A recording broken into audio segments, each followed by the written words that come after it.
Racing America weekend here at America's National Park of Speed, Road America. My name's John Phippen, sitting alongside the voice of Road America, Eric Miller, as we're ready to bring you a full day of streaming activity here. We apologize for the video issues. We're having a little problem getting our video online, but you can hear us hopefully. So we should have the video for you momentarily as the safety car bringing the field out for our first race of the day. And this is for SVRA groups 1, 3, 4, and 5B. This is what we affectionately call the small bore class, as we've got everything from Lotus 23Bs at the front of this field all the way back to a Morris Mini at the back of the field. So let's introduce them to you as they make their way around the track behind the safety car. Evan Hubachek will start outside of row 8 in car number 7. He is in Group 1 in a 1974 Morris Mini. Evan, normally a very quick car in that class, but he's had some issues throughout the course of the weekend, so hopefully he's got those solved, and we'll see him in the race. Alongside him in row 8 is the number 54 of Dave Putz in a Group 5B B Sports Racer. That's a 1971 Royale RP 4A. In row 7 on the outside, car 115 is Tom Raganetti. He's from Group 3 and a 1967 Alfa Romeo Giulia Super. Next to him is the 55 of Matthew Getzinger, a Group 1 car. It's a 1961 Porsche 356 Roadster. In row 6 on the outside, car number 591 is Eric Jacobson, another Group 1 car. It's a 1959 Austin Healey Sprite. And alongside him, the number 18 of Julie Donner, local driver, in Group 3 in her 1999 Mazda Miata. In row 5 on the outside, the 190 of Doug Radix. The row 5 has the oldest cars in the field, a 1955 Mercedes-Benz 190 SL. And next to him is car number 12, Robert Van Zelst, in a Group 3 1955 Porsche 356 Speedster. Moving forward to row 4 is car 184. That's Doug Sharipa. He's in a Group 3 Spec Miata. Alongside him, the 622 of Jeff Lombard in another Group 3 car. It's an Austin Healey 3000. Moving forward to row 3, another Austin Healey 3000 is the 50 of Bob Wagner in the Big Healey. And next to him, the 96 of Robert Bowler in a Group 5 Lotus 23B, one of 3 in the field. In row 2 on the outside, car 31, Joe Stifel in a Group 4 Miller Sports Racer. And next to Joe is the 324 of Kenneth Greenberg in a Group 3 Morgan Plus 4. And on the front row, a pair of Lotus 23Bs. The 63 is Randall Green, and the pole sitter is the number 95 of Josh Bowler, and they're both 1963 Lotus 23Bs. James Rogerson making his way around the track with the Ray Skillman safety car as that Mustang is bringing the field around to the start-finish line. Again, we apologize for a little delay getting the video online as we're having a computer issue. And that is a result of some thunderstorms overnight. Exactly. Which is typical for Wisconsin. So that brings up the topic of conversation for the morning. Obviously, our streaming viewers can't see it right now, but the racetrack certainly started out damp, and even in the last 5 minutes, the straightaway has gone from considerably moist with no cars on the racetrack to considerably dry. Yeah. So this sun that's kind of peeking out now on this Saturday morning. Temperatures well over 60 degrees now, so it is going to be humid as the moisture comes out of the racetrack, but you are going to start seeing a very decided drying of the racetrack within this first session. It's not going to take long to get the majority of the straightaways dry here. Obviously, kettle bottoms over between the kink and Canada Corner. You're going to have a little bit more shade back there.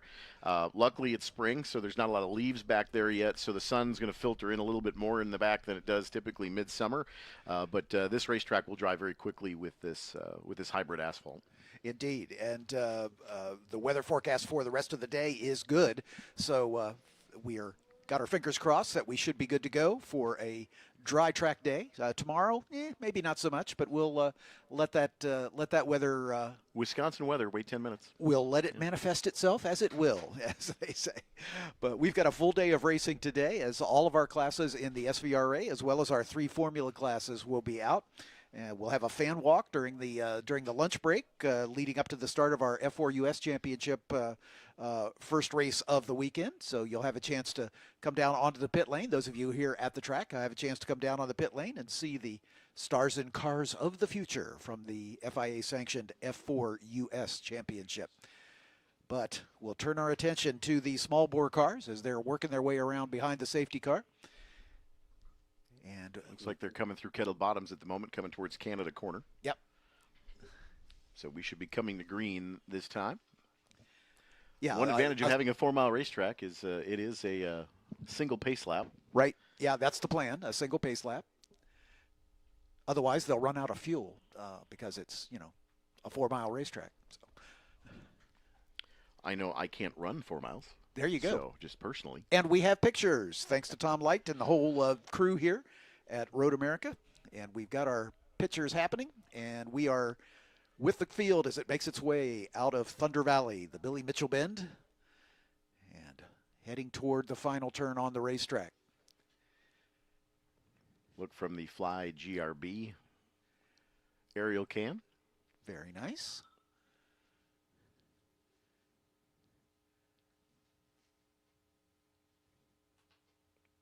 And lights are out atop the safety car. You'll see it head over to driver's right. I love the eyeballs on the pole-sitting car, which is the Morgan +4. So one of our Lotus 23s is not in the field, it appears. Reminds me of a Hanna-Barbera cartoon from the late 70s, early 80s. Those of you that dating yourselves now, just like I am, looks very similar to that. Yeah, exactly right. Speed buggy. So things a little damp on the track, and that maybe has convinced some of the competitors not to take part. But we have a green flag, and the race is underway. And the 63 of Randall Green gets the jump on the field, and he's already got a big lead. But Kenneth Greenberg in that Morgan going to slot into second spot. Randall Green flashing his lights to alert the corner workers that, hey, I'm coming into turn one. And right behind him, one of the big Heelys, I think, as they work their way through turn one, over the tire rack tunnel, and on the way down toward turn number 3. Line astern at the moment, but you can see the sunshine and the track very much drying, if not dry already, in those areas of the racetrack. Any area of the racetrack that's got a full view of the sun is going to be fairly dry, except maybe right along the curbing and along the white lines. And the white lines are a little bit more slippery, so you'll want to be nice and tidy with your apex entry exits. And you see here in the Moraine Sweep, not as much sunlight, and there's a little bit more moisture on the racetrack, so kind of just illustrating the changing conditions for these drivers. Not anything that would be of concern to note. With the moisture on the racetrack, it'll dry pretty quickly once these tires come up to temperature and pass through a couple of times. Looks like Robert Van Zelst in the Porsche Speedster, the number 12, has worked his way up into the top 3 after qualifying mid-pack. Also good to see Evan Hubachek in the Mini already working his way up through the field. We knew that was a fast car. We've seen it here many times. Went a little wide on the exit of 5 and got onto the rumble strips, and that wheelbase is have a little bucking bronco there for a short distance on the hill from 5 to 6. Joe Stifel, the 31, that is that red 62 Miller. I believe they may have made an engine change, and he elected to start at the rear. So fast laps from that car yesterday, but evidently some problems, and Joe Stifel elected to start on the rear of the field today. Here for Sprint Race 1. Pretty good battle for 4th spot between one of the Heelys and the 95 car, I believe, or the 96 of Robert Bowler. So they're working their way down the Kettle Bottoms, heading toward Canada Corner, the northernmost point of the racetrack. Yeah, one of the Heelys just behind that battle in front. Of course, that previous camera looking back southwards towards the kink in Kettle Bottoms. Here come the leaders into 14 out of the Bill Mitchell Bend. There's the little bit more grasscrete. You'll see it's in a couple of different places today. Got some newer visibility as they race up the Road America Straight underneath the Mission Screaming Sicilian Bridge. Here on the front stretch. It's a 3-car breakaway at the front of this field. Randall Green out in front, but he's got his hands full as Kenneth Greenberg That car, that Morgan, very handy through the twisty bits, and Green has got a little more straight line speed, it looks like. Greenberg in second, Van Zelst up to third, still waiting on the fourth place runner to make his way to the top of the hill. And there he is across the line. That's the 55 of Matthew Getzinger in his Porsche. And then Bob Wagner right behind him in the big Healy, the Healy 3000. Jeff Lombard in the 622. Up into sixth spot. Then Doug Radix in the Mercedes, going side by side with Doug Sharipa in the Spec Miata. And there they are right in the center of your screen coming at you with the Morris Mini right behind. Evan Hubachek in the Mini, yep. Yeah, working his way through the field. The other Miata, Julie Dahmer, the silver Miata, and then another Mini behind Julie, I believe. Tom Raganetti. No, that's the Alpha, the Giulia Spider, Super, excuse me, of Tom Raganetti. Eric Jacobson and Joe Steifel bringing up the rear. You know, one of the things that we talked about yesterday was a lot of the improvements around the racetrack. If you notice the entry into turn 5 here to driver's left, the Road America braking markers that are hanging on both sides of the field. But that wall was completely redone, removed and pulled out in the off-season as well for the turn 5 flag station, which is on the interior of the apex. But, you know, yet again, a very small change, a small, you know, thing visually. But that wall, after many years, taken a lot of hits. So they wanted to straighten it out. So they put a little bit more of a substandard base underneath it and straighten that wall out. But always trying to improve things here at Road America. But thanks for tuning in here on the Racing America YouTube stream. Happy to have you along with us. Wish you could be here. Indeed. If you're in the camper here at the racetrack, nothing better than breakfast with race car noises. Exactly. We'd like to thank our hosts here at Road America for providing this streaming coverage, as most of the racetracks we go to don't have the capabilities that they have here at Road America, and it is great for us to be able to offer this stream to you for these weekends where Trans Am is not with us. We'll have Trans Am here at Road America in late June, and we'll have the full streaming package. Alan Bestwick and his crew will be hosting the streaming coverage for the Trans Am weekend, but it's great to have the ability to provide this to you, and thanks so much for all the great work that the Road America staff does to make this possible.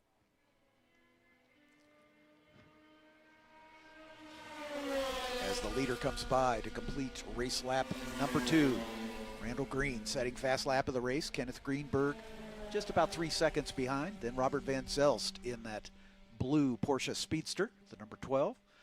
And then a long gap back to Matthew Getzinger, Bob Wagner, and Jeff Lombard having a good battle in their own. Getzinger in the number 55 Porsche, then Wagner in the big Healy, and Jeff Lombard in another of the Healys. There is Getzinger. There is Wagner now as he moved up a spot. Lombard just behind him in the green and white Healy. And then I think Doug Radix should be next across the line in the Mercedes-Benz 190 SL. Interesting story behind that car, the design of that car. If you'll remember the Gullwing Mercedes 300, which was legendary back in its day. It was a pretty expensive piece. And by the way, Hubachek has worked his way around Radix, so Evan Hubachek in the Mini has moved up to 7th. But the Gullwing 300 SL was so expensive, and they decided they were going to try to come up with a lower priced alternative to it. So the 190 SL Super Light was derived with a little smaller engine and a little less technological wizardry, and it was really the launch of the Mercedes SL series, which goes to this day for their two-seater roadsters. You know, get them with a hardtop, but still. The Gullwings were, you know, the doors that open with the lift. The taller you were, the less likely you were to probably purchase one of those as well. You know, that's one thing that even though I'm short, I would still probably manage to hit my head on that. Yeah, exactly. But they were beautiful cars, and the SL option, I think, probably one of the more unique race cars now for Doug Radix. He's had that car for a few years, spinning some laps here at Road America on the regular.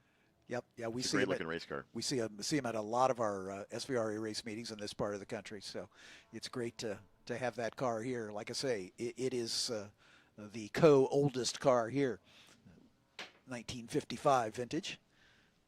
Our pre-war entry, not as big here this weekend as we have at some racetracks. So it's great to see those guys still making it. It's always a notable race when we have a car that's older than I am, and that's very few anymore. So to put that in perspective, that is a 1955 Mercedes. That's correct. And this racetrack was created in 1955. So that race car is now 71 years old. What a bit of serendipity that is. Oh, and we got off the pace here. That looks like Getzinger, maybe. I think it is Getzinger. Yeah. And yeah. he is pulling off just at the exit of Canada there, off to driver's left. So trouble for Getzinger. And we'll see. We're listening to race control to see if they're going to bring out a yellow flag or if they're going to let him sit there. That's not a great spot, but he just didn't have the power to continue. There's Hubchek in the Mini. Yeah, so yeah, that is Matthew Getzinger. That's rolled to a stop there at the entrance to turn 13. And the safety car is going to be pulled into service here, it looks like. The leaders have already gone by start-finish, so far we have not seen the double yellows here at start-finish. But the safety car has been asked to make ready just in case. Potential box of neutrals in that car. Okay, that's what we're hearing from our corner workers.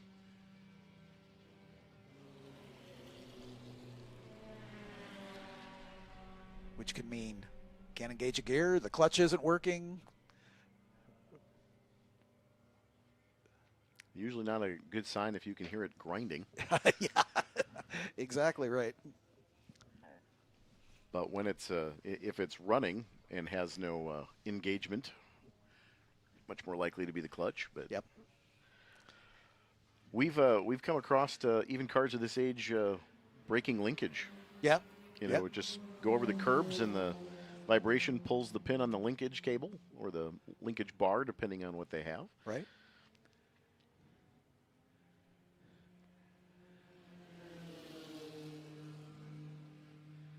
That's a horrible feeling when you go to move to another gear and it doesn't move. Exactly. That's a little problematic. Or it flops around with no connection to the rest of the world. Double yellows have come out. Full course yellow. Yep. Safety cars pulling out of the pit exit to pick up the leader, who should be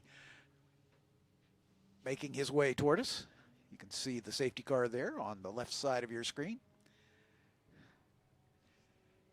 as the Sprite of Eric Jacobson, the last car on the lead lap.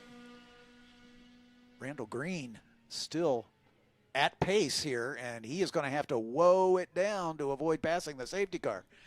He did not see those yellow flags quite in time because he came by start-finish at speed.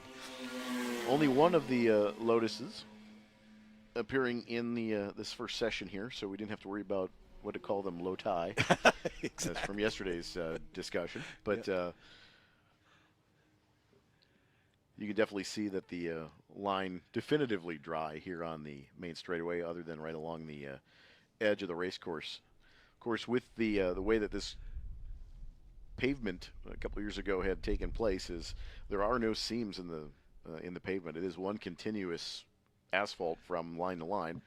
And so that helps quite a bit in the drying process, and it also helps with the crown in the road as well. I think the term of art is echelon paving. Is that what they call it? Yeah, yeah. So that's great stuff. Of course, you see the Road America safety team, one of the best in the business, putting the toe strap down. This is one of those racetracks that with the toe strap, generally you got to drag the brake a little bit and keep some tension on that. Because if they don't and it snaps, the racer is responsible for the toe strap. There you go. And also, if a car makes a deposit on the racetrack, the racer is responsible for the oil dry that is put down to clean that up. I don't want to tell you what the bill was a couple years ago for a full 4 mile, a big block Can-Am car losing the entire oil pan. Yeah. Yeah, that was rather expensive. I can imagine. Weekend for that team. Yep. I can imagine.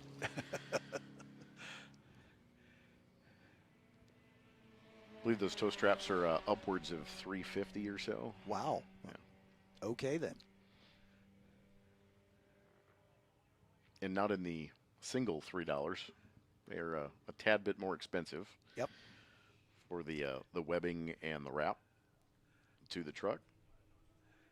But Road America safety team has the car, and this should be a fairly quick pull. I would imagine into the cut at 13, since they're right there. They'll take advantage of the back door entry. That's the plan, and we are hearing that we should be able to go green this time by. From a competition aspect, some of you that are familiar with Road America, very familiar with hot pulls, that Road America safety team is one of the best in the business at being able to get out, get a car hooked up and pulled off the racetrack while the competition is still under green, electing to use the full course cautions this weekend just for from a safety aspect for the safety workers out there assisting the stricken race vehicles. And there's a good view of really how much elevation change that you have in turn 14. Tom, if we could go back to that shot, please. Thank you. So coming up out of 13, there's 12 is the lowest spot on the racetrack, and they come up through Thunder Valley, up the hill at Billy Mitchell Bend, and then they get into where the car becomes super light. You don't really realize it, but there is a considerable elevation drop at the top of the hill at 13, back down to 14. And this is where a lot of drivers, especially a lot of younger drivers, we'll see that in the Formula Championships later today, where it's very easy to get the car light on weight transfer and then lock up a tire because the weight is in a much different place dynamically in the race car. Right. So there's a really good, visual aspect of what the elevation change coming out of a corner and into the next corner. It's a very delicate balance. And if any of you out there are iRacers, it's very difficult to hit your marks from 13 to 14 within even the sim. So, and that's, obviously not even with being with the ability to not feel the dynamic load change that your race car has. And you can just definitely see even the pace car, the safety car under braking will dynamically dive into 14 a little bit as well. But there's not as much undulation coming into 14 as the previous set of paving, where there was a repaved area that was kind of a brake marker for many over the years, and that's kind of gone away. But there's not a ripple effect with the current pavement. And we are back to green as the safety cars pulled into the pit lane, turning the field over to Randall Green, and he accelerates immediately. But look at Robert Van Zelst getting side by side with Kenneth Greenberg in the Morgan. Van Zelst going to go for it here as they head down, and then Hubachek also doing a fantastic job, dragging right alongside the big Healy of Bob Wagner as they work their way down into turn number 1. But status quo as they sorted themselves back out at the end of the straight. But there comes Hubachek, still side by side Morris with Mini. Yeah, and he is doing a great job.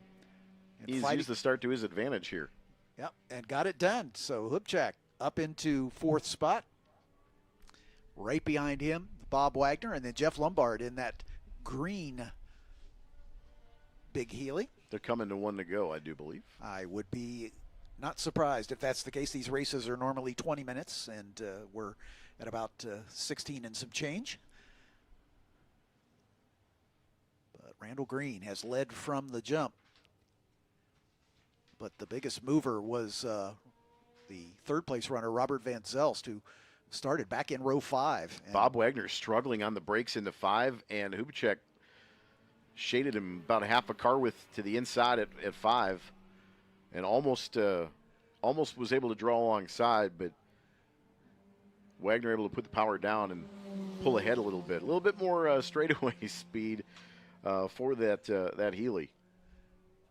And Van Zelst going side by side with Greenberg in the battle for 2nd as they're on the penultimate lap here, as they work their way down, hurry downs through turn number 8, and then a big gap after Jeff Lombard to Doug Radix with Doug Sharipa, Julie Dahmer in one of the Miatas, Tom Raganetti in that Alfa Romeo Giulia, Joe Steifel in the Miller Sports Racer, Eric Jacobson in the Austin Healey Sprite. The last car running, so 12 of them still making their way around the track. But there's the 2nd place battle as they are working their way through Kettle Bottoms once again toward Canada Corner. And The battle between Wagner and Hubchek continues to be a good one. And Van Zelst not able to get around the Morgan of Greenberg. That time through, we'll get the white silk this time through for Randall Green in the Lotus. Love the yellow wheels on that car too. Yeah, no kidding. Those mini light wheels are, or wobblies, whatever you want to call them, are awesome sauce. White flag in the air for our leaders. Greenberg's Morgan, a little more straight line speed, I think, and the Porsche might be a little handier, maybe a little lighter car, I would think, as they head down into turn one.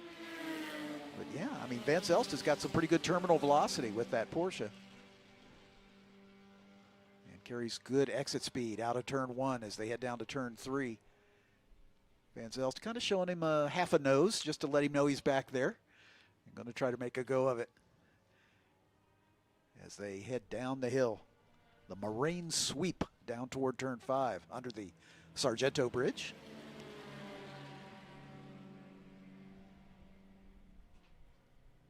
Just a little taste of the Cheese Capital Cup coming up at the end of June with the Trans Am. Kind of expect Van Zelst to be a little bit more quick through 5, 6, 7, and 8. But that Morgan has quite a bit of pull on apex exit. Yeah. You can see there's a lot of more rotating weight with that Porsche Speedster. With the weight over the back wheels, or behind the back wheels, literally. Yeah, Greenberg's being a little defensive right in the middle of the racetrack, just trying to keep that inside line from being usurped by the Porsche. Trying to be a little bit more tidy. Exactly. This is where the balance of those Porsches, though, really kind of comes in from the carousel. But that Morgan is very nimble. And Greenberg able to put the power down a little bit earlier on the exit of 10. Here's your leader through Kettle Bottoms. And here's that battle for second spot. You can see quite a bit of distance there now for Greenberg and the Morgan over Robert Van Zelst in the Porsche. Late on the brakes, the Porsche again with just because of the weight transfer will be a little better under the braking. The front engine Morgan, not quite as handy. I know we talked about it yesterday, but you look at the aerodynamic differences between those two cars, relatively similar ages, and there's quite a departure from each one in a design aspect, which is what makes these vintage weekends so much fun. And really, what a great job as the checkered flag falls there for Randall Green, but a great job from the series as well, trying to get racing groups that are paired up with similar lap times and speeds to make it a competitive weekend, each and every event on the tour. Greenberg in second. Robert Van Zelst comes home in third. Top three all in different classes. Bob Wagner, if he's able to hang on to that fourth spot, and he is, Wagner will be second in the 3D production class. Hubchek raced his way all the way up to fifth overall with the Morris Mini. After starting at the back, so that's a great result for Evan Hubchek. Again, I think the restart bunch up really helped him, kind of jump a couple more spots. But he was definitely fast all weekend so far.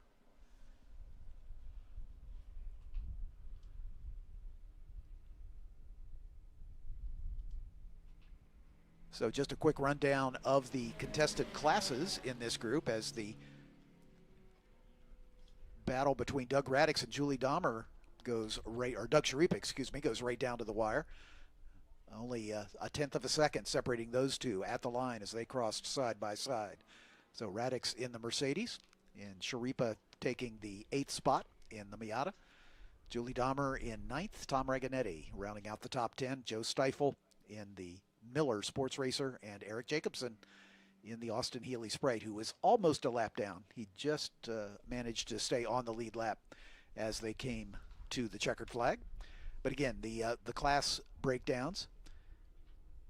In 3D production, it is Kenneth Greenberg in the Morgan Plus 4 over Bob Wagner in the number 50 Healy 3000.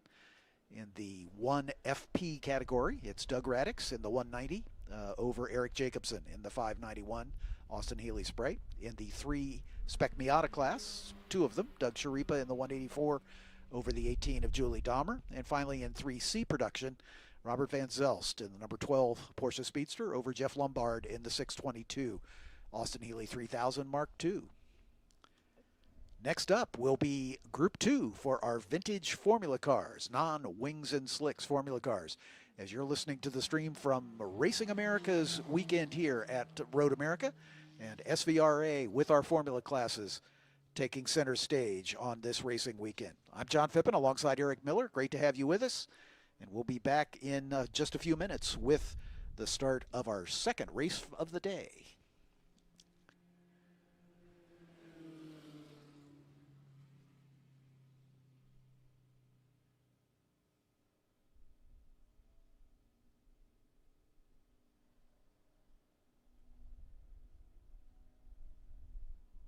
For those of you here at the racetrack, be sure to visit the fan zone near the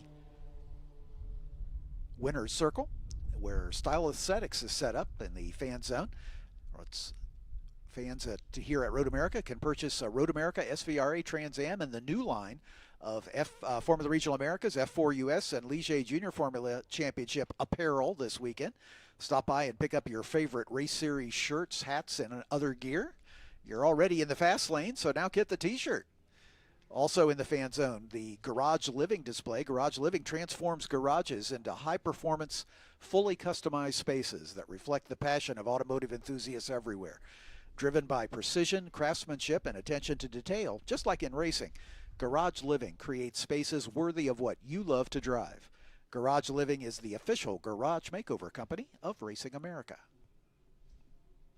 If you're looking for an affordable place to stay for the races, why not stay here at the track? Whether you need lodging for one person or a group, we have the best options for race fans. It'll save you time and money when visiting us here at Road America. You can check out roadamerica.com/lodging for availability and pricing.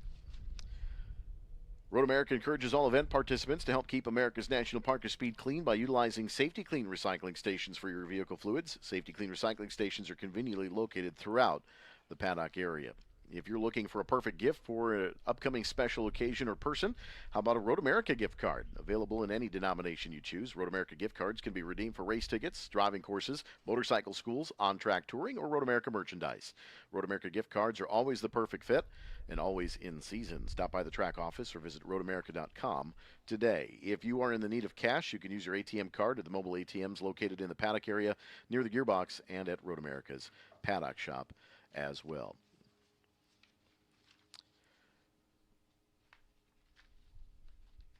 Road America would like to recognize our 2026 season corporate partners: Sargento, Motul, Corvette, Mission, Palermo's Pizza, Briggs & Stratton, Brown County, Austin Straubel Field, TireRack.com, WeatherTech, and C-Tech Cabinets. Our event entitlement sponsors: Expel, West Bend Insurance, Bank First, Bring a Trailer, and Kohler Credit Union. Our food and beverage partners: Mission Foods Tortillas and Chips, Sargento Cheese, Cedar Crest Ice Cream, Lakeside Pepsi, Torquay Coffee, Carbless Cocktails, Molson Coors, Pritzloff Wholesale Meats, and Plank Road Distillery. Our fire and safety sponsors: Jefferson Safety, AMR, Crete Trucks, Bobcat Plus, Wheelan Engineering, Safety Clean, and Soundhouse Hearing Protection. And our partner organizations: Quick Trip, Spark Ops Fabrication, Wisconsin Lighting Lab, Sign Me Up, Skag Power Equipment, Yamaha, H&R Springs, Jim's Golf Cars, Mulch Express of Wisconsin, Catalyst Exhibits, Sheboygan Chevrolet, Third Coast IT, Eden Valder Stone, Clean Tools, Collins Classic Auto, The Walbeck Group, Speed Seat, Wisconsin Lottery, NTech Solutions, Smith Oil, Meekum Auctions, Tietz's Piggly Wiggly, McMahon Engineers and Architects, RaceQuip, CertaPro Painters, and Kunis RV, our 2026 corporate partners at the National Park of Speed. And don't forget, coming up this weekend during the Spring Vintage Weekend, Club FR brings grassroots drifting to Road America today and tomorrow. You can get some high-energy solo runs, some tandem sessions, and plenty of tire smoke. Drivers from across the Midwest and Canada are showcasing a wide mix of Japanese, American, and European builds. Fans will also have full access to their paddock areas, so you can meet the drivers, check out the cars up close, and experience a different kind of horsepower. Club FR drifting runs throughout the day today and tomorrow. Track goes hot at 10 a.m., and then we'll pause for a lunch break at 12:30. The action picks right back up at 1:30 and runs until 6 p.m. It's a fun new twist to an already packed weekend here at Road America. So make time to stop by the Briggs & Stratton Motorplex inside the carousel and check out Club FR Drifting here at Road America. All part of the Racing America weekend with SVRA, Road America here on a Saturday morning. What a better way to spend the weekend than at beautiful Road America, as one of the legendary, if not the most legendary racetrack in North America, as the safety car pulls into position here at the starter's bridge, and we're just waiting for the field to be released from the false grid for race number 2. These are the open wheel cars without wings and slicks, basically. Formula Fords and Formula Bs make up pretty much the most of this. The Formula Bs will probably be substantially quicker. We'll see one of them coming from the back, but let's introduce them to you. In row 7 on the outside is the number 68 of Pierce Rader in his Formula B 1971 Lotus 69B. He had a problem in qualifying, and so he'll start at the back. He is very quick, and we'll hopefully see him working his way through the field in front. Alongside him, one of the Formula Fords is the 51 of Thomas Roca in his 1977 Crosley 32F. In row number 6 on the outside is car 47. That's John McMurray in his Formula Ford. That's a 1972 Royale RP3A. Alongside is the 61 of Hector McDonald in another Formula Ford. This is the 1980 Taiga FFA 80. In row 5 is car 189. That's Rod Bolhouse. He's in a 1983 Lola T642. He's next to the 34 of Dan Rhodes in a 1977 Taiga FF77. In row 4, the 127 of Dan Ahrens in a 1977 Crosley 32F. Alongside him, the number 36 of Jeffrey Tilch in his 1977 Lola T440. In row 3, one of our Formula B cars, the number 1 of Travis Engen, veteran campaigner, in his 1970 Chevron B17B. We'll see Travis multiple times throughout the course of the weekend. Next to him is Reed Hazelton in another of the Formula Fords, the number 46. It's a 1977 AAR Eagle DGF, a very rare Formula Ford built by Dan Gurney. In row 2, the 414 of Chris Arrogante in a Crosley 35F of 1979 vintage. Next to him, the 55 of Steve Welk in another Crosley. His is a 78 Crosley 32F. And on the front row, a pair of Brabham BT29s from the Formula B class. The number 4 is Steve Grundahl. And next to him is the pole sitter, the 777 of Tonis Kazmits. Both 1969 Brabham BT29 Formula Bs. 11 of the 14 cars have elected to come out and play. Tonis Kazmits is not one of them. So Steve Grundahl and Chris Arrogante will be on the front row. Reed Hazelton and Travis Engen in row 2. Dan Ahrens and Dan Rhodes in row 3. John McMurray and Tomas Roca in row 4. Pierce Rader up to row 5 alongside Rick Hill with Steve Welk at the back as they work their way around behind the safety car. The field just now into the carousel turn.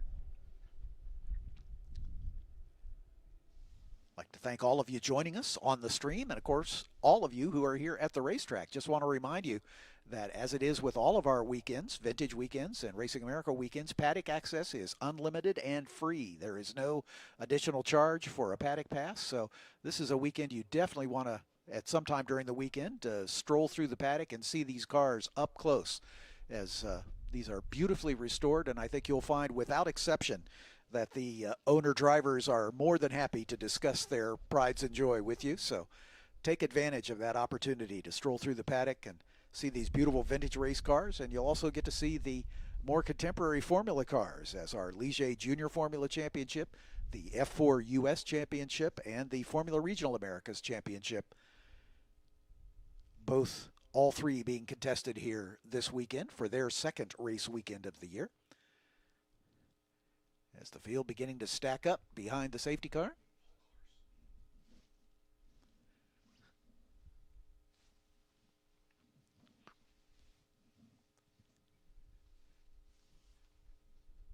Lights are out on the safety car, so it sounds like we are ready for the start.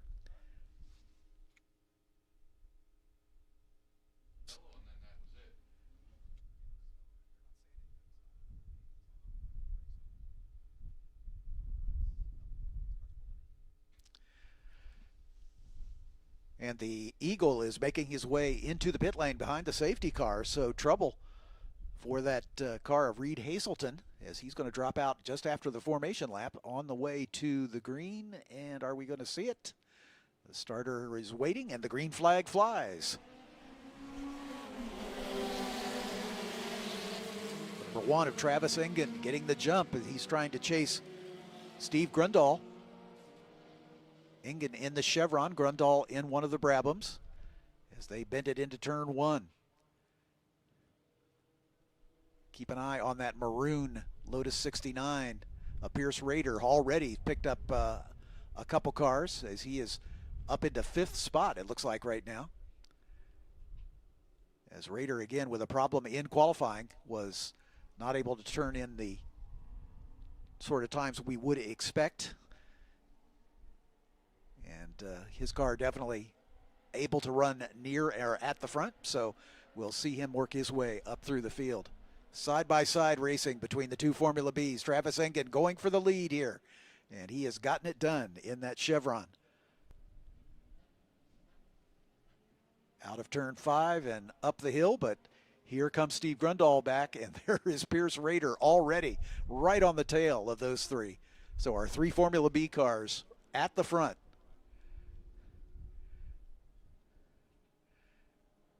And they will most likely pull away as the Formula B car is a bit more stout than their Formula Ford counterparts for the rest of the field. But what a great race we've got at the front here with Travis Engen, Steve Grundahl, and now Pierce Rader.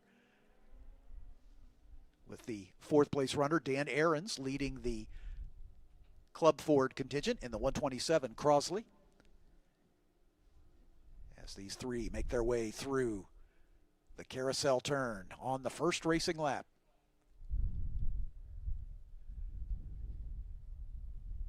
Into the infamous kink as they enter Kettle Bottoms and make the run toward the northernmost point of this racetrack at Canada Corner. Line astern for the top 3. But Pierce Rader looking like he'd like that 2nd place spot. He is all over the back of Steve Grundahl in that Brabham.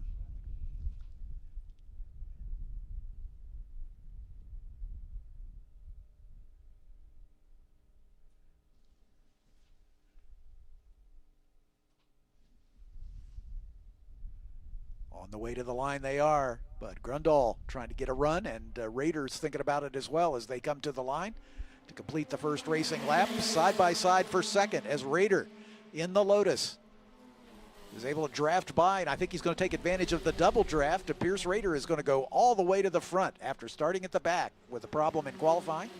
So Pierce Rader in the Lotus has taken over the lead. Travis Engen slots into second, Steve Grundahl in third now, as they head down toward turn number 3.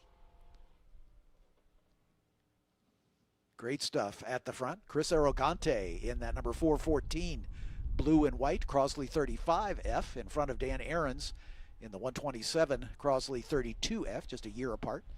Dan Rhodes, Steve Welk, Rick Hill, John McMurray, Tomas Roca rounding out the field. Reed Hazelton in that number 46 Gurney Eagle, unable to take the start as he peeled off at the end of the pace lap. Top 3 beginning to put some distance on Arrogante as Pierce Rader set fast lap of the race on lap number 1, and no surprise, he was able to get all the way to the front after starting at the back.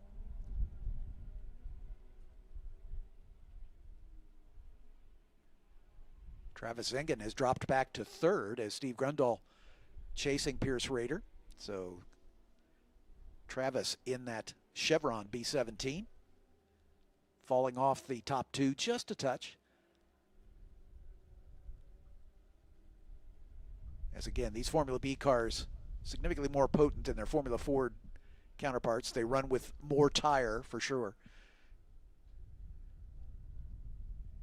And that gives them a distinct advantage over the Formula Fords.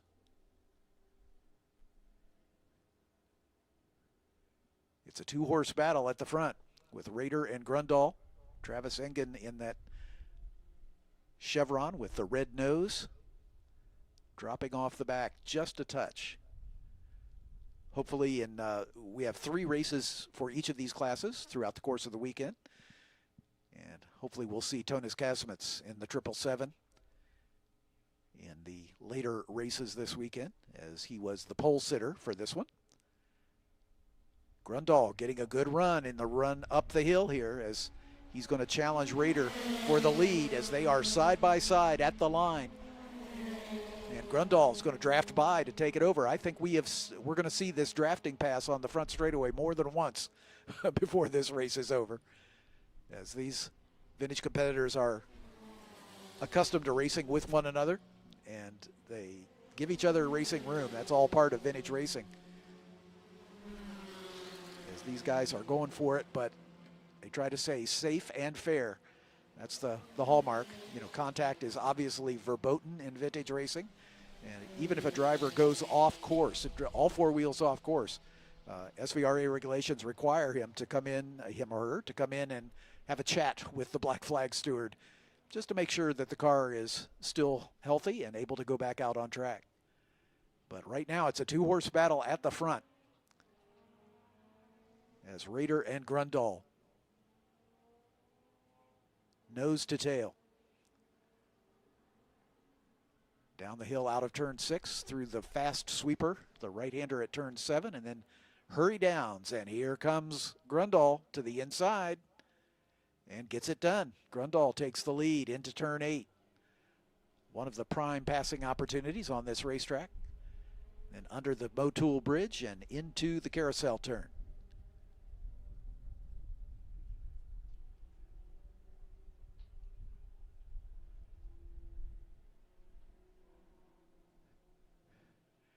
Under the Mission Bridge, you can see the beach in the background, a great spectator opportunity here at America's National Park of Speed.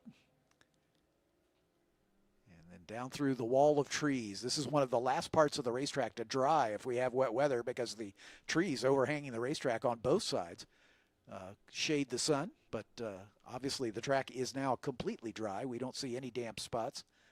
So everybody's able to keep their dry tires on.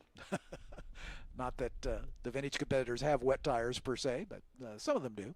Some of the cars that run on slicks will have wet weather tires, but for the most part, treaded tires the order of the day as they climb the hill and come to the line to complete race lap number 3. And here comes Pierce Rader as he gets the draft up the hill.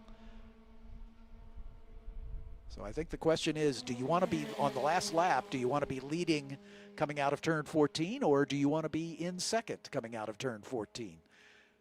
Road America is famous for photo finishes at the line, as that uphill run from the final turn to the stripe can really pack up the field.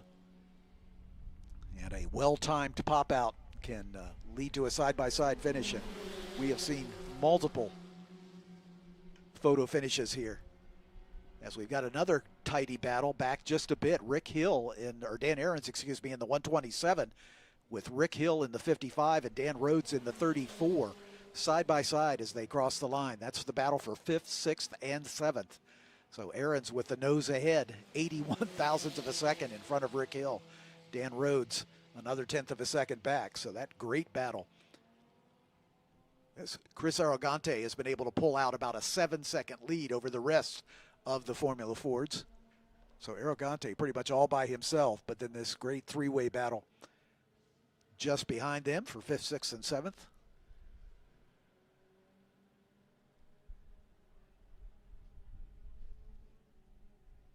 And that That battle is right in front of you as they work their way through turn 5.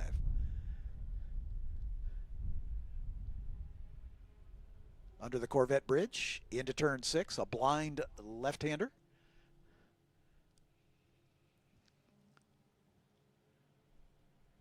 Aaron's in that white and orange Crosley, Rick Hill in the red Crosley, and then Dan Rhodes in the Taiga.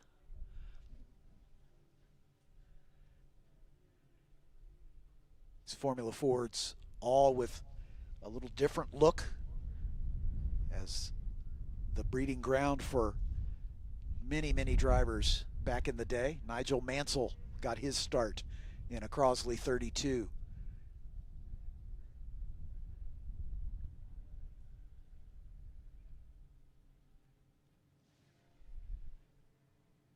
Rick Hill dropping back behind Dan Rhodes as they continue their battle. Pierce Rader with the lead this time as they cross the line, but Steve Grundahl was side by side. So that battle at the front is continuing as they're swapping that position back and forth. Travis Engen in the third spot. He's about 12 seconds behind that lead duo now. And then this battle that we've been watching,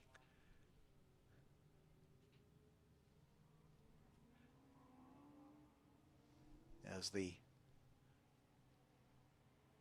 car of Dan Rhodes in the Taiga in a Crosley sandwich as they work their way up the hill. Let's see what kind of formation they're going to come to the line in, and it's line astern, but a good run for the red Crosley of Rick Hill as he's going to try to go side by side, but not quite enough straight line speed to make it happen. So Dan Aarons continuing to lead in that Crosley 35F, or 32, sorry. The 35 is Chris Arrogante, who is some 10 seconds in front of this battle, pretty much all by himself in fourth spot.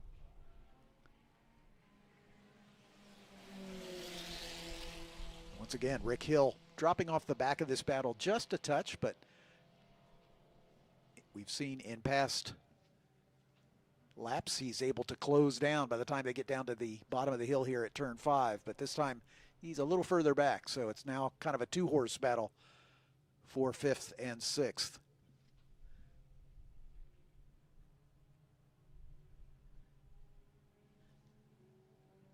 Aarons in the white and orange striped Crosley, Dan Rhodes in the white Taiga, Rick Hill in the red Crosley.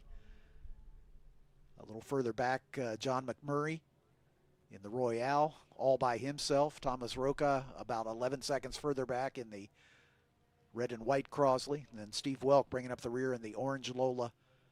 Steve Welk has made a call to the pits, so he's done for the day. So just 9 cars still running.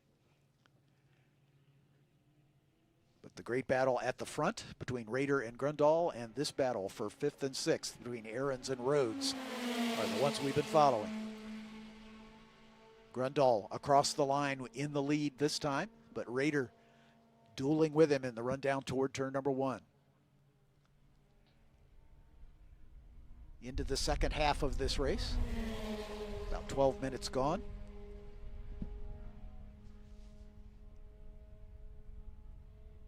These vintage races in the order of 20 minutes for each of the races.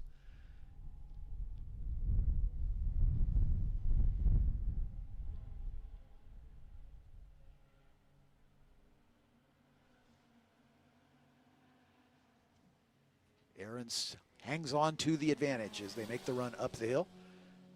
Steve Grundahl setting the fast lap of the race from second place the last time by the line, but literally 1/1000th of a second between the two of them at the front. Let's see if Dan Rhodes has got anything for Arrogante as they run down into turn 1. Pulled out to get alongside as they approached the line, but it wasn't quite alongside enough to be able to make a run as they head under the tunnel, or over the tunnel, I should say, and then back down into turn 3.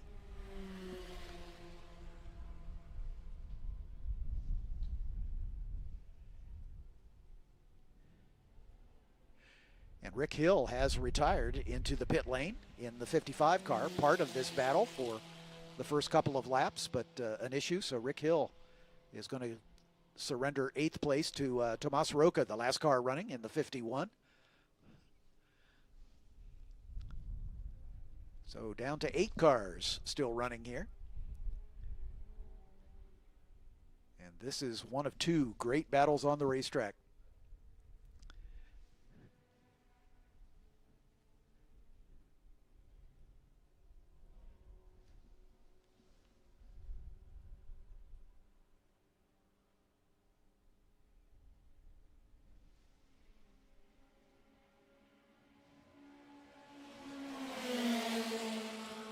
Leaders once again as we turn our attention back to the Formula B battle between Steve Grundahl and Pierce Rader. Grundahl with the advantage this time as he sets fast lap of the race, and we're going to see the white flag next time by. So we're on the penultimate lap.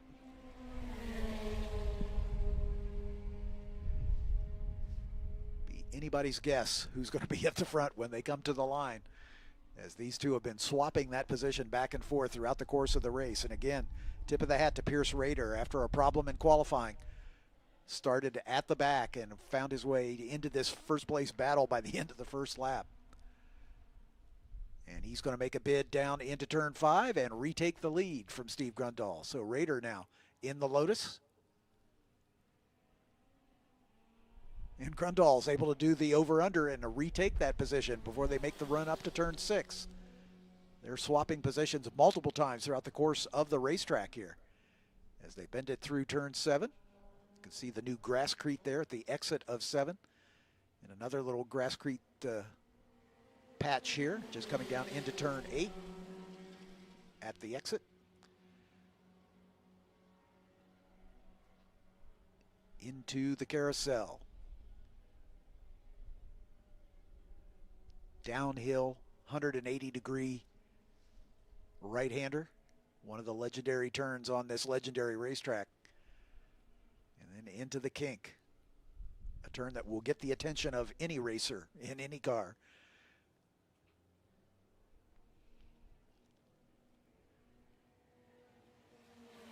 Down into Canada corner, one of the last good passing opportunities. So as we come to the white flag lap, we'll see if anybody's going to make a bid there, but then it becomes a drafting duel in the run up the hill. You want to get the best possible exit out of turn 14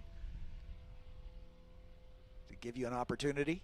As Grundahl goes a little wide, gets a couple tires over the gator's teeth, but Rader's got to run. Let's see how it looks, as this might be a dress rehearsal for what we'll see on the final lap. Grundahl able to hang on to that lead in the Brabham.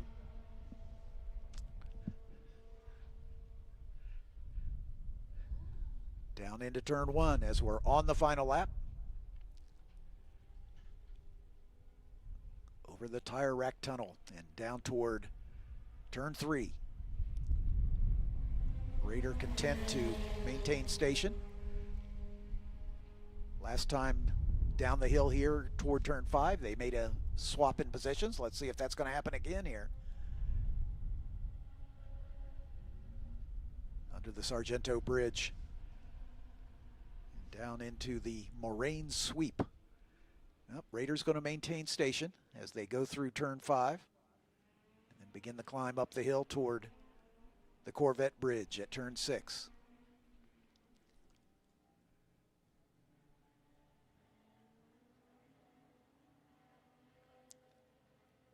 Grundahl beginning to stretch his advantage just a little bit. And they've got a car in front of them that's going to go a lap down. I believe that is Tomas Roca in the red and white Crosley.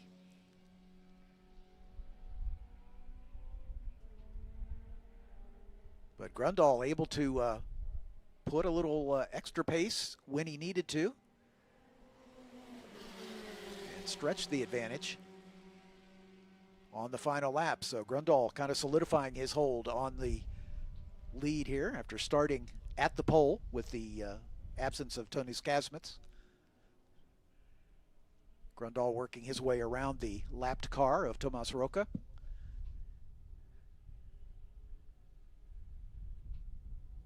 through Canada Corner for the final time. This one appears to be pretty much settled.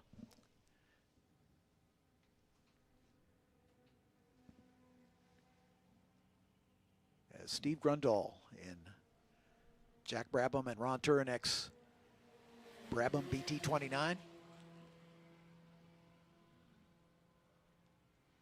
Climbing up the hill. And it's going to be Grundahl taking the win. Pierce Rader, a great drive up to second spot.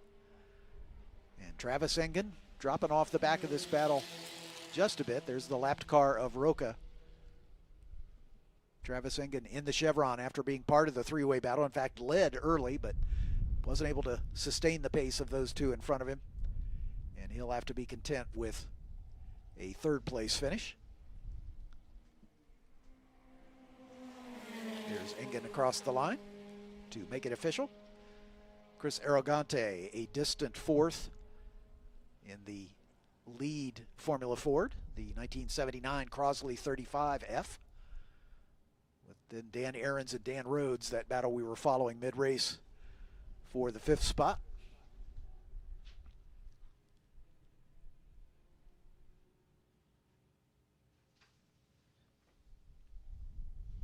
John McMurray, haven't talked much about John in the Royale in the number 47, as he was kind of by himself all race long. Some 43 seconds behind the Ahrens-Rhodes battle.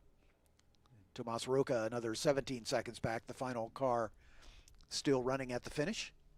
Finished a lap down. 7 cars finished on the lead lap.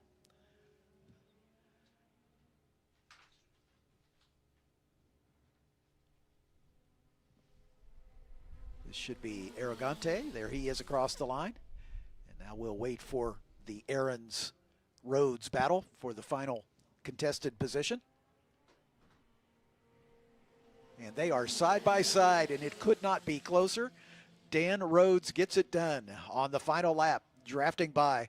Margin between those two, 11 one-thousandths of a second. That's .011 for the mathematically challenged. What a great run between those two, as Dan Rhodes able to make the pass on the final lap to put the Taiga up into fifth spot. So just a quick rundown of the class leaders in the Formula B class. It was Steve Grundahl in the number 4, taking the win over Pierce Rader in the 68, Travis Engen in the 1, finishing third. And then the other contested class, the 2 CF or Club Ford class, Chris Arrogante taking the win by a substantial margin, almost 12 seconds, over the battle between Dan Rhodes and Dan Ahrens, finishing second and third, respectively. Next up, we'll have Groups 5A, 7, and 11 coming up next. So stay right with us as we continue with our streaming coverage here on Racing America from Road America. Ligier's passion for motorsport innovation and development reflect their values, work, team spirit, collective intelligence, and the pressure to achieve results are all in Ligier's automotive DNA, and that enables them to build new adventures. Ligier Automotive is the official vehicle partner of Formula Regional Americas, the F4 US Championship, and the Ligier Junior Formula Championship. Mission Foods is proud to be the official tortilla and tortilla chip company of Racing America. Fully loaded tacos, fast wraps, piled high nachos, whatever you crave, Mission has the products you need to take your race day to the finish line. So keep your racing delicious and enjoy all the mouth-watering action. Brought to you by Mission Foods. Now that's too fast, too tasty. Quick Trip convenience stores and racing at Road America. It sounds like a perfect match for race fans. With over 400 stores in Wisconsin, Quick Trip has you covered. With fresh bakery, grocery items, produce, take-home meals, and freshly prepared, hand-breaded fried chicken made right in the store. Quick Trip also carries all your favorite beer brands and offers the lowest legal beer pricing on 24 and 30 packs. Quick Trip, they've got you covered. We'll see you next time. Road America welcomes partner Crete Truck Centers, the official vehicle recovery partner of Road America. With locations in Sheboygan and throughout Wisconsin, Crete Truck Centers is your Mack, Volvo, Hino, and Fuso truck dealer. Find out more at CreteGroup.com. Race fans, a project done the right way only needs to be done once. So when you're choosing a natural stone for your next building or landscape project, choose Eden Valder Stone, the preferred stone of Road America. TireRack.com is a proud partner of Road America. For over 40 years, they've been revolutionizing tire buying. Go to TireRack.com and try their easy-to-use tire decision guide for a personalized recommendation. The right tires for how, what, and where you drive. They've got the widest selection and sell only the best name brand tires. Fast, free shipping, free road hazard protection, and a national network of over 10,000 recommended installers. TireRack.com, the way tire buying should be.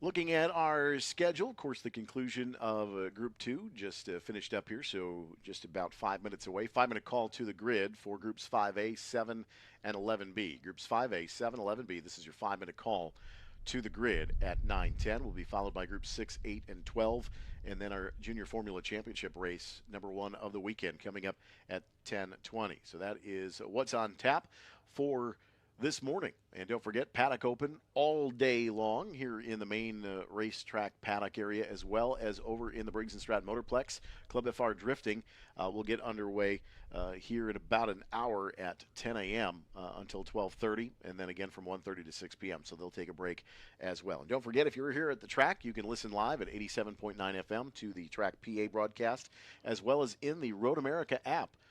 If you download that from the App Store or from Google Play. And, of course, on Racing America's YouTube channel, our big screen feed streaming throughout the race day today as well as tomorrow for your Sunday, May 17th, here at the National Park of Speed. Just had a chance to step out into the elements for a couple of minutes during our Group 2 sprint race. And it is definitely going to be, I think, toasty today. You're going to feel a little bit of heat from the sun as well. As with that moisture on the racetrack this morning starting to burn off, it's definitely a little bit thicker air. For those of you that are from Florida, you might feel right at home. It's kind of got that thick air feel to it today, but it's a gorgeous morning here at the racetrack. I saw, as I was pulling up into the press parking area to get here this morning, I saw a number of the photographers lathering on the sunscreen, realizing that we're going to have a sunny day here. So that has turned out to be the case. But when I got out of the hotel this morning with the overnight rains, water all over my car, I thought, oh no, and I looked up and the sky was pretty gray. I thought, we might have some rain today. But by the time the first race got underway, the sun was peeking through the clouds, and now we have a perfectly dry racetrack. And perfect racing conditions. Are we sure that was sunscreen and not mosquito repellent? Could be either way. Yeah. There's a decided advantage to this time of year. It's still a little chilly, but the state bird of Minnesota likes to come over here and affect us with their mosquitoes. I gotcha. Actually, probably could be the Wisconsin state bird too.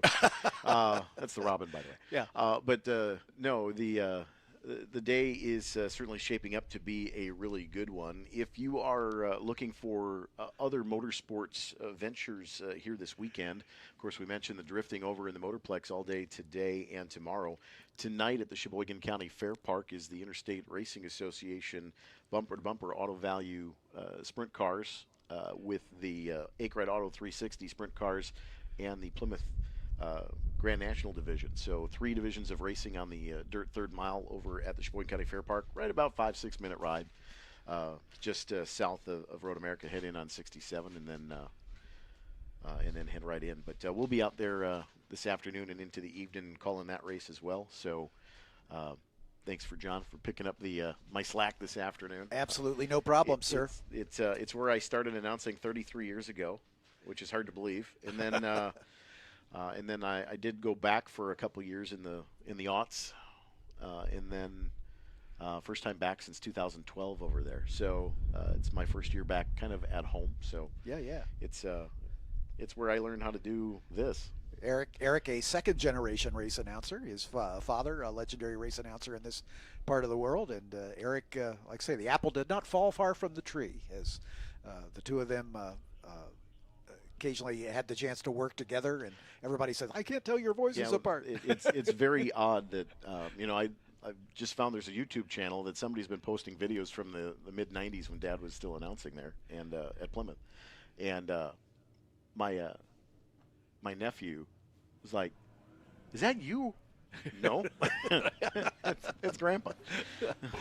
Let's introduce this big field. This is our largest field of the weekend, as we've got 34 cars in groups 5A, 7, and 11. Starting in row 17 on the outside after a problem in qualifying, the number 4 of Chip Vance in his Sports 2000 Lola T8790.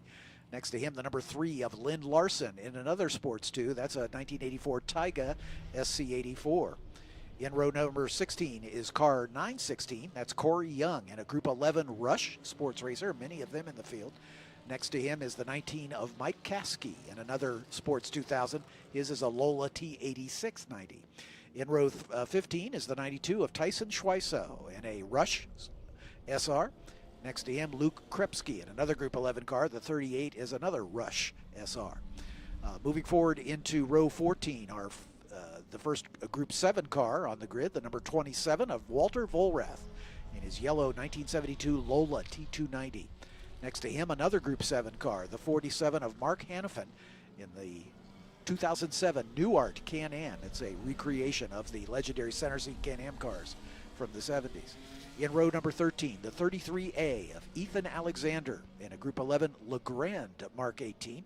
Alongside him, the 88 of Jalen Batley in another of the Rush SRs.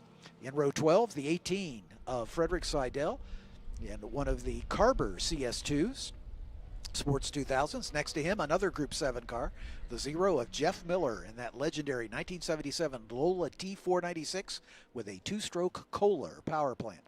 In row 11, car number 20, Austin Riley in a 2022 Revolution 427. Austin had an incident yesterday. We'll see if he's able to make the call for the field, as he had some damage to that car from an incident yesterday. And the one next to him is the 114 of Bryce Mersberger in another of the Rush SRs. In row 10, the 62 of Chris Hinojosa in his Revolution SC, and the 20A of Keith Taylor in his Radical SR3 RX. In row 9, the 26A of Tim Burkhardt in a Radical SR10, and the 28 of Lawrence Loshak in a Sports 2000. That's another Carber S2000. In row 8, the 98 of the Shelby Can-Am of William Dreary, a Group 11 car, and the 94 of Evan Pecore in his Radical SR3. The quickest of the Sports 2000s will start outside of row 7. That's the 936 of Mark White in his Carber CS2. Next to him, the 44 of James Dennison in a Revolution 427. In row 6, the 33 of Joel Weinberger in his Chevron B21. That's the highest placed Group 7 car. And next to him is the 30 of Michael Schmitz in the Norma M30. The top 10 are all from Group 11. The 57 is Sean Monette in his Radical SR10, and the 05 Jeff Posey in another Revolution. This is an A1R 500 SC. In row 4, the 64 of Judd Miller in a Radical SR10, and the 15 of Anthony Smith in a Ligier JSP 320. In row 3, the 213 of Kevin Leparsky in an Orica LMPC, and the 2 of Travis Engen once again, this time in his Audi R8 LMP. In row 2, Brian French in the number 45 Ligier JSP 320, and Palmer Miller in the number 32 Radical SR10. And on the front row, the number 8 of Jason Miller, son of Jeff, in his 2006 Windfirst West chassis, another 2-stroker. And the 25 pole sitter is James French in his Ligier JSP 320. So we got a couple father-son affairs in this race with James and Brian French and Jason and Jeff Miller, all from Elkhart Lake, Wisconsin.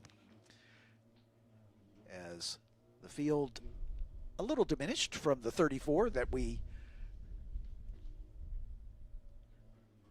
started with. Yeah, it's a two-wave start, so the Group 7 cars in the first wave, or the Group 11 cars in the first wave, and then the more vintage cars from Group 11 in the second wave.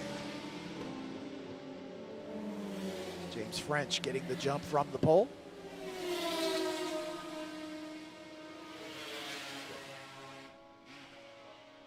See Travis Engen in that big Audi back in about 5th spot.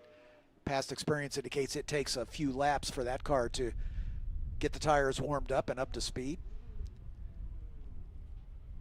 But a big gaggle of cars working their way down through turn number 3.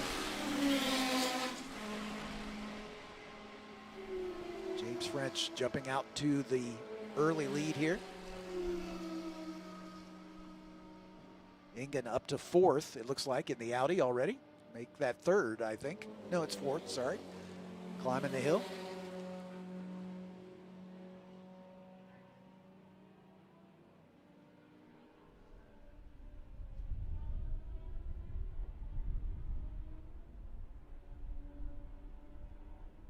James French with the red highlights, Brian French with the yellow highlights on his Ligier. So the French family 1 and 2 now in the early running.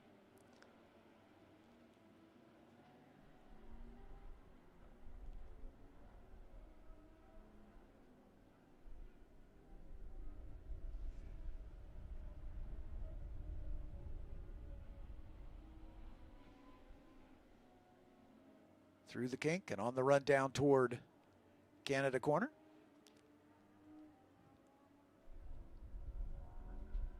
Travis Engen lurking there in 4th position, trying to work his way up 1 spot around Jason Miller in that number 8 West.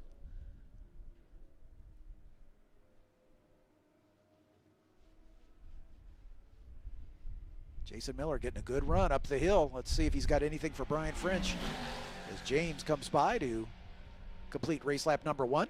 Car around looks like one of the radicals around at the top of 14 at the bottom of the hill to driver's left. So we've got a car off in the grass. Good look at it right there. Looks like one of the SR10s. Went in hot. You know, we were talking earlier this morning about that an undulation of 13 to 14 in a downhill transition.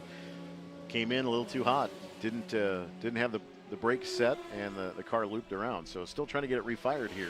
He was able to move a little bit. I don't know if he's waiting on a point or if he's maybe spinning the wheels on the wet grass, as that grass is going to be a little damp, and it often falls off just a little bit as you get off the racetrack, and he can get high centered there pretty quickly as the Group 7 and Group 5 cars working their way by the scene of that incident. It's not in a great spot, so if he's not unable to self-clear, I would not be surprised if we see the safety car called into play here. Definitely what we would call a target zone, and the car is around. Looks like he was just patiently waiting for the point. Yep, that's a good job.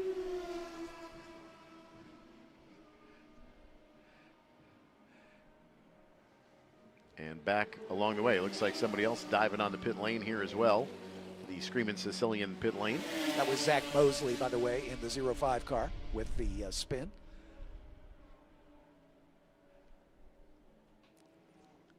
And the car in the pit lane is car 3, Lynn Larson in the Taiga. So Lynn with an issue. Travis Engen now up into 2nd spot as he's gotten around Jason Miller.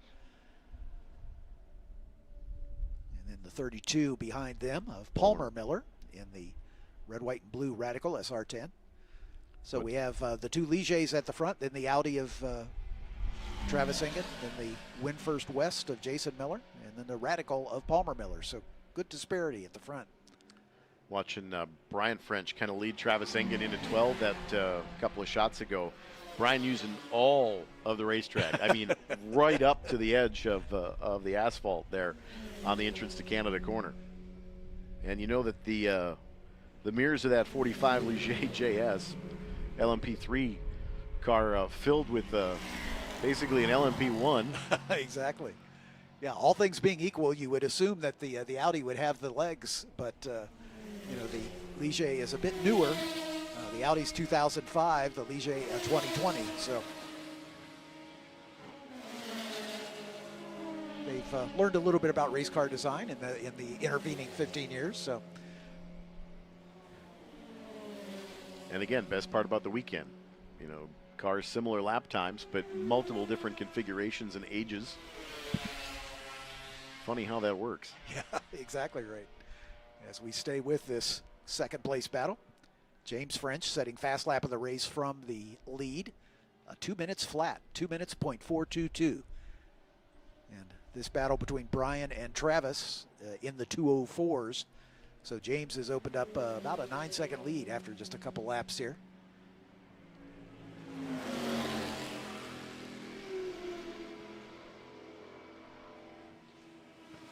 Jason Miller in the West in fourth, dropping off the back of this battle just a touch. Palmer Miller in the red and white Radical, just about 6 seconds behind Jason. Then Judd Miller in his Radical, the 64. Kevin Leparsky in the Orica in 7th spot. The lead Group 7 car is Joel Weinberger in the number 33, currently running in 14th position. The lead Group 5 car, Mark White in his 936 Carber. He's back in 16th. And Lawrence Loshak second in the Group 5 cars.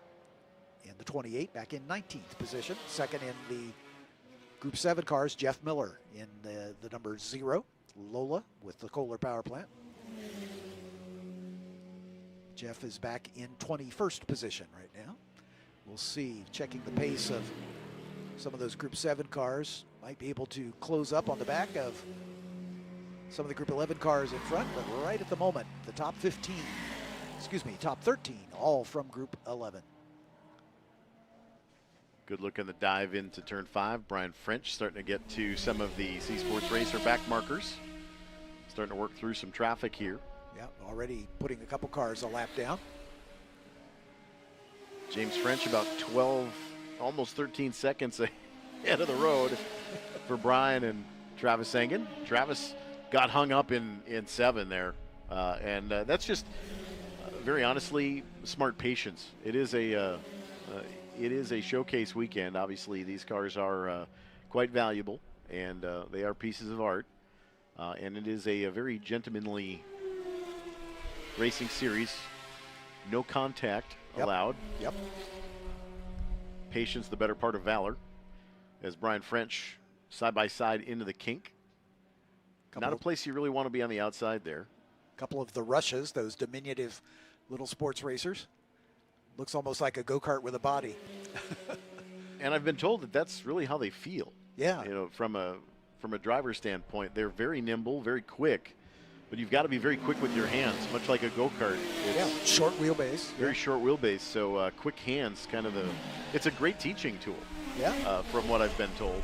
And, you know, they've got a, Suzuki 1-liter motorcycle motor in the back. So, imagine a superbike motor in a car that small. It's bound to be a gas to drive, no question. Great shot looking from the walkover bridge. Looking back down towards 14.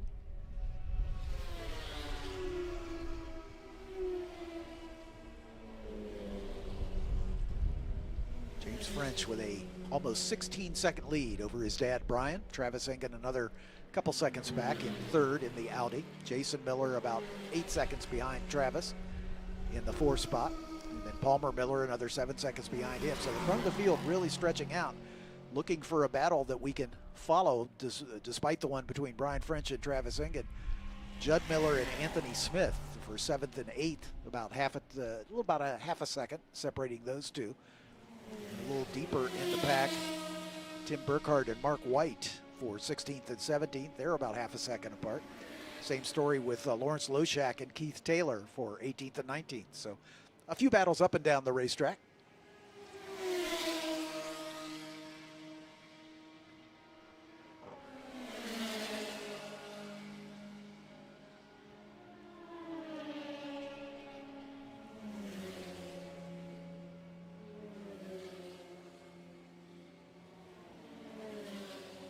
See just a huge elevation change from 5 to 6. You don't really appreciate that until you're kind of standing at the bottom of 5 looking up. But when you get to the top of the hill, there's a crest, and then it flattens out for a moment and then starts to drop away right as you turn blind into 6 at the top of the hill. And naturally, as you're driving, your eyes track to where you're pointing the car. And a lot of times you cannot see what's beyond the apex at 6. And sometimes that catches a few people out, or they start to track out a little bit wider and get themselves into trouble with the lack of grip that's on the exit to the outside of 6. So it's a difficult corner to master, being able to make time through it in a time situation. But even harder when you're dealing with traffic. And sounds like one of the Can-Am cars having a hard time finding a gear there right behind Travis Engen. Yeah, I think that's the Nuart Can-Am of Mark Hannafin, the 47, having a problem. On camera, we saw Anthony Smith in the Ligier, able to make the pass on Judd Miller in the 64 Radical. That'll move him up into 7th position. Engen going underneath the Sargento Bridge there, about 11 minutes in. Just past halfway. There's Travis in the Audi. And very honestly, got stuck behind a couple of lap cars through the twisty bits, and Brian French really just kind of kicked it in and able to pull away. There's French just disappearing from your camera view as Engen gives chase. Just about 3/4 of the hurry down straightaway there. Yeah. Into turn 8. Again, as these leaders working their way through the back of the C Sports Racer traffic and the Sports 2000s.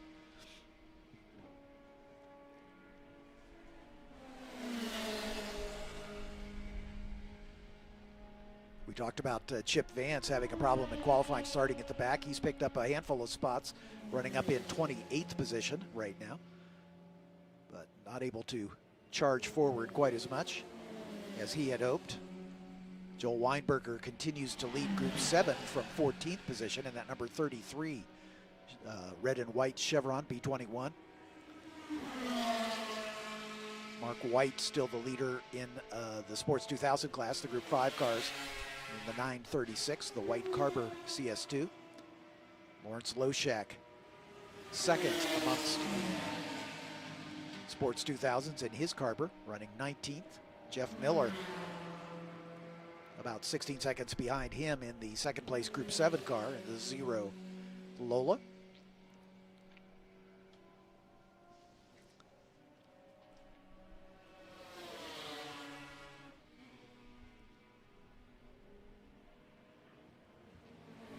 Brian French with the yellow highlights on his car.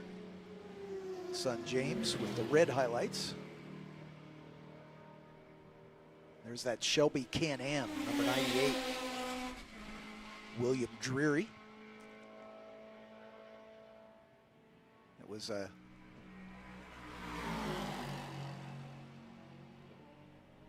spec series back in the early 90s. Ran from 1991 to 1996, the Shelby Can-Am.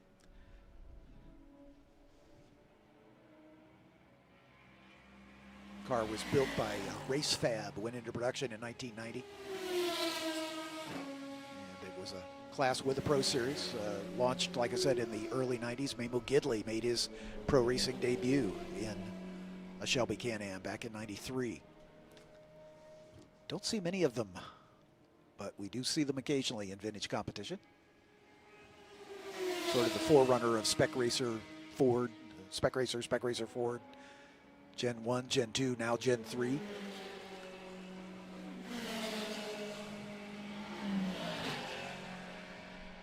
There's Jeff Miller, the 0 Lola. With the pipe organ looking exhaust manifold, each cylinder with its own exhaust pipe. Giving Travis Engen a wide berth on the entry to 14.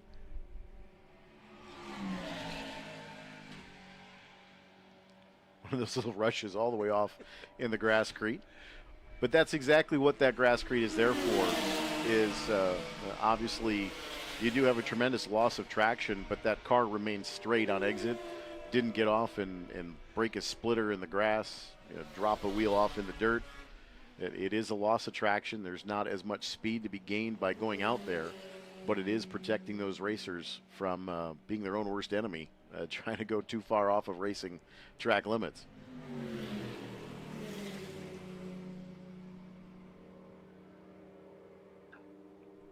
Just past 15 minutes in here in this Group 5A, 7 and 11. And again, Hannafin in that Newhart is just having a hard time finding fifth gear. Yeah, it does want to, it's probably got a dog box, and it's he's having trouble getting it engaged into. It's about ready to be a box of neutrals, I think. It does not sound good.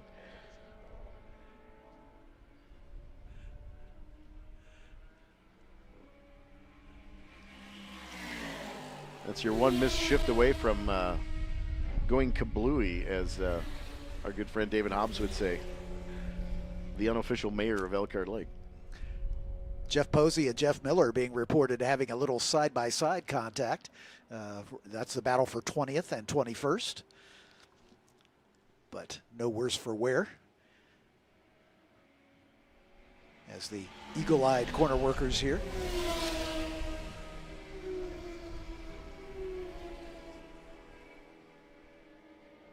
But your leader, James French,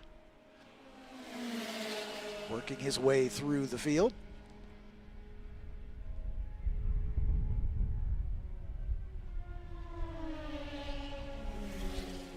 Still waiting.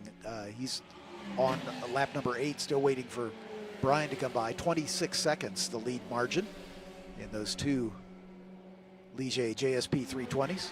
Travis Engett another 9 seconds back.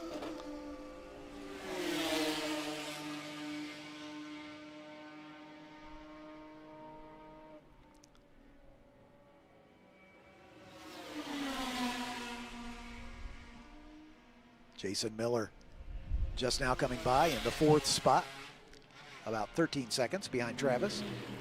Kevin Leparski a good deal quicker than Jason Miller, so Leparski in that number 213 Orica LMPC started in 6th, dropped back a bit in the early running to 7th, but he's worked his way back up into 5th position. And lapping quite a bit quicker than Jason Miller in front of him. He's got about 9 seconds to make up, and I don't know if there's enough time left for him to close that gap, but we'll keep an eye on it. Leparski in the 213. Orange and blue, Orica, LMPC. Leader James French coming up through Bill Mitchell Bend, making the right-hander at 14.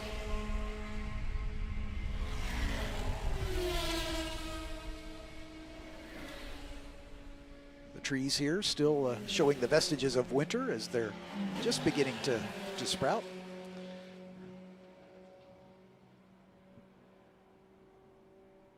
Next time we're up here in June, the foliage will be in full bloom.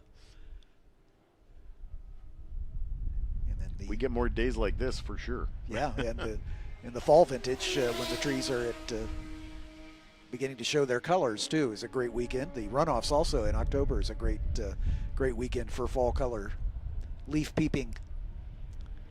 Not a good week for radiators on occasion. Yeah, it's true. Especially if it's as windy as it was yesterday. Exactly right.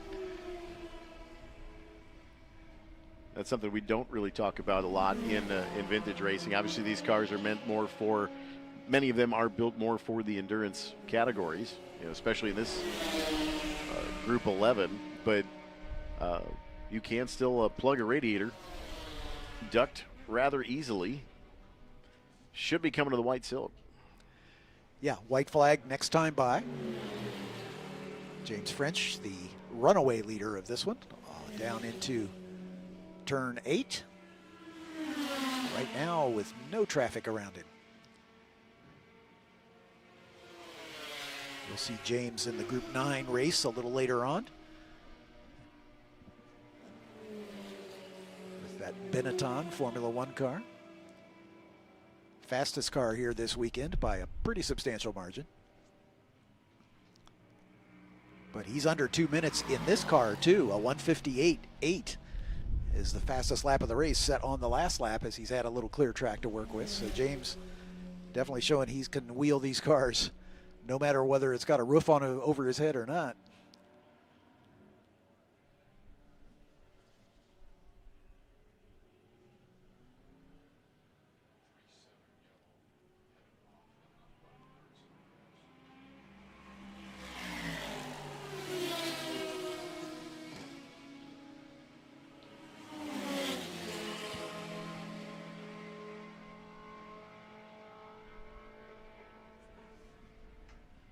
White Silk is in the air. This is the final lap for James French in that 2020 Ligier.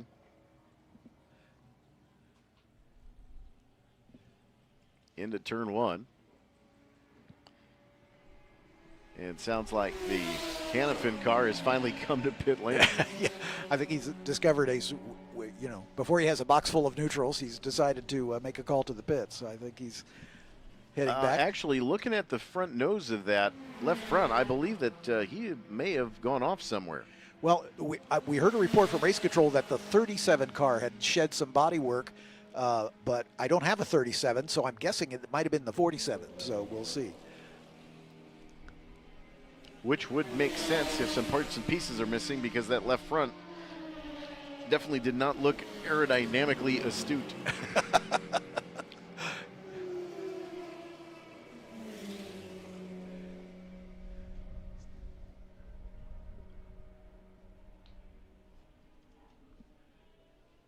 So no drama at the front for this one, as the French family looking for a 1-2 podium finish.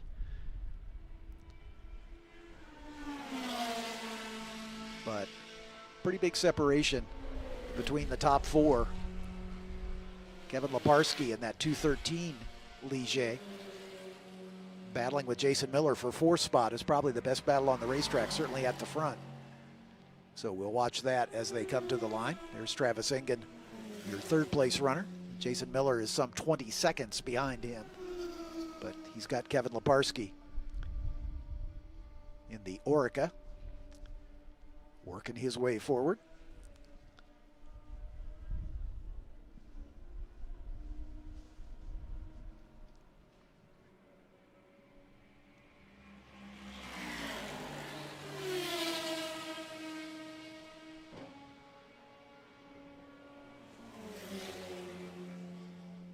Pretty good level of traffic there in the carousel there. It just seems like a stream of cars coming underneath the Motul Bridge on the entrance. Rush hour in Milwaukee here. That's about as much traffic jam as you'll see in Sheboygan County right there. You're right. Good look at the 33 of Joel Weinberger in that red and white Chevron B21, the lead Group 7 car. The checkered flag is in the air for Brian French, taking the win. James pulled into the pits. Yeah, there's James crossing the line. He'll get credited with 3rd. But so Brian French will take the win. Travis Engen finishing in 2nd spot. Margin of victory just over 5 seconds. James French crossed the stripe in the pit lane, but he'll be credited with 3rd. Jason Miller in 4th, holding off Kevin Leparski at the line by just over a second. Leparski finishing 5th in the number 213 Orica. Then Palmer Miller in the 32, about 10 seconds up the line, and he was able to hold off the challenge from Anthony Smith in the number 15 Ligier. In fact, Anthony has not yet come by, so they were in a pitched battle.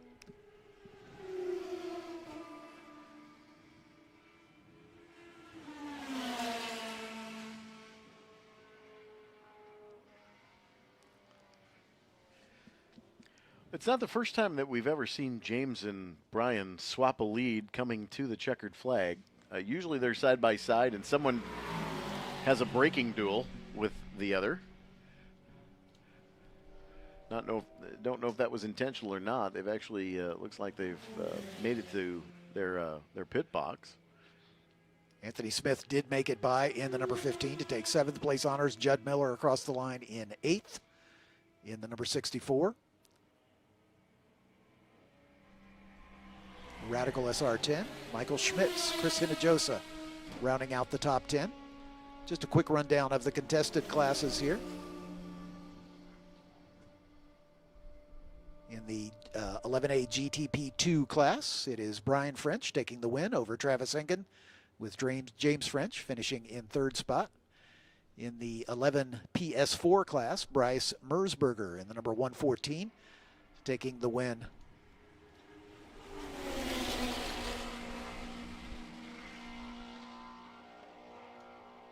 over Jalen Batley in the number 88, with Tyson Schweisau in the 92. Those all rushes. In the 11A PS1 class, Palmer Miller taking the win in the Radical SR10, number 32. Judd Miller in the SR10, number 64, second. Michael Schmitz in the number 30, Norma, coming home third. In Group 7, in the U2 class, Joel Weinberger taking the win by a substantial margin, almost 50 seconds, over the 0 of Jeff Miller, with the 27 of Walter Volrath in third. In the 11A PS2 class, Austin Riley in the Revolution 427, taking the win over the 44 of James Dennison in another Revolution 427. And finally, in the Group 5A S Sports 2 class, Lawrence Loshak was able to catch and pass Mark White before the end of the race, so Loshak taking the win in the number 28 Carber. Mark White in the 936 Carber finishing second. Frederick Seidel in the number 18 Carber, making it a Carber sweep of the Sports 2000 podium. Next up, muscle cars, sedans and sports cars, Group 6, 8, and 12 coming up next.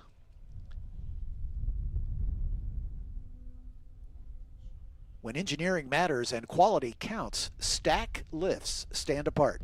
Designed and built by racers who understand structural integrity and performance under pressure, Stack premium lifts deliver premium elevation for your home garage.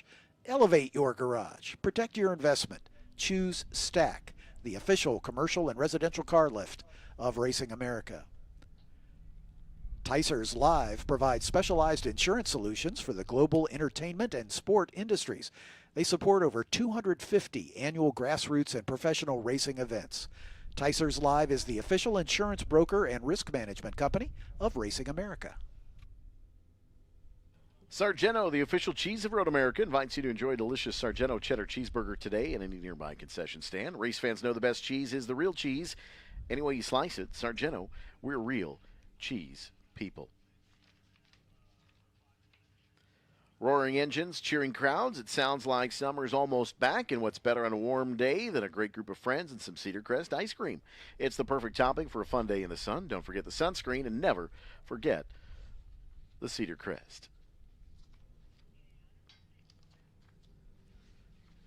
The Village of Elkhart Lake welcomes you to Road America's National Park of Speed. Following today's events, head north out of the gates into Elkhart Lake for great food and live lakeside entertainment. Let the fun continue at Wisconsin's legendary getaway, Elkhart Lake, Wisconsin.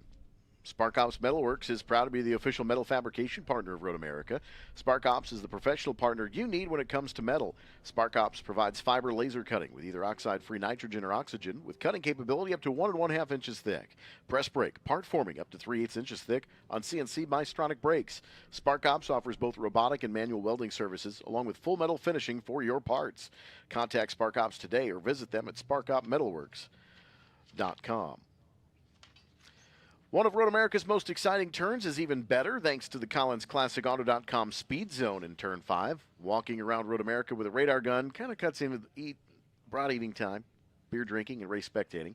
So check out the CollinsClassicAuto.com Speed Zone in Turn 5, brought to you by Collins Classic Auto, proud sponsor of Road America. Visit CollinsClassicAuto.com today. Coming up here in our schedule, here just past the 9:40 mark, is our Group 6, 8, and 12. Final call to the grid, Group 6, 8, and 12, and followed by the Junior Formula Championship at 10:20. So we're coming close up to the 9:45 scheduled session. Group 6, 8, and 12, final call to the grid.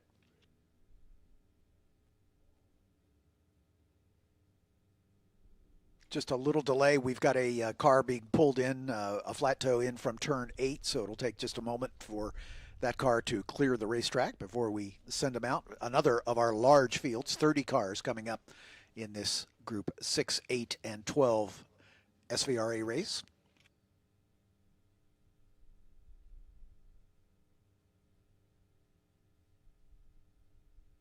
Yeah, it sounds like we're going to be on hold here for just a little bit, as there's also some body work, I think, left over from the 47 car from that last race, the Newark Can-Am.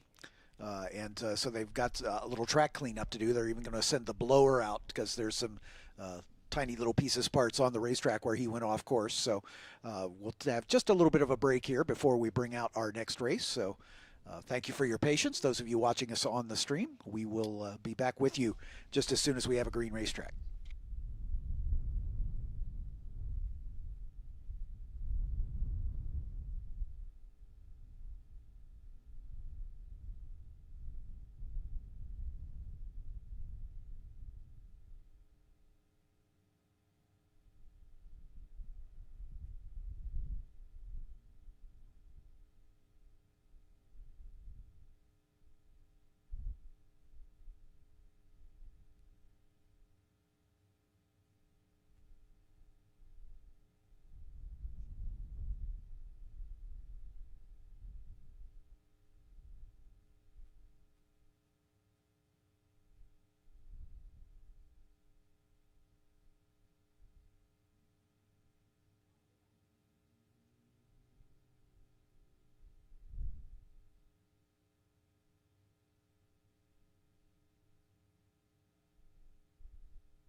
Welcome back to the Racing America weekend here at beautiful Road America, America's National Park of Speed. My name's John Fippen, alongside the voice of Road America, Eric Miller. Tom Luck at the Mighty Wurlitzer giving us the video coverage as we are getting ready for our Group 6, 8, and 12. tracking the Thunder, the Ray Skillman Ford Mustang. Indeed. And Jonathan DeGaynor, the first car behind that Mustang. Let's introduce the 30-car starting grid. Starting in row 15, on the outside is the 48 of Randy Castling in his Group 12 Porsche 911 RSR. Next to Randy is the 114, of Aaron Gorman in another Group 12 car. It's a Mazda Miata. In row 14 is the 070 of Randall Alexander in his Group 8 Datsun 510. Next to him is Jessica Jonk in her number 28 BMW 325i. In row 13, the 20 of Kimberly Meyer in her BMW 330 Ci. And the 34 of Clay Hargett in another Group 12 car. That's a 2008 Ford Mustang FR 500S. In row 12, the 444 is Justin Pauley in a Group 8 Porsche 911. And car number 6, Darren Bozell in a Group 6 Chevy Corvette Coupe. In row 11, the 43 of Gino Carini in his Group 12 BMW Z4. And the 12 of Lee Giannone in a Group 8 Porsche 911 ST. Lee, by the way, is the Chief Executive Officer of Racing America, and great to see him in his Porsche. The 14A is in row number 10. That's Steve Smith in his black 1992 Chevy Corvette Coupe. Another Corvette starts alongside. That's the 26 of Rick Ortman in his 1988 Corvette. In row 9, the number 163, Billy Bob Boer in his Group 6 Corvette Coupe, and the 661 of Mark Webber in his Group 12 Porsche 944 S2. In row 8, another Porsche, the 896 of Tanner Market in his Porsche 968, the successor to the 944, and the 18 of Patrick Duncanson in a 2004 Ford Mustang. In row 7, the 09 is John Coyle in his Caterham 400, and the 67 of Chris Candy in a Group 8 Porsche 911. In row 6, the 21 of Ronald Pauly in his Group 12 BMW 325i, and the 181 of Tim Peterson in a Group 8 Porsche 911. Row 5 has the 222 of Nick Gruce in his Group 6 Corvette, and the number 76B of Henry Vicchioso in his 1965 Ford Mustang. In row 4, the 36B of Fritz Seidel in his Group 8 Porsche 911 ST, and the 52 of Tim Bowder in a Group 12 Ford FB 350S, In row 3, the number 36 of Scott Shadell in a Trans Am Chevy Camaro, Group 6 TAS. Next to him, the 76 of Steve Yarborough in another Group 6 car, the Chevy Corvette. In fact, the top 6 are all from Group 6. In row 2, the 169 of Scott Graham in another Trans Am. That's a Pontiac Firebird. And the 696, of Robert G. in a Group 6 Chevy Corvette. On the front row, the number 42 of Rick Mooney in his Chevy Corvette Roadster from Group 6. And the pole sitter, the number 111 of John DeGaynor in the Group 6 Devon Special 1960 Vintage. A car that he and his late father, Scott DeGaynor, built some 60 years ago.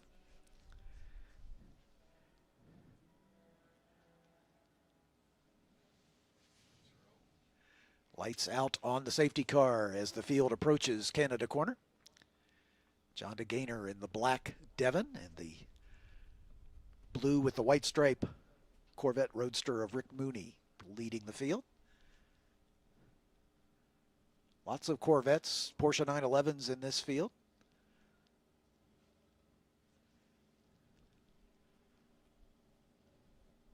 But a couple BMWs, a couple Mustangs. Porsche and Corvette, noted history of rivalry between the two. Yep. And I think more recently we all are familiar with the BMW Corvette rivalry. Exactly. If you're paying attention to the 24 Hours of Daytona at all. Yeah. Have the shirt. Yeah, there you go.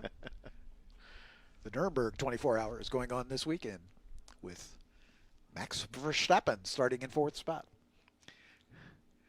Climbing the hill, coming to the attention of the starter, and we are underway. The green flag flies. John DeGaynor with just a bit of a jump, but Robert Gee in that 696 trying to get alongside. Trying to make it 3 wide coming in turn 1, but DeGaynor's going to get it done. Then the 2 Corvettes slot in right behind. And then just behind him is Scott Graham in that number 169 Firebird.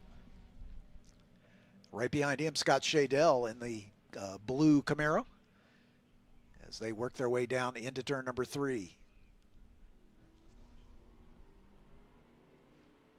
Full field streaming down into turn 3, one of the largest fields of the weekend. Yeah, second largest here this weekend. We had 34 cars in the previous race and 30 in this one. Under the Sargento Bridge, on the way down the hill toward turn 5.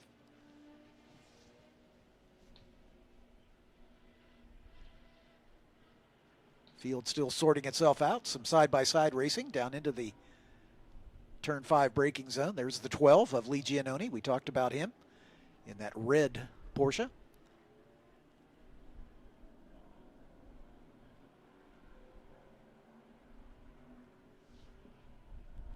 Under the Corvette bridge through turn number 6 they come.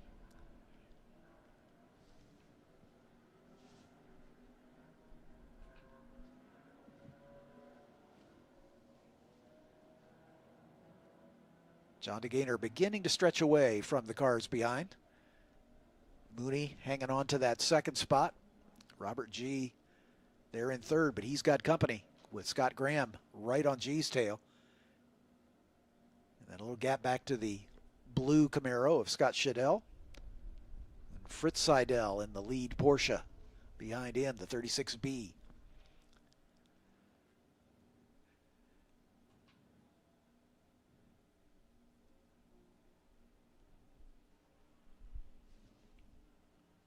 See the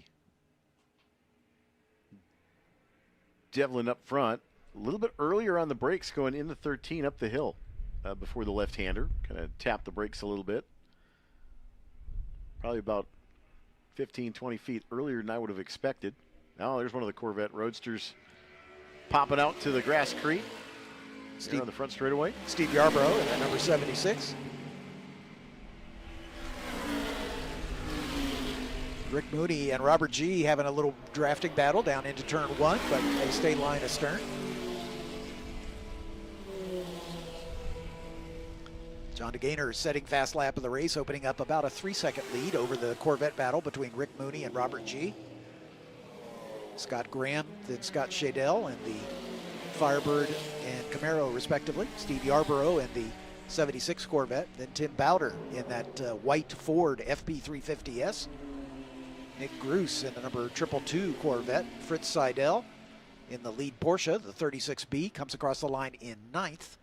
Tim Peterson right behind him in the 181 white 1970 Porsche 911.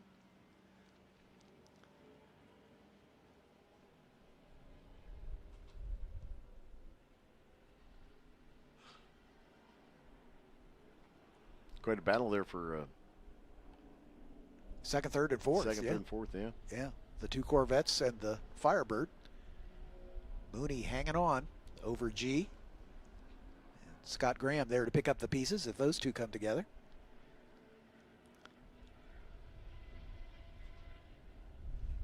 Turn 8, one of the best places to watch this group specifically, especially because you can watch the cars roll center quite heavily with the more closely resembled stock suspensions. Corvette engine in that Devon, by the way, too. So it's a GM festival at the front here.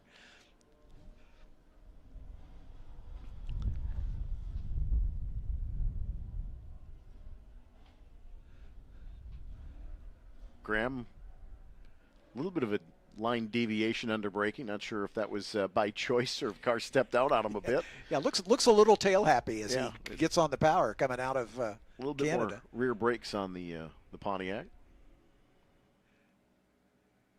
You know, maybe an optical illusion, but it looks like the Corvette's got a little more tire under them too than Graham's car. You do have a little bit wider rears for sure on the Corvettes, I would imagine. These top four have really begun to sprint away from the 5th place runner. Scott Shadell in the 36, leading that second wave.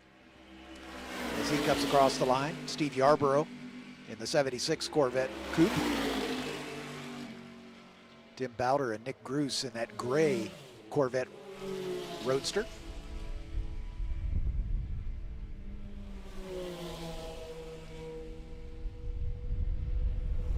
John DeGainer disappearing in the front, some 5 seconds out in front after 2 laps.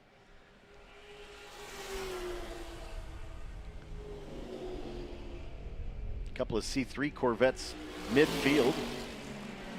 All kind of having a little bit of a side-by-side battle at the start-finish line just a moment ago.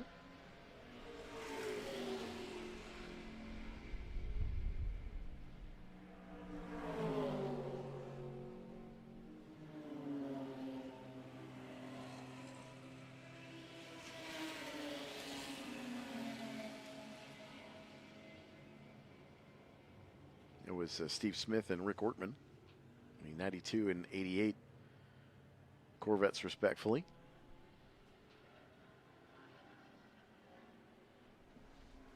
Of course, Corvette Bridge up on top of the hill at turn 6, Corvette Corral over in turn 3. Legendary places, not just on the racetrack, but around the racetrack as well here at the National Park of Speed. There's a good look at that battle going into 5 there. And now up the hill. Working around, looks like, I believe that is that Ford Mustang. Just ahead. That is Patrick Duncanson in the number 18. Duncanson in that 2004 Mustang. That's a Brad Dahmer Motorsports developed car.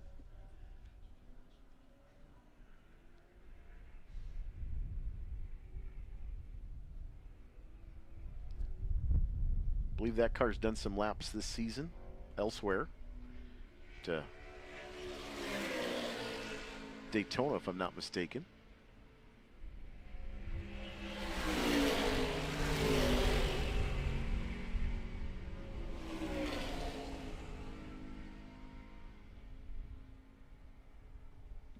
Here at the kink through Kettle Bottoms now.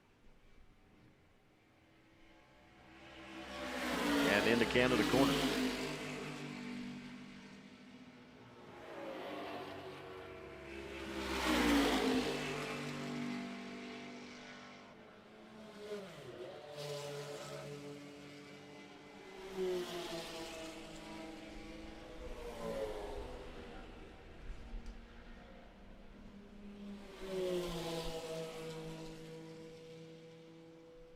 This battle coming up the hill as the Steve Smith Porsche pulls out, the Corvette pulls out, trying to make a move on the Mustang. You have the 63 split window coupe. Bill Bob Bohr around Rick Ortman. Mark Webber is that blue and fluorescent yellow mirrored Porsche back there. It's a 944. Lost a couple of spots there on the exit of 14. Patrick Duncanson in that Ford Mustang, then Steve Smith in the black Corvette.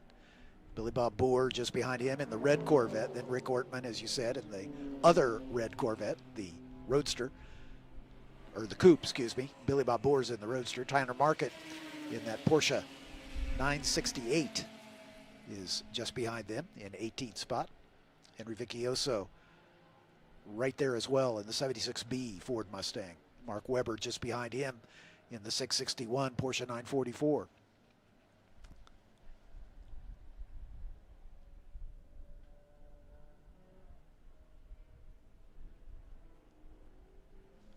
This battle going on for 14th in the overall running order.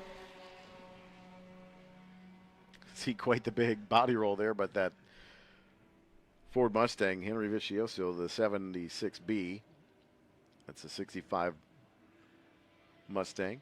Quite a bit of roll there in turn 6. Up on 2 wheels. That's really why I love that complex from 6, 7, 8. You really get a sense of where these cars are mechanically finding grip.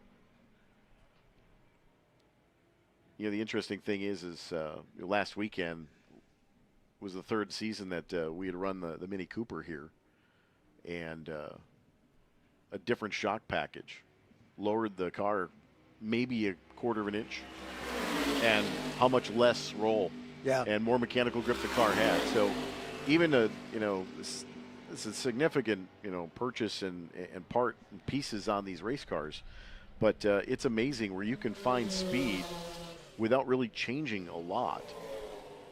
From the stock mounting points and things like that. So these cars, you can definitely tell, have some parts that they've made changes because of the behavior of the race cars. The Corvette, Smith gets around Duncanson. Looks like Duncanson kind of opened the door. Not sure if that car maybe has a problem. Yeah, he went a little wide coming out of Billy Mitchell Bend and kind of opened the door. And I think I thought he might be headed to the paddock, but he is definitely a little slow coming up the hill. Yeah, it looks like it's lost a little bit of forward drive. Squeezing the Porsche there towards the bridge. Ooh, that's not going to end up well. And Mark Webber wisely backed out of it, gave Duncanson the spot back underneath the bridge. But I think Duncanson missed a gear. That's my guess. Could very well be. Because he's back, looks like he's back up to pace. Mark Webber going to look to the inside, down the hill into 3. Duncanson gives him a wide berth.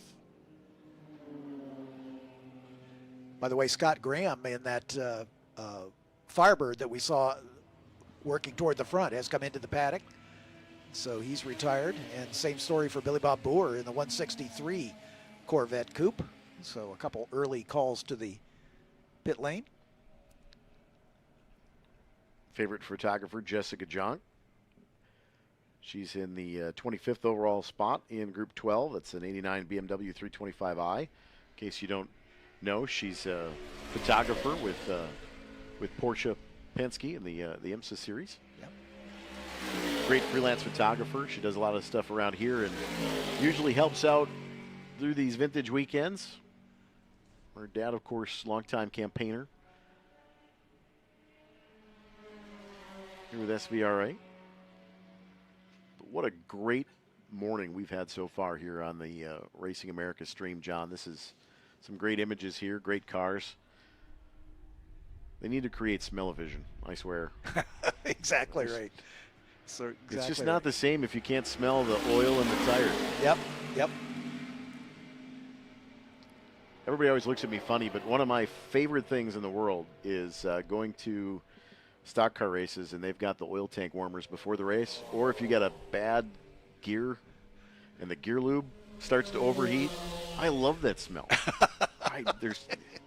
I hate changing gears. Hot gears to change are not fun, but yeah. There's something about a little bit of aroma that comes off of some toasty gear lube. It's they need to create a candle for that or something. I don't know. Yeah. But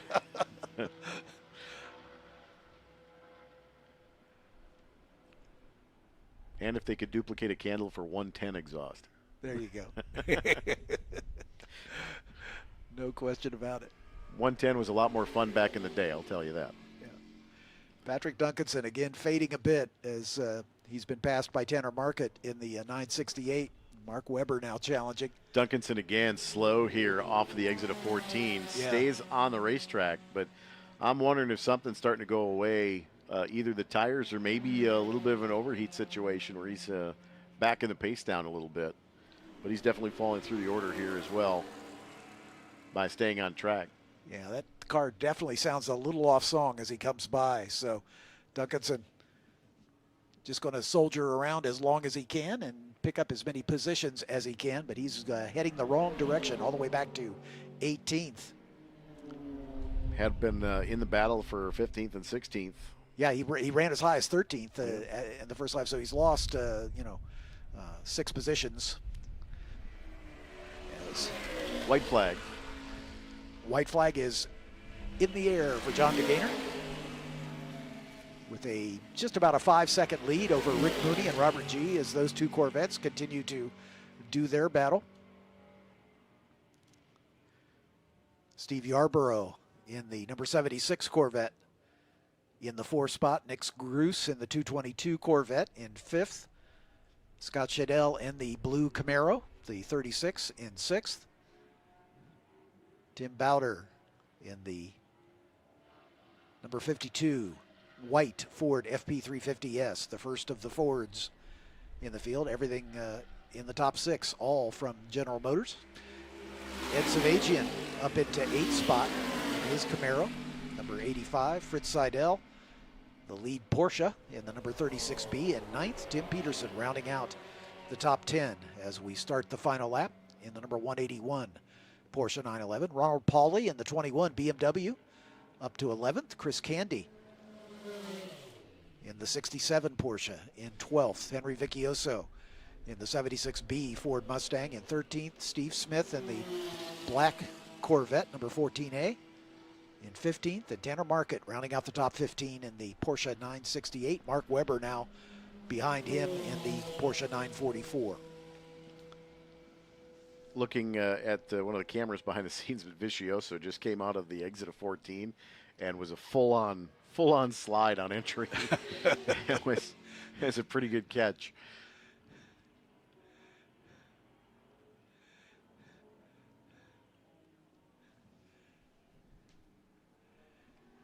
We're getting words that the third place car, the 696 of Robert G., might be dumping some fluid out of that car. If I had to gather, it's probably a little bit of water. Yeah. These cars will start to overheat a little bit. Ambience up over 70 degrees now, so.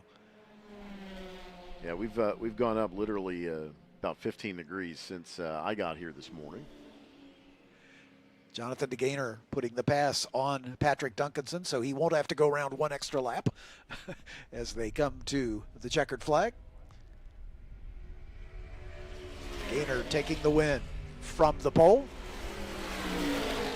Rick Mooney finishing in second spot. Robert G. in the 696 across the line. Seems to be at speed. Still waiting on Nick Gruce in the number 222 gray Chevy Corvette. There's the 34 of Clay Hargett, the lapped car. Jessica Jonk at the 28.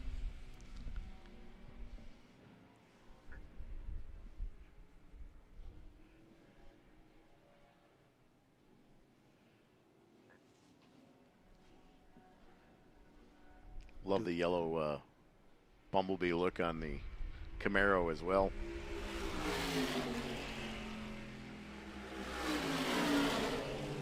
So in the 6A production class, Rick Mooney taking the win in the number 42 Corvette over the 76 Corvette of Steve Yarborough and Edward Savagian in the 85 Corvette, rounding out the top 3 in that class. In the 6TAS category, the 36 of Scott Shadell survived for the win over Scott Graham, who retired after 4 laps in the 169. In the 12A MP4, it's Tim Bowder in the number 52 Ford over Clay Hargett in the number 34 Mustang. In the 12B MP3 class, Aaron Gorman in the 114 Miata over the 20 of William Svoboda in the BMW 330 CI. In the 12 MP4, that's Ronald Pauly in the number 21 BMW over the BMW of Gino Carini in the 43. In the 12 MP3, Tanner Market in the 696 Porsche 968 and the 18 of Patrick Duncanson in the Ford Mustang. Nick Gruce was in the same class as our leader, John DeGainer, so Gruce will finish second in the 6 GT category in his Corvette. In the 12B MP2, it's Mark Webber in the 661 over Jessica Jonk in the 28 BMW. And finally, in Group 8, in the A production class, Fritz Seidel taking the win in the 36B. Tim Peterson finishing second in the 181. Chris Candy in the 67 in the final position. As the first of our Formula class races coming up next as the Ligier Junior Formula Championship. Coming up next.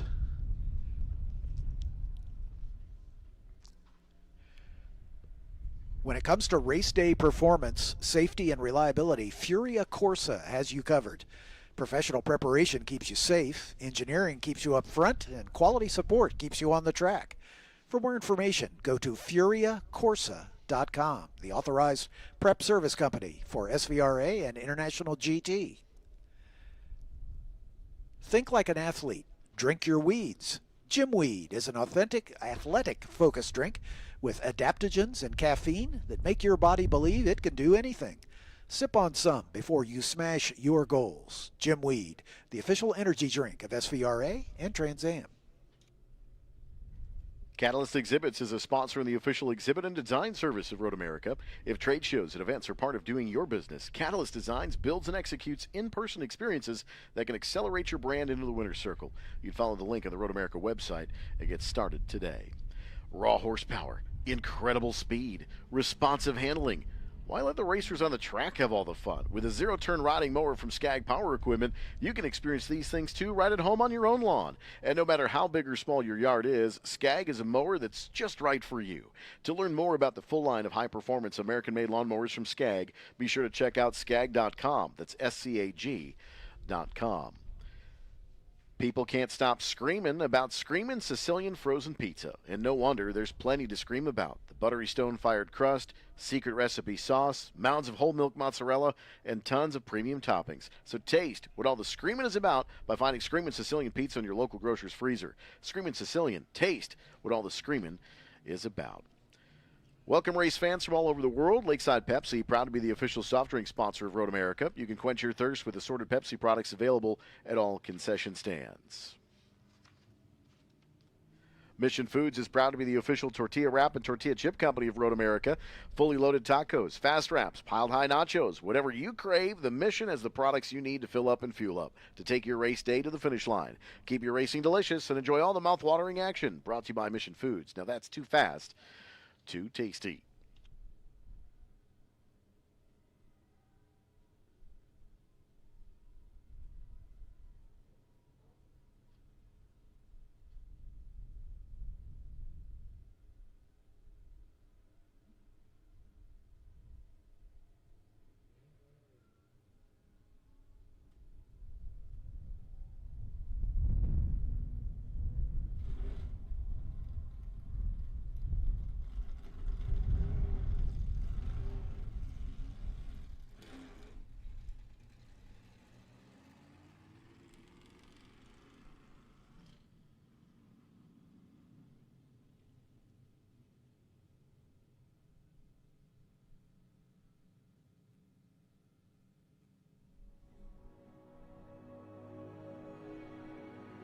A lot of people don't know this, but the Air Force actually has the ability to refuel aircraft in the air, and that's my job.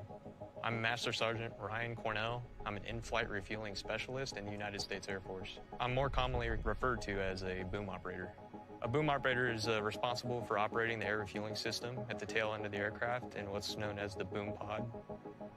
So the Air Force needs in-flight refueling in order to extend how long other aircraft can remain on station. So we could be going anywhere from 200 to 315 knots, and you're using what's called a rotor control stick to fly this boom around, using its control surfaces, lining it up with the receiver's receptacle, and you're using your telescoping lever to reach out and make contact.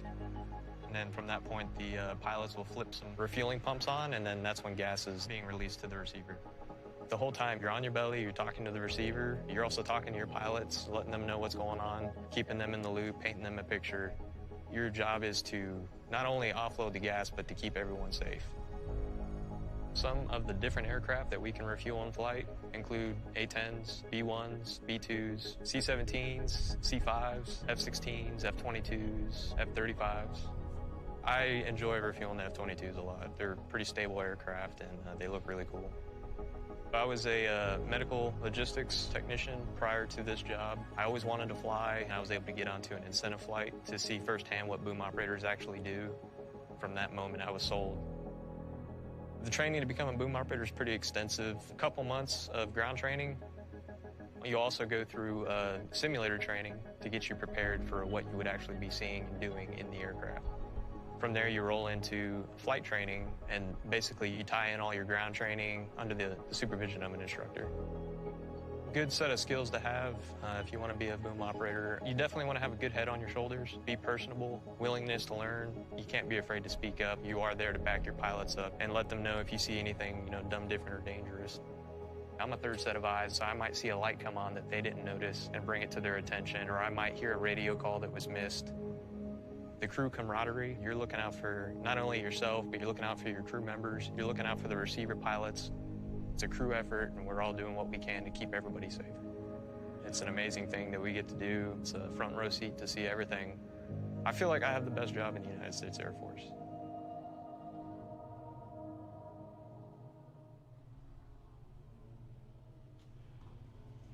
Welcome to the Ligier Junior Formula Championship, part of our Racing America weekend here at beautiful Road America. My name's John Phippen, alongside the track announcer from Road America, Eric Miller, as we are getting ready for our first Formula Car race of the weekend. This is for the Ligier Junior Formula Championship, the first step on the three-step ladder through the Racing America Formula Car Championships. We've got a total of 9 cars on the starting grid. Let's introduce them to you. Just as a bit of explanation, we have 2 classes competing in this race. The Gen 2 cars, which is the second generation F4 car, the JSF 422, is run slightly detuned with a slightly detuned engine control unit to run with the JFC cars. But they'll start at the back of the Formula One style standing start. And they're a little quicker, so you'll see them work their way through, and it would not be surprised if we see them make their way toward the front before the end of the race. So let's introduce these drivers to you. Stepping into a G2 car for the first time this weekend, the number 54 of Michael Fatuta. We'll talk a bit about that, from Flushing, New York, for G-Tech Motorsports. Alongside him will be the 07 of Jack Speth from Tucson, Arizona, for Kiwi Motorsport. Now for the G1 cars in row 7, or in 7th position in row 4, the 21 of A.J. Abdullah from Van Nuys, California. A.J. runs for Berg Racing. Next to A.J., or in row 3, should we say, is car 9. That's Tyler Wade out of Alameda, California. Tyler for Berg Racing as well. Next to him is the 5. In the 5th place is the 52 of Ella White from Carbondale, Colorado. She also races for Berg Racing. In row 2, the number 33 of Alexander Savage from Hernando, Florida. He is one of the G-Tech Motorsports drivers. Next to him is the 11 of Lázaro Benotti from Malagueño, Argentina, and the Fangio Foundation sponsored machine for the Speed Factory. And on the front row, local driver Ava Hansen from Elkhorn, Wisconsin, in the number 26. Ava for Ava Hansen Racing. And the pole sitter is the number 7 of Beckham Jasir, our points leader coming into this round out of Miami, Florida. Beckham races for Champagne Racing. Talk a little bit about Michael Fatuta. He was entered in the number 12 car in the G1 class, but had an unfortunate incident in testing on Thursday, damaging the transmission and the bell housing on the car. They didn't have the spare parts available to repair it, and tip of the hat to the folks from Atlantic Racing who had a spare Gen 2 car available.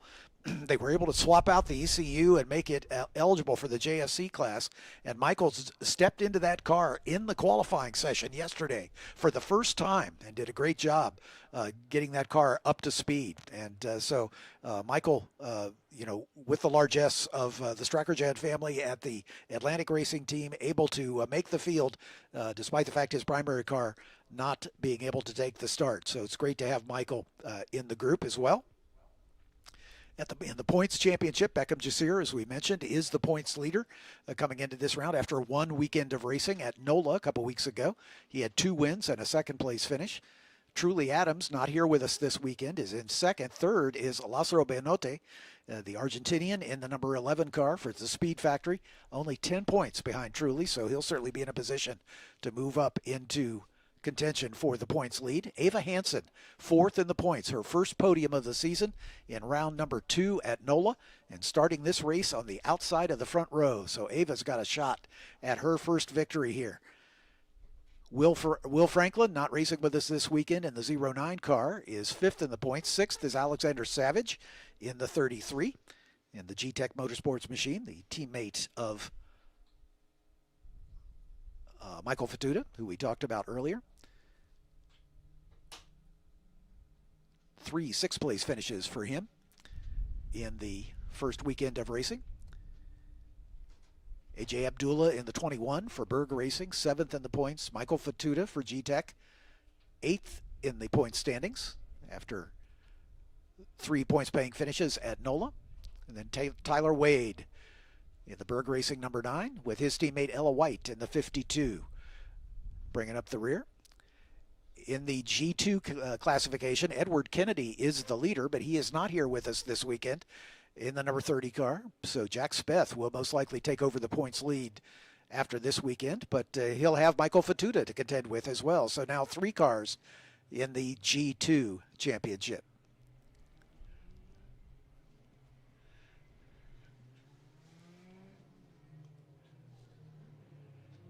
Yeah, the 9 car of Tyler Wade with a problem on the formation lap. Apparently the clutch not engaging properly, so he's in, and the 54 in as well. Michael Fatuta will be starting from the pit lane. He never had a chance to do a standing start in the G2 car, and so as a matter of caution, since he was starting at the back of the pack anyway, the race director, Scott Goodyear, made the decision for him to start from the pit lane. So trouble for Tyler Wade in the 9, and Fatuta will be starting from the pit lane as the field forms up.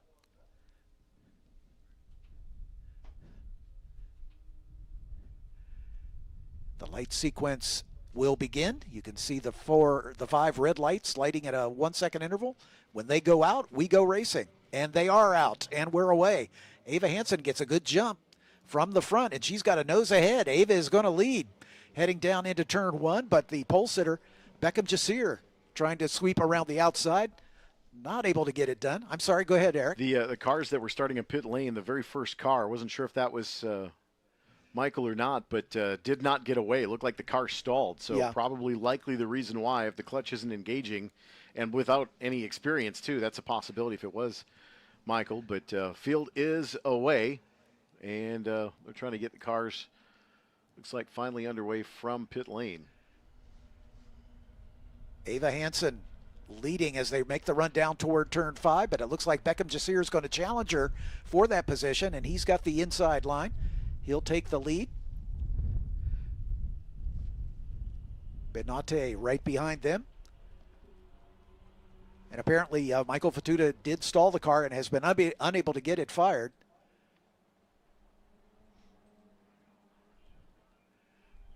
So Michael will have some catching up to do. So it looks like the stall as he tried to start away from the pit lane. Scott Goodyear, our race director, prescient in the fact that not having a chance to test that standing start in that car, elected to let him start from the pit lane.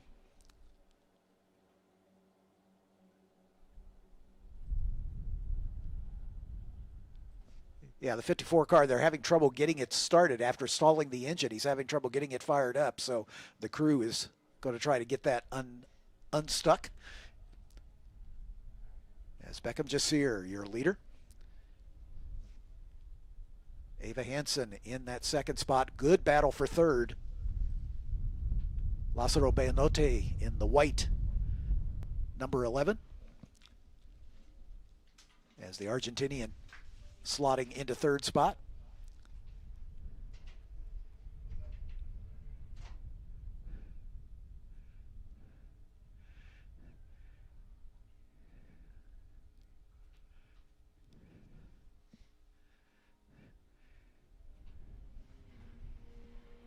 Working their way up the hill to cross the line. Jasir, your leader. Hansen in second. Benate in third. Jack Speth in the G2 car all the way up to fourth after just one lap. Alexander Savage in fifth now.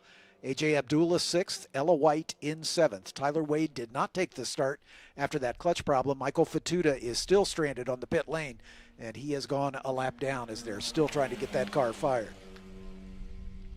Tyler Wade did eventually join the field, and he is on the lead lap in eighth, but he's about 17 seconds behind the back of the field, so Tyler will be pedaling fast to catch up. But the battle at the front is a good one. Ava Hansen coming under some pressure as Jack Speth has worked his way up to second overall. As we mentioned, the Gen 2 car, despite being detuned a little bit to keep it in touch with these cars, is about 4 seconds a lap faster in full race tune. We'll see the F4 cars that are the entire field of Gen 2 cars coming up just after the lunch break, after our fan walk. So there's a bit of a disparity in the performance envelope of the Gen 2 cars. They're still quicker than the Gen 1 cars. So it's, even though the Gen 2s start at the back of the standing start, it's not at all uncommon for them to make their way to the front and have a battle of their own. And unfortunately, Michael Fatuta a lap down as they're still trying to get that car fired after a bit of a scramble to get him into the field.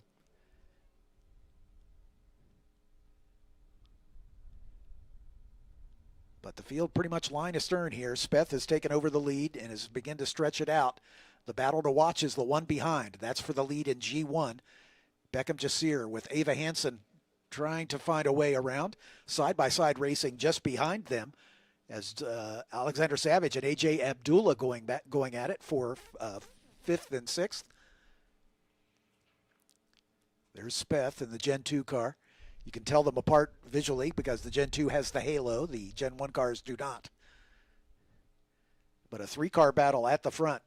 Jasir, Hansen, and Benotti. There's Speth, then Jasir, then Ava Hansen. Had a great conversation with Ava Hansen and her parents back in January at a Young Racer Special. She's making a bid for the lead. And looks Tracks like she out wide just a bit, but she may have the lead going into 3 here. Yeah, she does indeed. Jasir went a little bit wide, and Ava takes over the point here at her home race. But she was really looking forward to this season and traveling a bit and obviously getting a chance to, now that she's got some experience in the car, get some good laps here around Road America. So she's putting that practice and all of that effort to good use here. Battle for the lead again, under braking. Jasir again to the inside, back to the front in that 7 machine here in Junior Formula Championship. Binotti there in 3rd spot, a great 3-way battle at the front, and then a little bit of a gap back to Alexander Savage in 5th. AJ Abdullah just behind him in 6th. But this battle at the front of the Gen 1 class, Speth is long gone, and he will continue to stretch that advantage. But you see how competitive, though, the top 5 are here. I mean, 4th and 5th aren't that far off line of stern. Oh, yeah. Only about 7 or 8 car lengths there. Yeah, the only car that's, kind of out of sequence is Tyler Wade after having to start from the pit lane, and he's in catch-up mode here. Speth disappears at the front, but this is the battle we're watching, the lead in Gen 1. So Ava Hansen kind of capitalized on a really good 14 exit the lap before, and I think that, a lot of people don't realize that how much a good launch out of a corner makes a difference by the end of the straightaway, and she's got it again here. Now she's got the lead into 12. Jasir kind of hung on the outside, shuts the door on Benotti there. Yeah, but Binotti trying to take advantage of that and follow Ava through, but not quite able to close the deal. But it's early days. They've still got some time left. These are 30-minute timed races. So Ava Hansen with the lead now. Now she's going to obviously be creating a little bit of the tow for Benotti and Jasir. Will have that advantage at the end of the straightaway, but she's got a car length in the lead at Road America. Binotti able to take advantage of the double draft, trying to decide who to follow. He's going to try to push Beckham Jasir up alongside Ava. They're going to go side by side through turn 1 again. This time Ava on the outside. Good commitment there. Absolutely. Great commitment there on the outside. Jasir had a great opportunity to shade inside, and you see the result of him having to pedal out of it just a little bit on the exit of 1. And now she's up to a 2-car length lead underneath the Sargento Bridge. But like I said, she was really looking forward to coming to Road America, with this round. Had a good chance to just sit down and talk to her, and had a little bit of an interview with her at the Young Racers special down in Hartford. And I think she's got the mindset that she knows she's got a lot to learn, but she's got speed. Yep. And they found some speed towards the end of last year, and she's putting that speed and to good use now. Obviously, her first podium earlier this year at NOLA. She started as a snowmobile racer when she was just a just a wee sprout. Jumped into a cart right after that and has never looked back and has worked her way up. And, this is a single car team. It's her mom, and her dad. I mean, against these multi-car teams, the legendary teams like Kiwi Motorsports and Crosslink Motorsports, the big teams with multiple cars. And she is holding her own here in this. And like I say, she's already got one podium already, a third-place finish at NOLA, and is leading this one in her home race.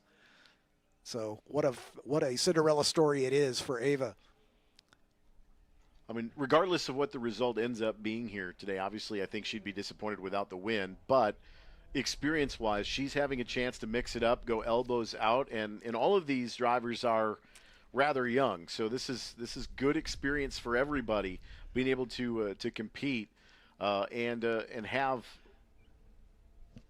race laps where they're side by side. As she's again going to the outside at 14, decides to tuck back in line. Now she'll have the advantage in the toe. We got a car off in 14, hard into the barrier on the exit of 14, just past the apex exit. That may bring out safety car potentially. I would think it might. We're side by side as they're running through. That was Jack Speth who went off apparently, as he has not come by. So Jack Speth way out in front in the Gen 2 car, and I think he overcooked it coming into turn 14 and is full course yellow. And we are going to go full course yellow. That's going to back the field up.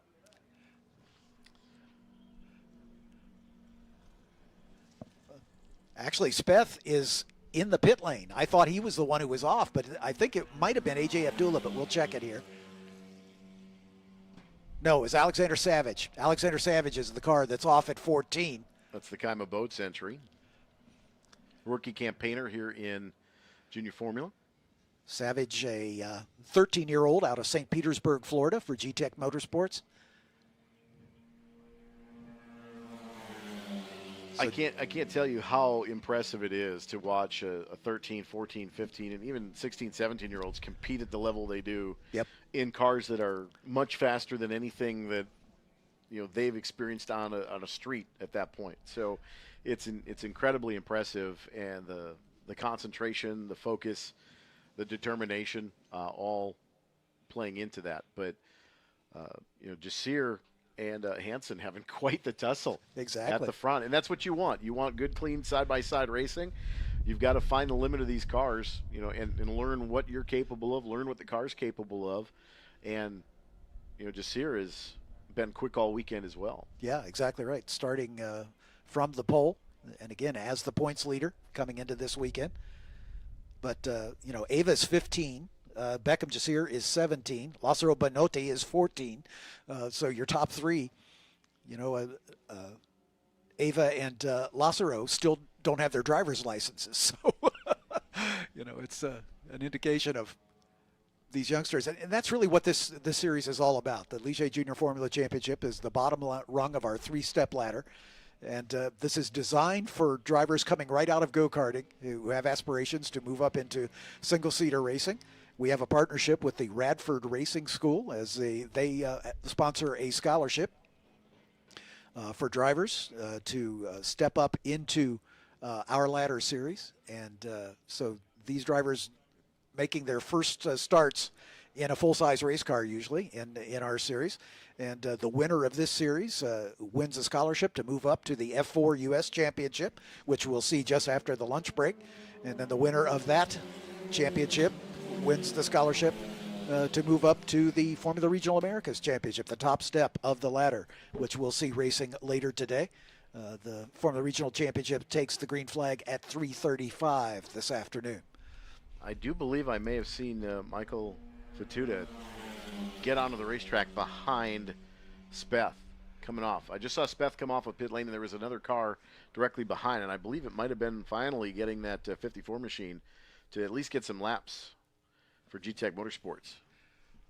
They'll be just ahead of the safety car playing catch-up to the backside of the field. Yeah, Jack Speth resumed in 6th position, but he is shown a lap down to the rest of the field. Ella White is now up to 6th. Alexander Savage, the car off. Fatuda has still not yet come by. So Tyler Wade the big advantage. He was the one who made the unscheduled pit stop for a clutch problem, and this will be allowing him to catch up to the back of the pack. So Ava Hansen, your leader. Beckham Jasir in second. Lazaro Banote in third spot. AJ Abdullah in fourth. Tyler Wade in fifth. Ella White in sixth. The last car running at the moment. Jack Speth again getting his problem solved and back out on track. Again, he is running in his own class, if you will. So even if he finishes outside the top five, he'll still take the win in the G2 class. And Michael Fatuta, if they're able to get that car fired, would still finish second. He's just got to complete 75% of the laps of the leader in order to qualify for points. Points are paid strictly on finishing position. In this case, with only 9 cars, everybody should score points as long as they complete 75% of the laps. So obviously, Alexander Savage will most likely not score points in this one. There's Jack Speth coming by. So he is officially in 7th position. And there is Michael Fatuta. Yep. In the 54 for G-Tech. Got that G2 generation car finally underway. And, you know, he did a masterful job yesterday in the qualifying session, having never sat in that car before, hadn't had the, you know, even though it's detuned, it's still a much different feel to that car as well. With some of the enhancements to that second generation of the car. So he did a fantastic job in qualifying and recognizing that they were going to have a hard time starting the car. And it's a good thing they made that decision, because certainly don't want to cause any issues on the grid itself from the standing start aspect. Yep.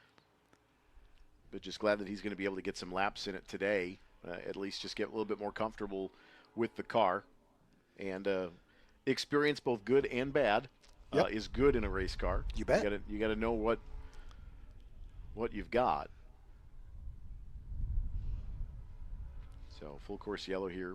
Nothing takes away from seat time. Beckham Jasir is a perfect example. He is the top-rated U.S. iRacing driver.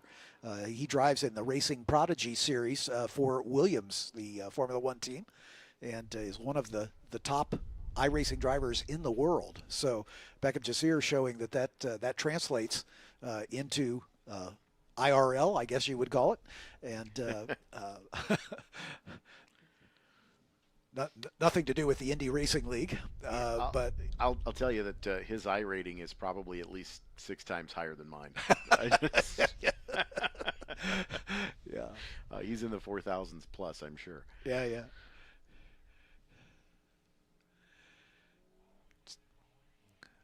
Sounds like we're going to go one more lap behind the safety car, as we're just past half distance of this timed event. As they're just completing the recovery work on Savage's car, and they need to get that car into the pit lane. Yeah, you can see it on the hook right now. The screen there. So they were almost able to go green this time by, but got it just a little too late to get the lights out on the safety car in order to alert the field.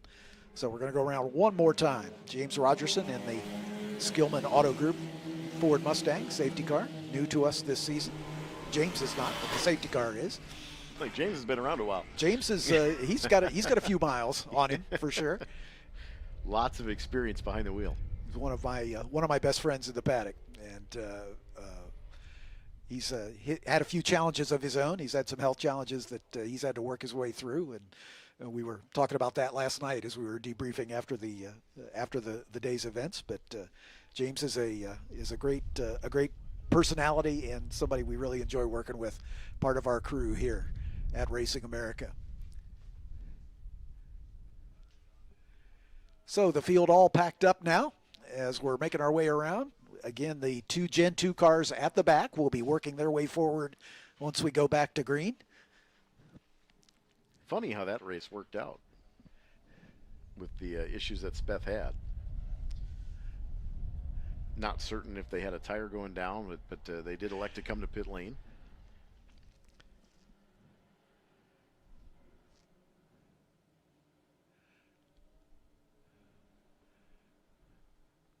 Confirmation from race control. We are going green this time by. Safety car will click the lights out at about Canada corner, and he'll begin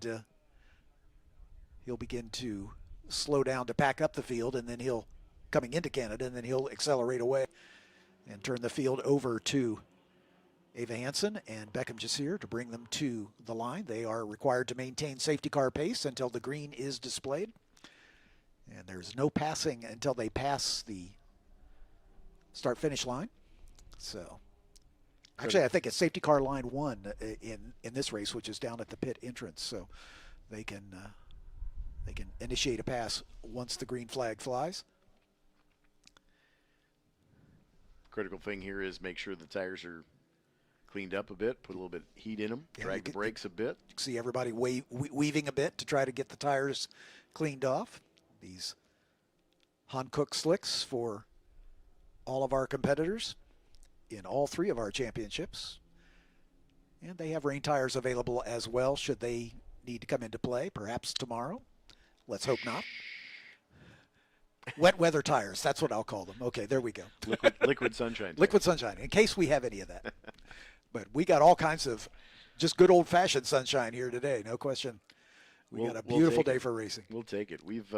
It's still pretty breezy here today, but that's been kind of the story of the spring. Is it's been very windy here in eastern Wisconsin for about the last 3 or 4 weeks.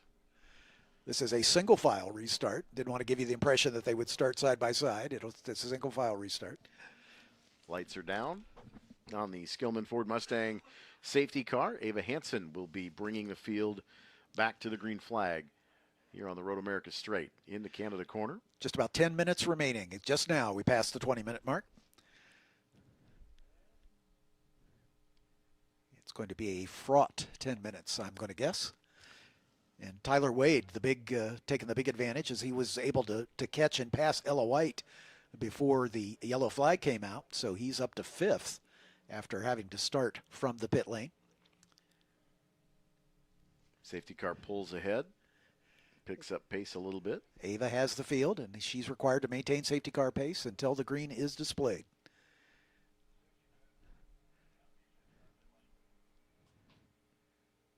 Beckham Jasir right on her gearbox. Lazaro Banotti giving a little bit of a gap there. A little bit of a gap to try to get the run. The green flag is out, and here they come. And Jasir pops out just as they cross start finish. And challenging Banotti is A.J. Abdullah as he goes side by side with the 3rd place runner. We know there's grip on the outside as Ava made the pass on the outside just a couple of laps before the safety car, but Jasir able to get in front, and Ava Hansen spun. She got forced wide for sure, or spun. She spun on the inside there. Not sure if there was contact or not.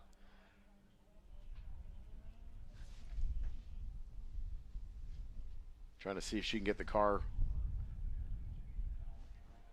fired and continued. So it looks like she's able to keep the car running and back underway after the delay.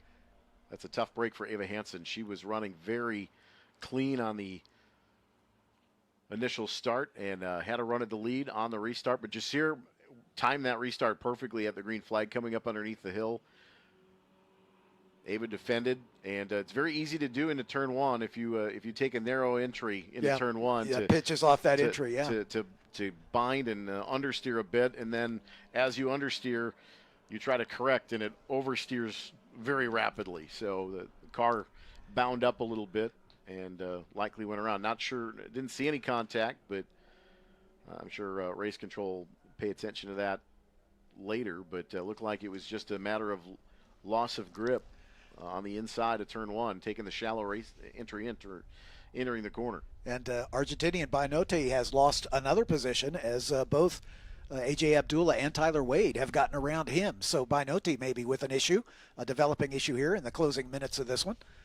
The battle is on at the front.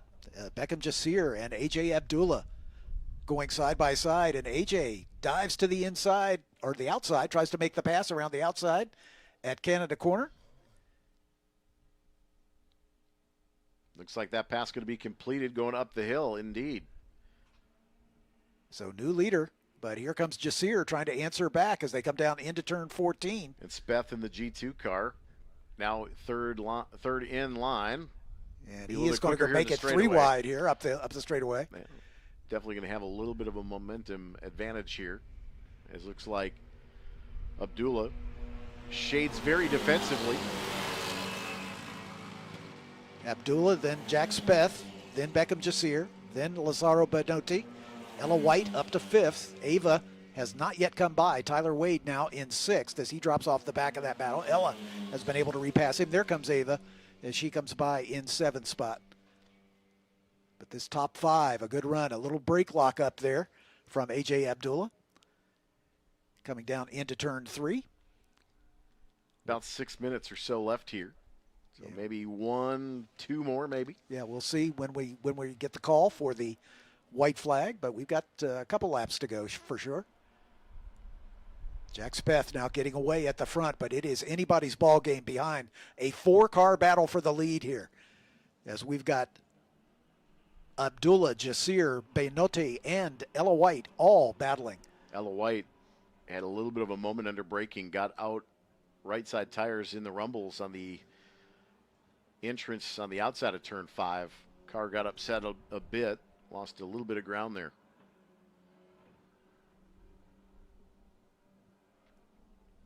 Speth out front. Yeah, that's Abdullah in 2nd spot. Bionotti fading back to 4th in the G1 class.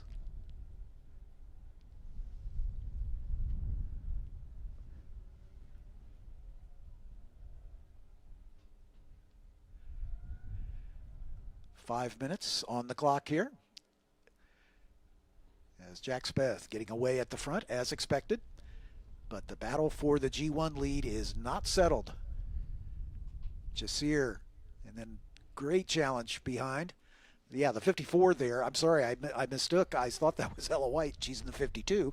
That's actually Michael Fatuda in the other Gen 2 car. He's laps down, so that puts him in 2nd in the G2 class, of course, regardless of where he finishes, as they're out right to the edge of the gate of the grasscrete, going a little bit wide. So Beckham Jasir now with a little breathing room. There's Jack Speth, then Beckham Jasir, then Fatuda. Again, Fatuda laps down, but that's where he runs in the serial. And then Bionotti and A.J. Abdullah battling for 3rd and 4th. Interesting kind of watching that camera angle from turn 1 looking back towards start finish, but you could see Beckham Jasir checking the mirrors. He's consciously in the lead of the first generation race here, but I do believe that they should be coming to the white silk this time by. It should be the 1 lap to go. Yep, that's what we're hearing from race control. Michael Fatuda still trying to find a way around the G1 leader.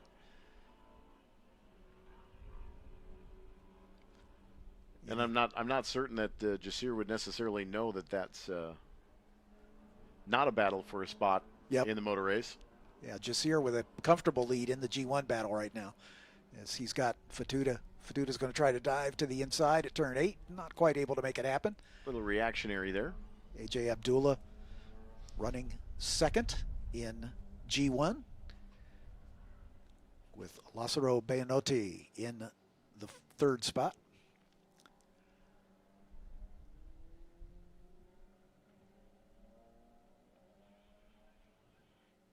Through the kink they come, as we're coming to the white flag.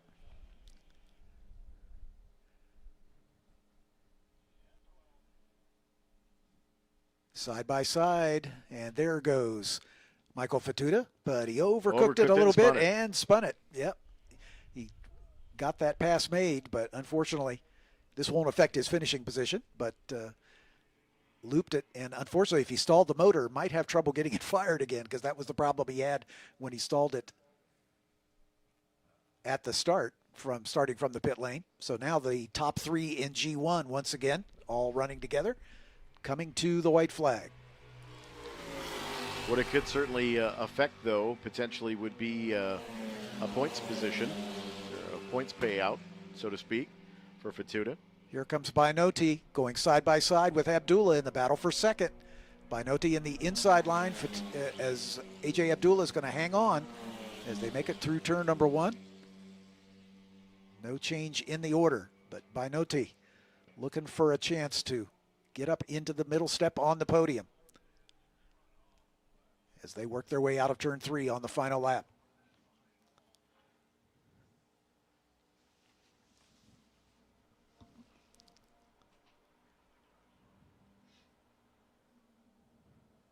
Jack Speth, the G2 leader.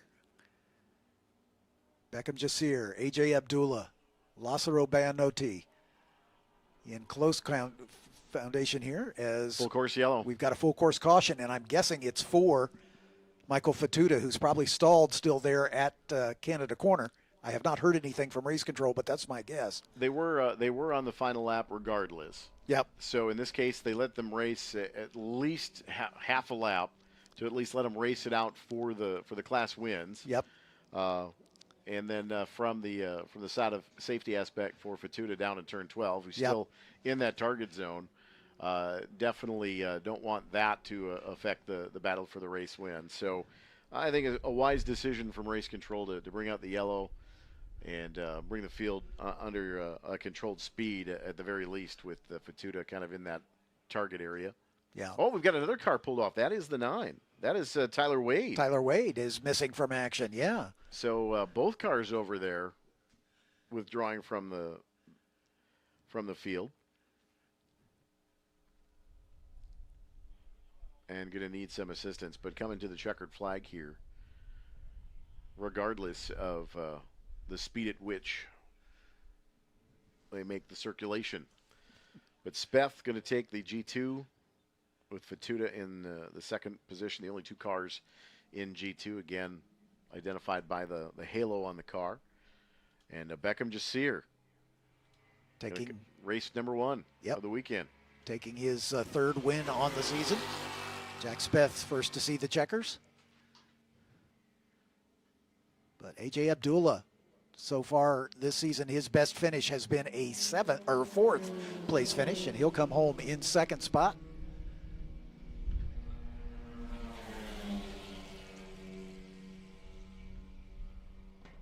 With Lassaro Banoti in third.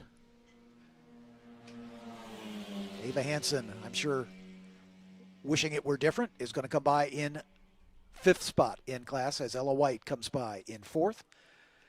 Tyler Wade not able to make the finish, and same story for Michael Fatuda. Alexander Savage went out after lap 3. I'm going to head down to the podium to interview our top 3.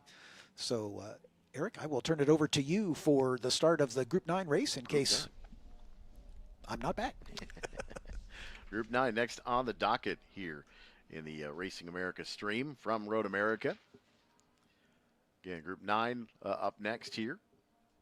Just in about 5 minutes' time is the scheduled start. We'll likely have a slight delay with getting the 2 cars picked up over in Canada Corner, followed by Groups 10 and 11. Then we'll take our lunch break. So 2 more sessions to go before lunch. Some track touring, and, of course, our fan walk starting at 12:25 this afternoon for the Formula 4 U.S. Championship.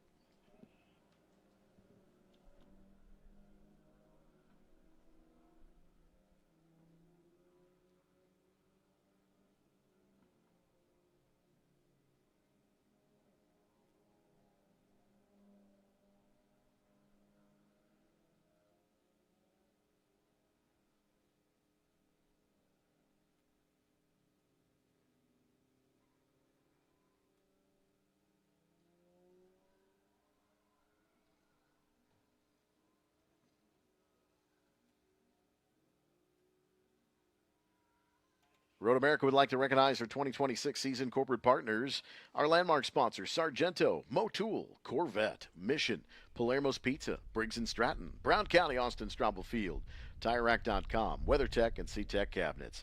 Our entitlement sponsors, Expel, West Bend Insurance, Bank First, Motul, Bring a Trailer, and Kohler Credit Union. Our food and beverage partners, Mission Foods, Tortillas and Chips, Sargento Cheese, Cedar Crest Ice Cream, Lakeside Pepsi, Torquay Coffee, Carbless Cocktails, Molson Coors, Pritzloff Wholesale Meats, and Plank Road Distillery. Our fire and safety sponsors: Jefferson Safety, AMR, Crete Trucks, Bobcat Plus, Wheelan Engineering, Safety Clean, and Soundhouse Hearing. Our partner organizations: Quick Trip, Spark Ops Fabricators, Wisconsin Lighting Lab, Sign Me Up, Skag Power Equipment, Yamaha, H&R Springs, Jim's Golf Cars, Mulch Express of Wisconsin, Catalyst Exhibits, Sheboygan Chevrolet, Third Coast IT, Eden Valder Stone, Clean Tools, Collins Classic Auto, The Walbeck Group, Speed Seats, Wisconsin Lottery, N-Tech Solutions, Smith Oils, Meekum Auctions, Tietz's Piggly Wiggly, McMahon Engineers and Architects, RaceQuip, CertaPro Painters, and Kunis RV.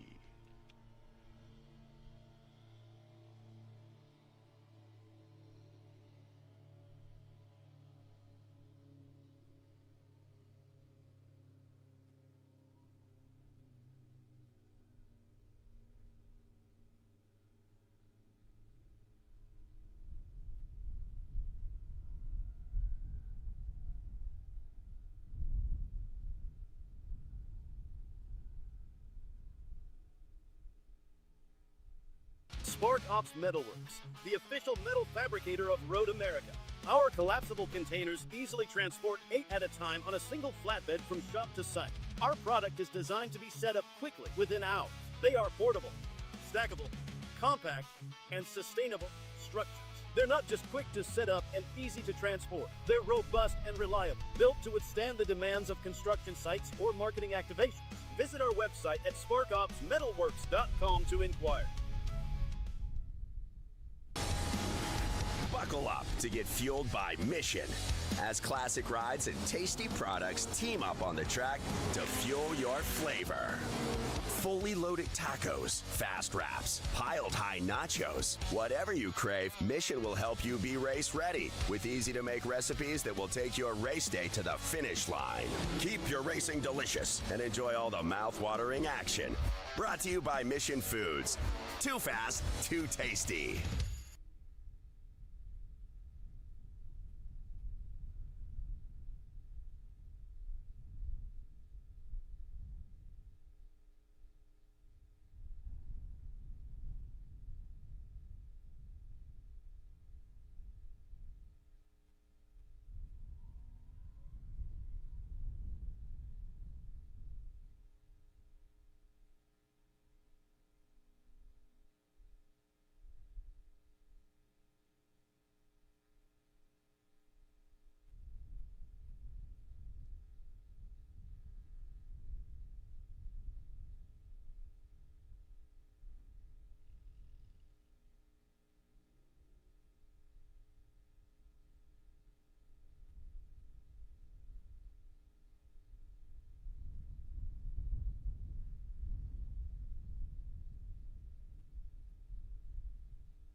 Grid's been given 3 minutes for Group 9. 3 minutes for Group 9. Final call to the grid.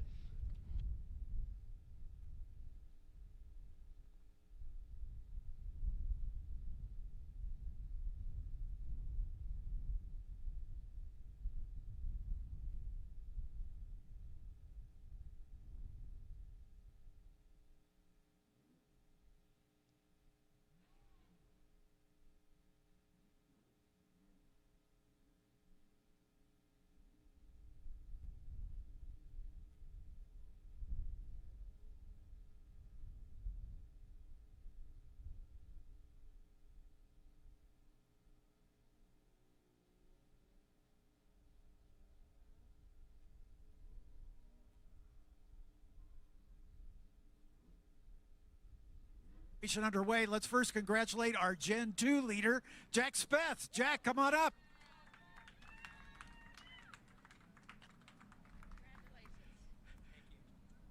Jack, congratulations on your first win as a G2 driver. Yeah, I'm super excited. We had a great recovery after a shifting issue. I want to thank my parents, thank Kiwi Motorsports, and let's go. All right, congratulations. Jack Speth, ladies and gentlemen, our G2 winner. Jack with the Ligier hat on. We'll do a quick hat dance here for our Gen 2 winner with the Hankook hats on.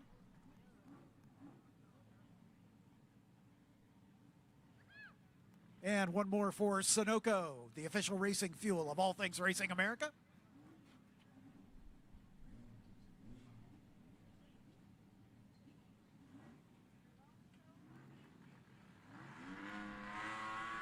Let's hear it for Jack Speth, your winner in Gen 2 from Kiwi Motorsport. Well done, Jack. We'll see you tomorrow.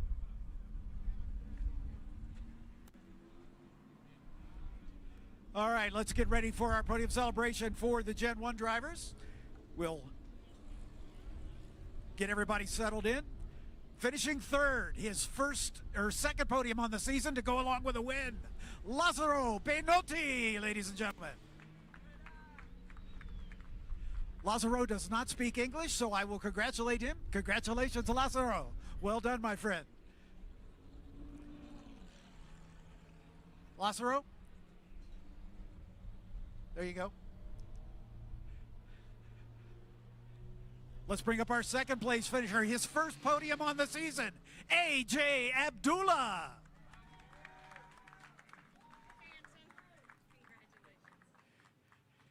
AJ, congratulations, my friend. Well done.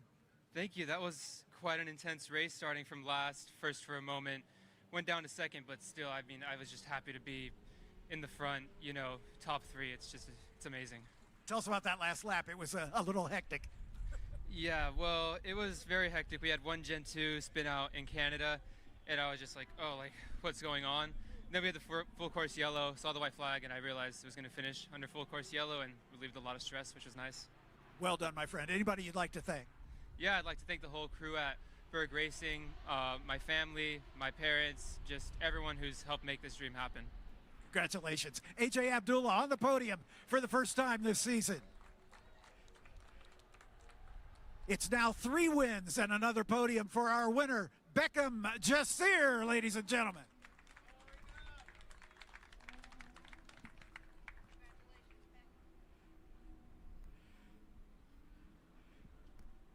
Beckham, well done, but you had to earn this one, my friend. Yeah. First of all, couldn't thank the team enough. Champagne. You know, I'd like to thank, Victor and my engineer Andres. These guys have been doing awesome work, and the rest of the crew. But yeah, Road America, it's a draft race, so it's what I was expecting. Wasn't expecting to get away like other races. So, but yeah, just I played the long game and played the racecraft right, where I need to be, where to put my car, and yeah, came home with a win. The lap you need to lead is the last one. Well done. Anybody else to thank? Yeah, again, the team, Champagne, amazing. My partners, Stonica, Bell, OMP, and P1 Docs. Congratulations to Beckham Jasir, 3-time winner on the season, extending his points lead. Ligier hats on all 3 of our drivers in the Gen 1 class. We thank Ligier for all the great work they do for all 3 of our championships. We got an exciting unveiling of the new 2nd generation Formula Regional car here in the Victory Circle yesterday, as our partnership with Ligier continues. As we also thank all our friends at Hankook Motorsports for providing the tires for all 3 of our championships.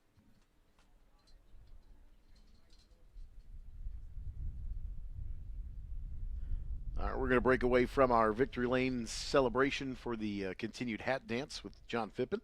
Get you set for Group 9, our sprint race here on Racing America's stream on your Saturday at Road America for SVRA. Steve Grundle on the pole with the 1997 T97 Lola. Patrick Donnelly is the 26, the Team Cool Green colors. The 47, Dave Kunzelman, the 4 of David Oddie, and that is a Van Diemen. Robert Blaine in the 76 March.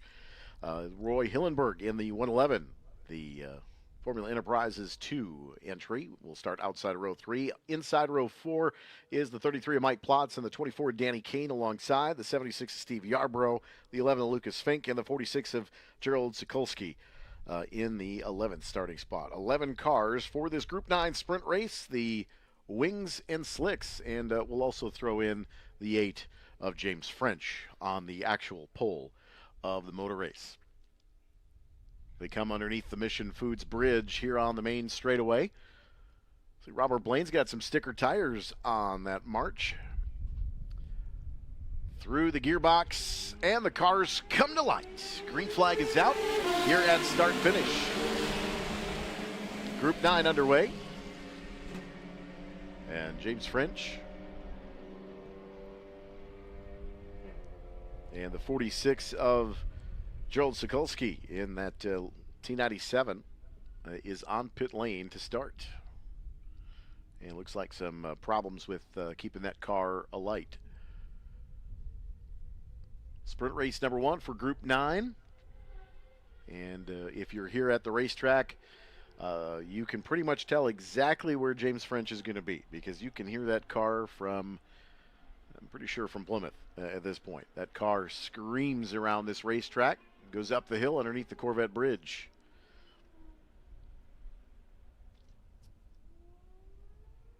James French into the 149s yesterday. Seen that car get 148 as well in the past. It's a pretty comfortable qualifying laps with fresh track and clear track ahead.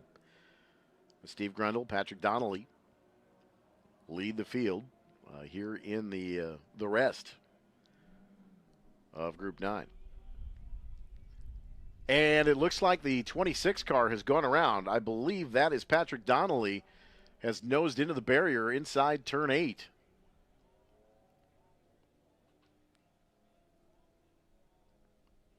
Looks like the left front may be folded on that 26 car for Patrick Donnelly.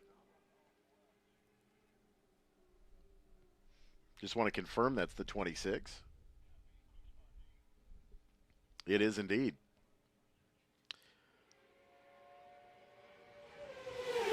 James French across the start-finish line, and full course yellow is going to be deployed. So the safety car going to chase out after James French. To be fair, James French was still at full song at the end of pit wall because the yellow came out just as he passed the safety car.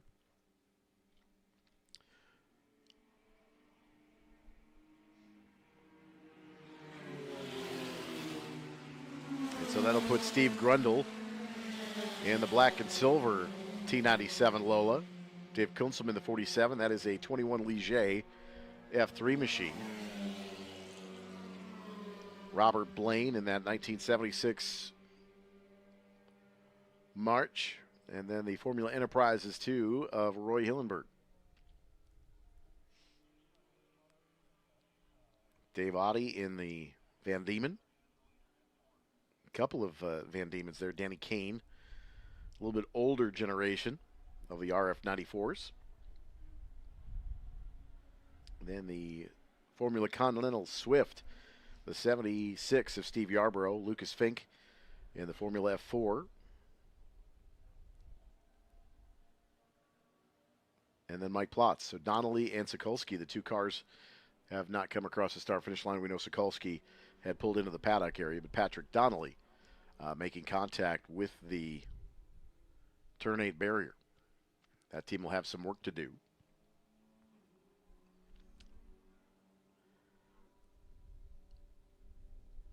With that 1997 Lola.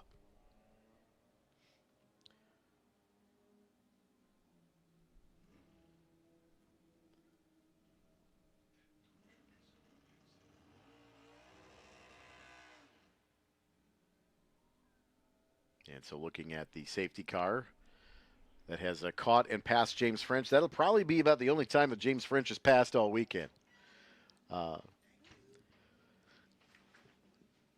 Not to be funny, but to be funny. having the safety car chase James French down and pass him is likely going to be the only time that James French actually probably gets passed in that car all weekend. With a purpose, that is.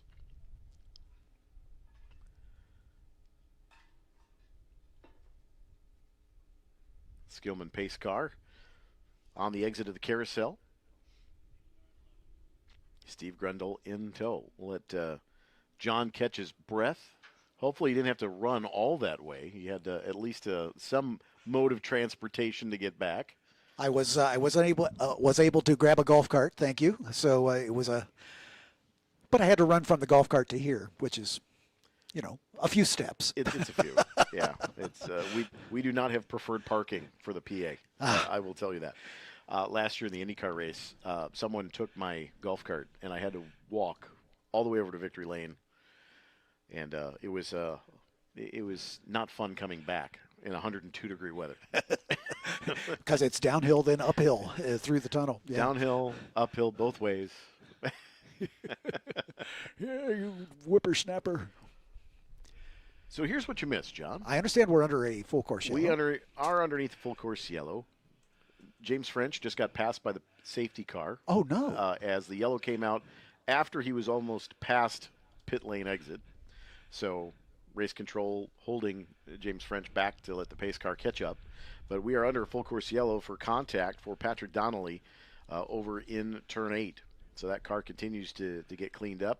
And how about that? The wrecker lifted the car over the wall. So where Donnelly had found himself on the inside of turn 8, the Road America safety team on the racetrack side, but the wrecker and the boom over the wall. So how about that? That's impressive. Yeah, absolutely. Quick cleanup there. We like it. Patrick Donnelly in one of the Lola T9720s, the Indy Lights cars from that vintage. Started this race outside of row 2, but unfortunately came a croppers down at turn 8. So James French, your leader. Steve Grundle in second in the first of those Lolas in the black number 7. And then Dave Kunzelman up to third now in the number 47 Ligier JSF3. Robert Blaine in his number 8A, which is the orange March Formula 2 car. Dave Oddie in the number 4 next in the order in his Van Diemen RF01. Dan Kane in the 24, a Van Diemen RF94. And we've got a very slow car over in turn 1, and that appears to be the 111 of Roy Hillenberg. That is the Formula Enterprises 2 entry. 7th in the running order, but he'll drop to the back here, it looks like. Not sure if he's got a problem, if the car actually has a stove underneath it at the moment. Yeah, that would be a great place to pull off right there, Roy, if you are unable to continue. Next spot would be down in turn 5. Yeah, maybe he's going to try to coast down the hill. And I'm wondering maybe if he's got the car running, but it's stuck in a high gear. Yeah, or a throttle cable maybe have come loose and he's got no accelerator. I don't know. Just conjecture on our part. I pretend to know enough about cars to be dangerous on occasion. Hillenberg, last time by, was in 7th spot, but he's going to drop to the back now. Steve Yarborough in the number 76 Swift Formula Continental. Lucas Fink in the number 11 F4 Gen 1 car. Mike Plotz in the number 33 Ralt Super V. Gerald Sikorski did not take the start in his Lola T9720. Came to pit lane after the green flag came out, did not make a full speed lap. And I think we're still waiting on the 111 to get down to the Moraine sweep. Kind of feel like I'm having a Tom Carnegie moment at Indianapolis. Here he comes. It's a new track record. The late, great Tom Carnegie. The voice of the Speedway for more years than I can count. And he will make the exit at 5, so taking the tire chicane shortcut to the paddock area. So thank you, Roy. Sorry for your troubles, but thanks for cleaning up our racetrack a little bit here. So lights are down, and we will go back green just shy of about halfway through this Group 9 sprint race. on the Racing America YouTube channel. Thanks for joining us on the stream. It's SVRA weekend here at Road America. One of our favorites of the year. Love the vintage weekends. And it's the first one of the year, which is nice too. I always like. Probably why it's our favorite. It's a new race season. Yeah. It's a long off season up in this part of the country. October to May doesn't seem that long, but it is. Yeah. It seems like it takes forever. Yeah, no question. And then it's here like that. Yep. James French going to lead him up the hill in the Group 9 boss category. One and only. Green flag is out. Just shy halfway. Everybody across the line. Looks like Robert Blaine trying to make a move into that second spot or third spot, but not quite close enough. Don't know if that Formula 2 car's got as much grunt as the Ligier does. Yeah, I'm thinking the Ligier's probably got a little more horsepower. And a little bit cleaner aero-wise as well. Yeah. Generationally. F3 to an F2 comparison. Yep.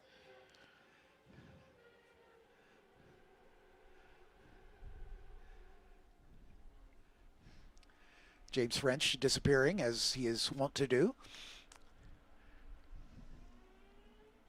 But Steve Grundahl, Dave Kunzelman in the Ligier, Robert Blaine in the March. Your top three.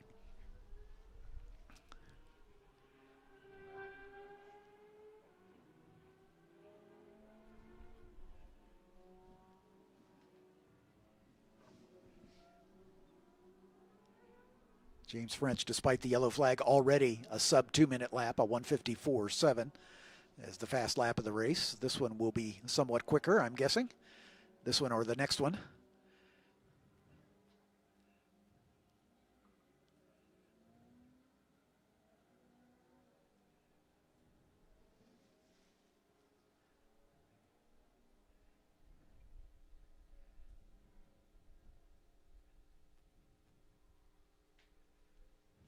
Oddly enough, not the this is the fastest car of the weekend. Of course, every vintage race weekend, this is always typically the fastest car of the weekend. But I think the slowest vehicles of the weekend might have been the Airstreams last night on parade. Yeah. Is that an annual affair? I don't recall it happening here before. I believe it's happened a couple of times. I forgot it was actually happening yesterday, but they had a sunset cruise yesterday with the with some Airstream campers, which. Those are some nice campers. Oh, yeah, and they like to congregate down at the exit of Turn 3 on the run down the hill toward the Moraine sweep. I would imagine it's a little bit difficult lugging that thing up the Turn 5 to Turn 6 hill. Yeah, we were making book. There was one of them with a big American flag sticking up the back of the car. We were wondering if he was going to shave that flag off as he got under the Corvette bridge.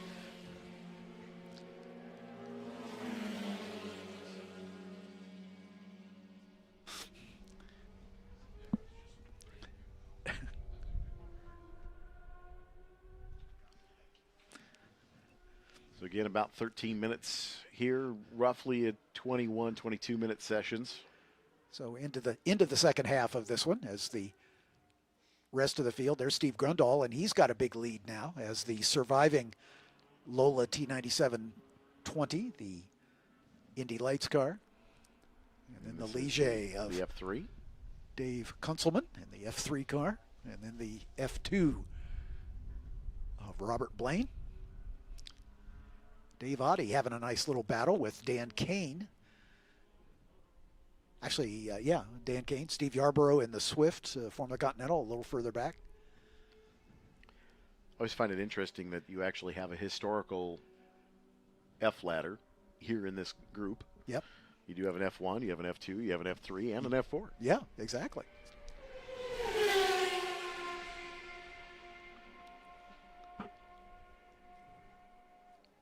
It's unfortunate for Roy Hillenberg in that SCCA Formula Enterprise 2 category car, but I always love seeing some of the FE2 cars, the liveries that they elect to put on. Some of them are rather funny. You know, there's one that it was painted, decaled up like a Ferrari Formula 1 car. Right. One of Schumacher's cars. Yep. It was lettered up that way a few years back. There's a couple of Marlboro-colored cars for a few years there as well. James French, your overall leader. Lap time, as we said, about 1:48.3. That's one of the fastest laps of the weekend for James French. Yeah, he did a 49.9 to qualify, so that was previously the fastest lap. Grundle about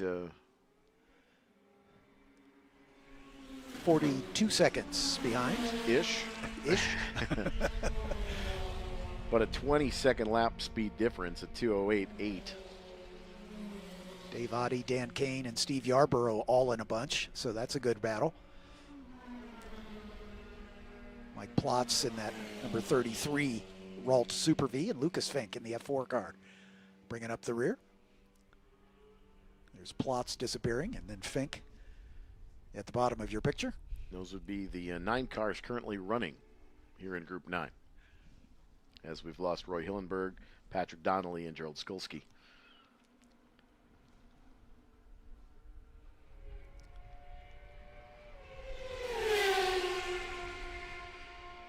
James has backed off a little bit into the mid-149s on his last time by the start-finish line.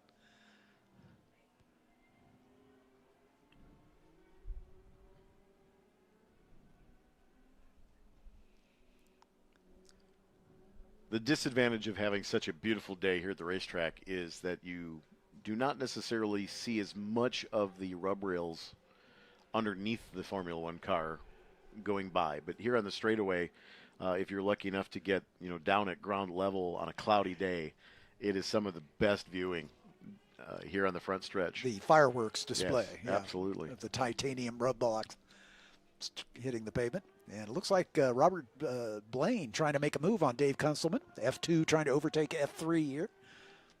Just a few years difference between those two. The 76 March F2 of Robert Blaine and the 2021 Ligier Junior Formula 3. But so far, Kunselman able to hold him off.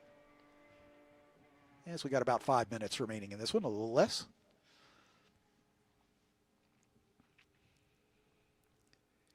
Pretty good tussle here. Yeah, it's a good best battle on the racetrack by far. In the battle for third overall. Blaine is in the FB class. Kunselman in the F3 class.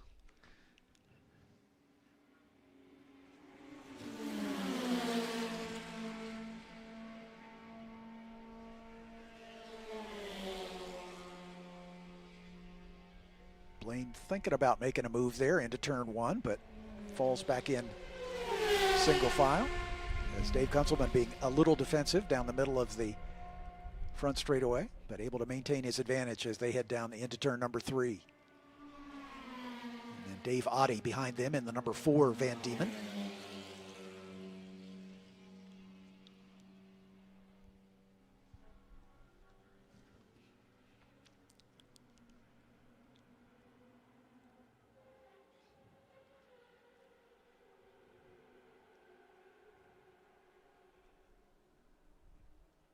And here comes our leader, James French, closing up quickly on the third place battle. About to put a lap on the fourth and third place runners. I don't know if he'll be able to catch Steve Grundle to lap the entire field, but wouldn't be surprised if he gets there or close to it. That sounds like a challenge, John. One that I'm sure James would put his head down and accomplish if he could. He's probably got a radio on, tuned to 87.7. He's probably listening to us sing his praises.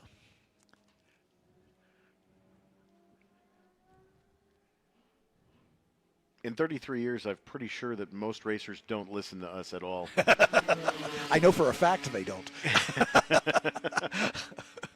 Especially when it comes to grid calls. Yeah, exactly. They didn't call us to the grid. Yes, we did. Yeah, Kunselman had a problem somewhere as he's lost he's third spot. Robert Blaine got around him. There's Dave Oddie now up behind Kunselman as Robert Blaine has moved up to third overall in the March.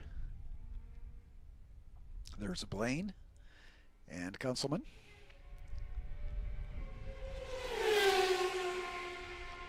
A paltry 1 minute 53:209 last time through for James French. He had some traffic.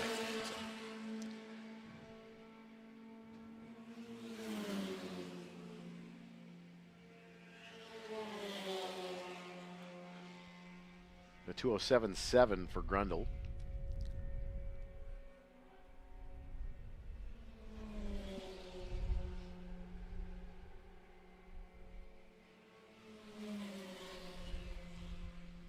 Steve Yarbrough across the stripe. Just ahead was Danny Kane up the road, just about 3 seconds up.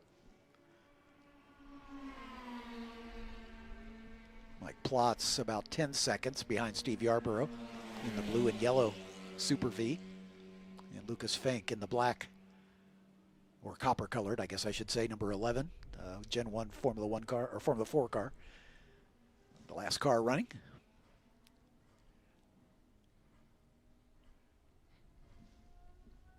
There's Audi in the 4 car, climbing the hill toward turn 6.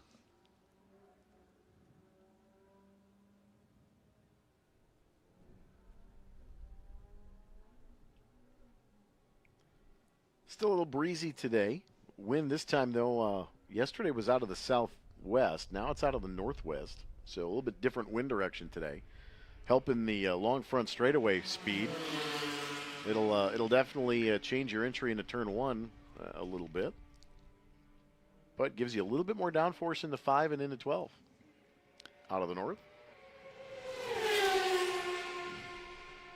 And we're going to see the white flag next time by. We're hearing for timing and scoring. James French sets the fast lap of the race at a 1:47.240. Fastest lap of the weekend. Yeah, fastest lap of the weekend, and he is closing down on the last car on the lead lap, and that's Steve Gunselman, or Steve Grundle, excuse me. Like I said, maybe he heard the challenge. Yeah, I'm thinking. If he's not listening to the radio, someone on his crew might be. Or they can hear us on the PA in the paddock.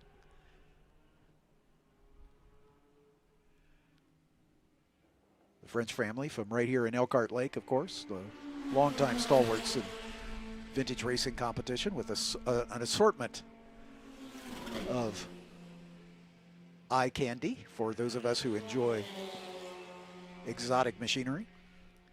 Because I think they're new toys, the P3 cars. Yep. The Orcas. But they did have a Ferrari for a long time. It was an ex-Schumacher Ferrari, if memory serves. And those are very difficult to get parts for. I should imagine, yeah. Ultimately had to retire that car, and that's when they picked up the Jordan. Which unfortunately is not here this weekend. We frequently see the 2 Formula 1 cars. Oh, there you go. There's John's challenge right there, and it's going to happen. I don't think Steve can hold off James for one more lap. Somehow I think that's a foregone conclusion, unless James decides to duck into the pit lane a lap early, which he sometimes does. He's known to do that occasionally. Yep. And no, he's going to make it happen. But there you see the straightaway speed, just the takeoff from the corner. That really illustrates the speed differential there of an Atlantic car. Yeah, 800 horsepower of Judd V10 will do that for you.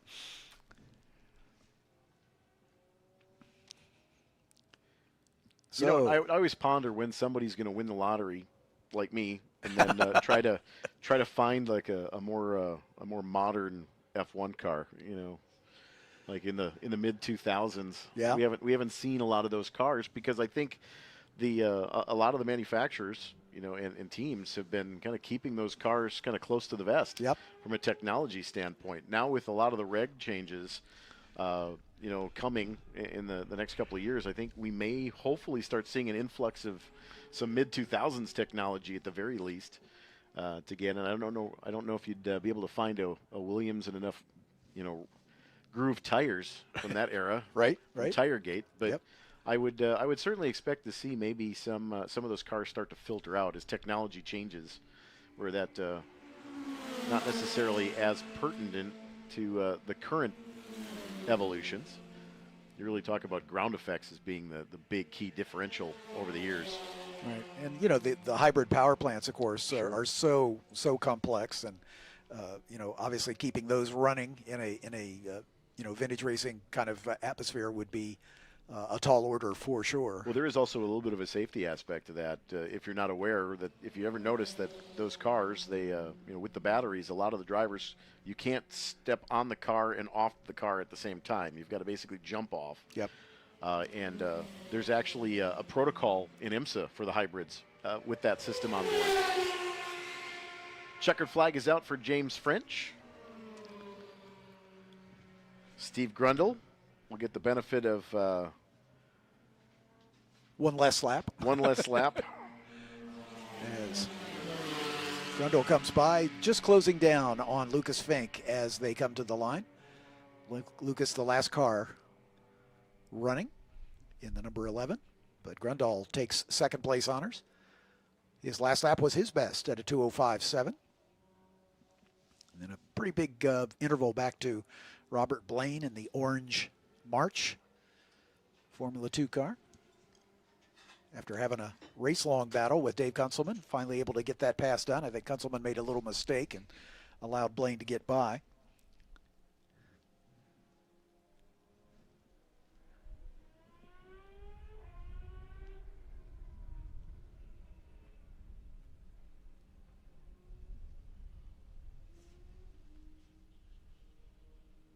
So just a quick rundown of the class standings in the 9F1 category. Steve Grundle, the only car still running at the end. Patrick Donnelly and Gerald Sikulski did not take the start.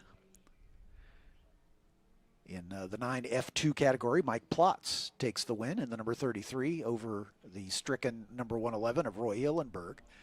And then finally in the 9F4 category, David Oddie takes the win in the number 4 Van Diemen over Dan Kane. In the 24 Van Diemen, Steve Yarbrough finishing third in the number 76.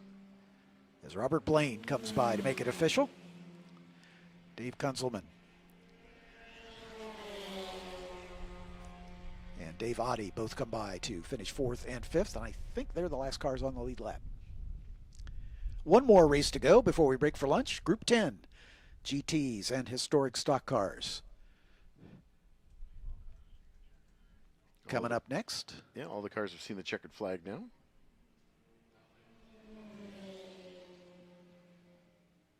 Racing America is proudly sponsored by Hagerty, the world's largest membership, insurance, and media organization for people who love cars. For more information, go to Hagerty.com, the official insurance partner of Racing America.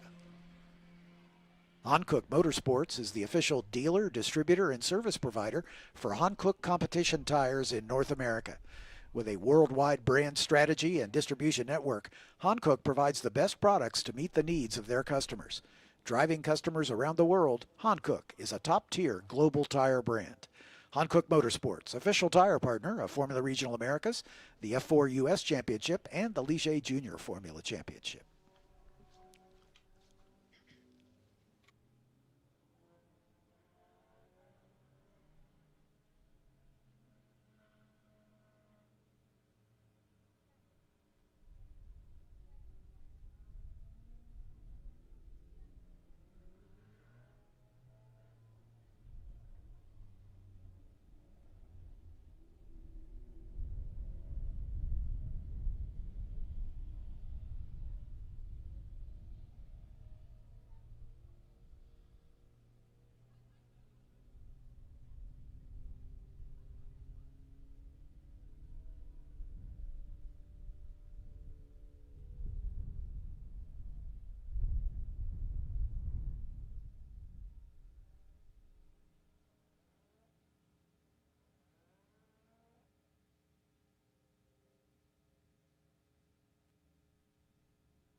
3 minutes has been given to the grid.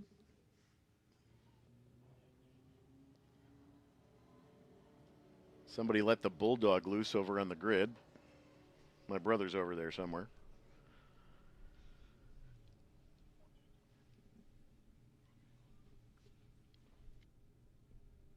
The Earth is 70% water and 30% land. But the entire sky belongs to us.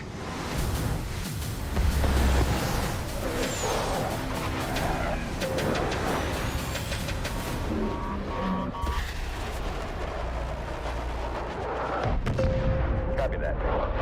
Aim high, Airman.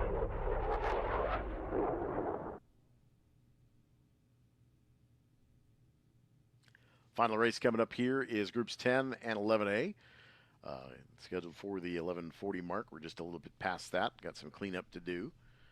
And then we'll break for lunch coming up just after about 12:10. And then we'll get our Formula 4 U.S. Championship fan walk underway. We'll send John Phippen out back into the elements. Do you have your sunscreen? I do not. Okay. So I'll be working on my tan. I mean, you guys have a little bit better weather in Ohio this time of year than we do up here. So, I mean, I would think you've already kind of got much. But I mean, you've been to California and Florida this year. I have. I've been lucky enough to started the season at Sebring, and then we went to Road Atlanta, and then we went to Sonoma, and then we went to NOLA. So this is race number 5 on the year for me. It's a great tour. I mean, there's obviously quite a few more races throughout the summer with Racing America and SVRA, and I know that you as well covering the Formula Championship specifically moreover. But this is a great diversity of racetracks within the tour. Yep, no question. Yeah, we're headed to Lime Rock next weekend, so it's a short turnaround for us. I'm headed home after this weekend, and at least one day at home, and then back on the road heading at least for in Connecticut. that case, home is on the way. Yes, at least, yeah. Stop, yeah. Yeah. So you drive there as well? I do. Okay. Yeah. All right, let's introduce the starters here. We've got 12 of them. Please, save us. For Group 10. Starting on the outside of row 6, the 356 of Austin Werner in his Porsche GT3 Cup car. There's a lot of them in the field. Paul E. Suter in the number 90 is a 1997 Ford Thunderbird with the Heilig-Myers livery. In row 5 is the 33 of Matthew Getzinger in his Porsche GT3 Cup. Next to him, another Porsche, the 50 of David Bischek. In row 8, the 51 of Steve Gernon in a 2006 Porsche GT3 Cup, and Brad Dahmer in the number 45 2006 Chevy Chevelle. In row number 3, the 55 of Michael Earhart in his Porsche 991, .2, and the 31 of Richard Wolsifer in a 2014 Howe TA2 Camaro. In row 2, the 819 of Robert G. Second time we've seen him this weekend in his Porsche Cayman this time. And alongside him, the 34 of Robert Van Zelst in a 2017 Porsche GT3R. On the front row, the 24 of Rick Dittman in his 2016 Corvette. And the pole sitter, the number 33A of Lance Wiskirchen in his 2001 Ford Mustang Trans Am car. Wiskirchen has been the overwhelming favorite in this one. His qualifying time, a 2:07 and some change. Rick Dittman was second quickest at a 2:12.2, so not quite as big of an advantage as James French had in the open wheel race we just concluded, but Lance should be able to disappear into the sunset in that Mustang Trans Am car. Paul Suter in that the Heilig-Myers Ford Thunderbird. Junie Donlevy Racing, of course, Wisconsin's Dick Trickle. Yep. The pilot of that. Mike Wallace also ran that car for a while, but I know that Dick Karth has another one of the Heilig-Myers Thunderbirds up in the Shawano area. Yeah.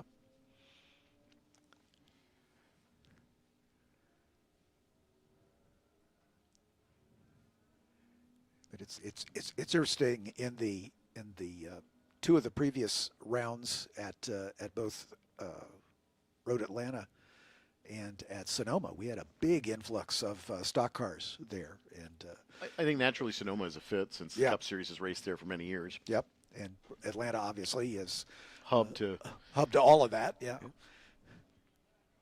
as a lot of the restoration and maintenance of those vintage stock cars handled in the Atlanta area. So it's a logical place. We've had Bill Elliott with us for two of those race weekends. He was there at Sonoma and at Atlanta as well. So, and he's still fast. We had John Nemechek a couple years ago here. Oh, looks like one of the Porsches just let go. Kerblamo. Yep, that is. Oh, spinning in his own oil. Yep, that's going to slow things down here. Yeah, a big Kerblamo.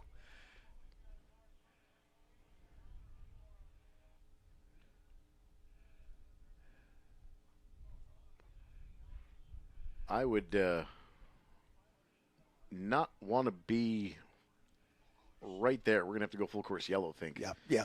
Here for sure. I wouldn't be surprised if we may get a black flag all potentially here. Haven't called it yet, but I would not be surprised by that.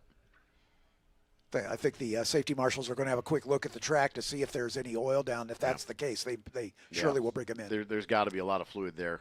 Obviously, I wonder if the motor was leaking oil from the kink down to 12 and it finally let go. Yeah. Without any lubrication. Right. The Porsche's obviously with a dry sump lubrication system, so if they spring a leak, there's a lot of oil to get rid of, and it starves the engine pretty quickly. So.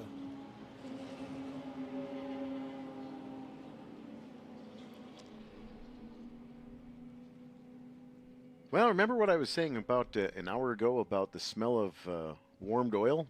I'm sure it's pretty prevalent back there on the Kettle Bottoms Trail. Exactly. The one good thing is I know there's not a lot of mosquitoes yet here, but that smoke will definitely take care of that for a little bit.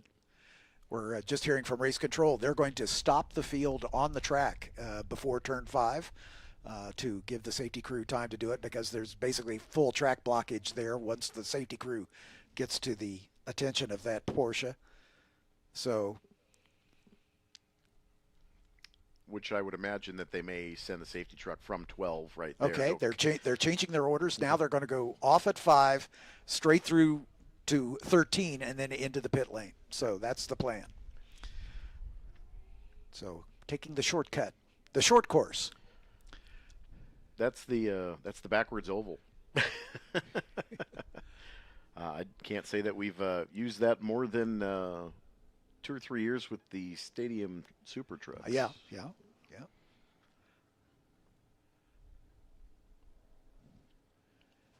So a little intermezzo here before lunch, which will most likely be shortened to accommodate.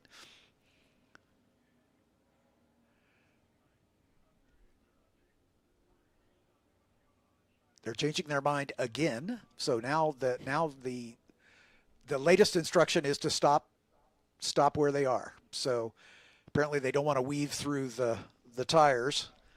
Well, you get a little bit of pickup over there too. Exactly right. Yeah, exactly right. Everybody used the hill here to bump start the car. Precisely. That's why they're stopping where they are. But yeah, you can definitely see the spot. There's a little bit of kitty litter. Yeah, and here's where it locked up. And that's where the rear end locked up. Yeah, I'm guessing that it ran out of oil and the engine seized would be my guess if I were a betting man. But that's the other. I mean, obviously the motor's in the back of that car anyway. But it's possible it could have been a gearbox too. Yeah, it could be.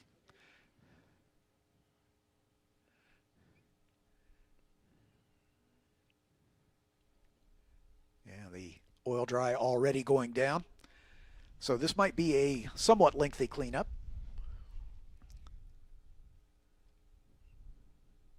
Well, the good news is he did pretty much stop right as it went kablamo. Yep. So it may be concentrated to just here. Yeah. It looks like it's at maybe the 500 marker. Depth perception is sometimes. Yeah, with these long lenses, it's a little difficult to.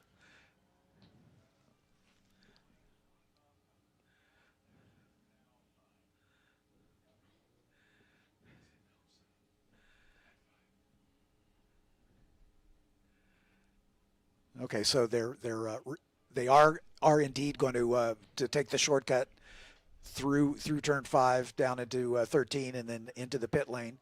But they wanted to get somebody there with an exit now sign so that there would be no confusion, since that's not part of the racetrack normally. I mean, that's normally not a procedure that they would use ordinarily. Yep. In the situation. Typically, there'd be a lane to get by, and they'd bring the pit lane around the incident. But in this case, where the car is pretty much halfway across the crown of the road,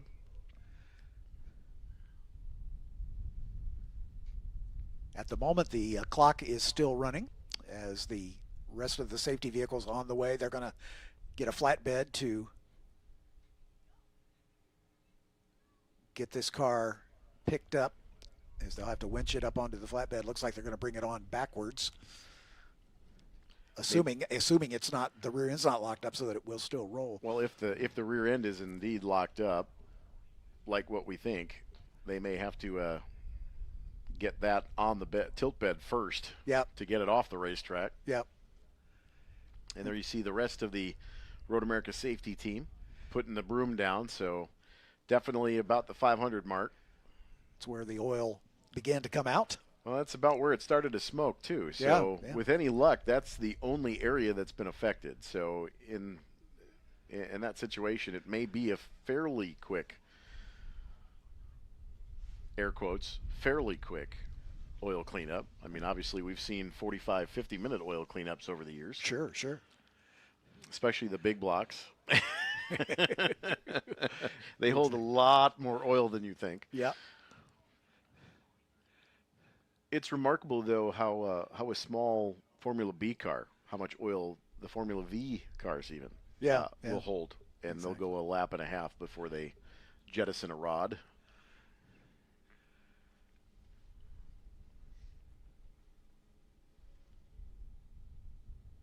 So for those of you watching us on the stream, we will have a little bit of a downtime here while we get this cleanup taken care of. So why don't we just take a pause for that, and we'll be back with you as we resume activity for this final SVRA race of the morning for Group 10.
And just following up and a little bit of catch up with what's going on. The car has been removed from the incident scene, and pretty sure that's about a half a pallet of Speedy Dry right there.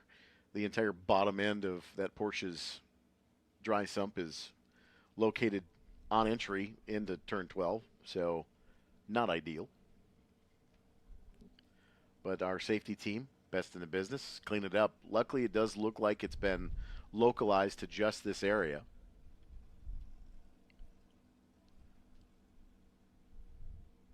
And do have the broom trucks dropping a little bit more out of the hopper.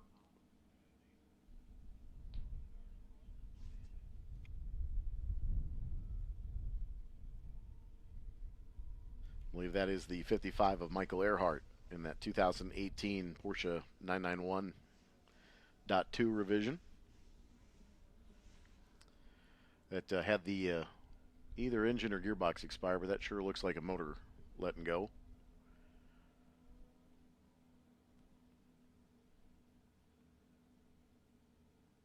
So the broom truck and the hopper truck, and there's the blower. It's going to get a little dusty there with the northwesterly wind, so if you're on the trail, likely going to get into a little bit of a sandstorm here for a moment.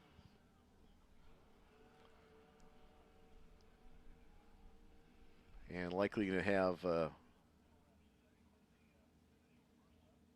2 laps.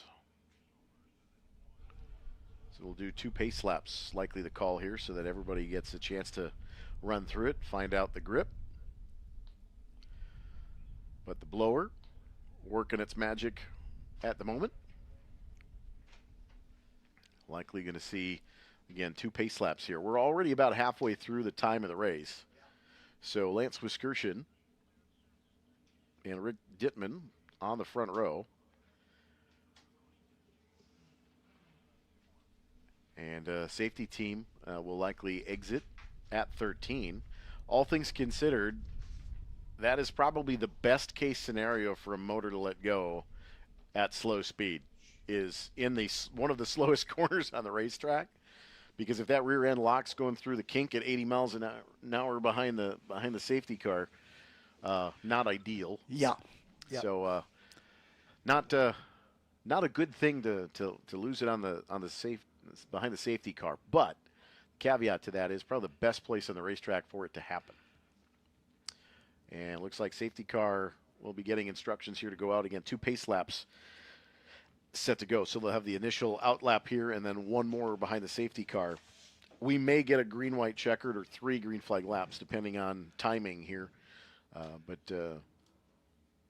not sure if they'll extend the session a few moments, give them at least 3 laps or so of green flag time. But that's up to race control, and if everybody minds their P's and Q's, moving forward. Yeah, we just gotten word we're going to delay the setup for the fan walk by about 10 minutes just to accommodate, and we'll shorten the fan walk to get back on schedule for the scheduled start of the first race of the afternoon, the F4 US Championship. So I think we're still shooting for a 1:05 start. We'll just have a little less time during the fan walk. So those of you with us here at the track, we encourage you to come down and meet the stars and cars of the F4 US Championship. Again, we plan to open the fan walk at about 2:35, thereabouts, as we're delaying our schedule by about 10 minutes. So it may be a little later than that, so I ask you to bear with us, but we'll make announcements over the public address system as to when the fan walk is open. But everyone is welcome to come and join us and see our F4 US competitors in preparation for our first race of the afternoon. But again, tip of the hat to the fantastic safety crew here at Road America for the quick cleanup of that incident there at turn 8. Those of you joining us on the Racing America YouTube channel here for a stream on this Saturday, now early afternoon here in Central Time, just past 12 o'clock. Racetrack certainly going to come up to temperature pretty quick here for these Group 10 machines. And here we go. Safety car release. Lance Wiskerson in the former Roush Mustang. underway.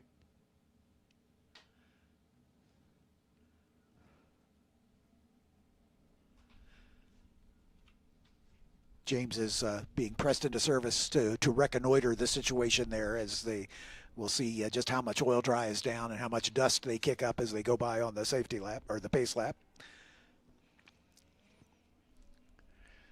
And everybody's rolling.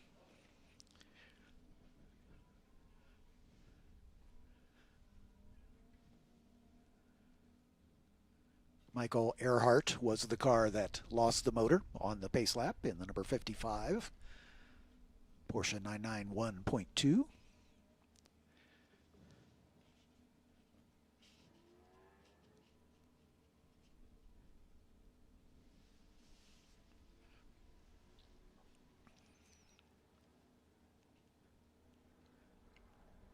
Field could be making their way underneath the Sargento Bridge at the moment, coming towards turn 5.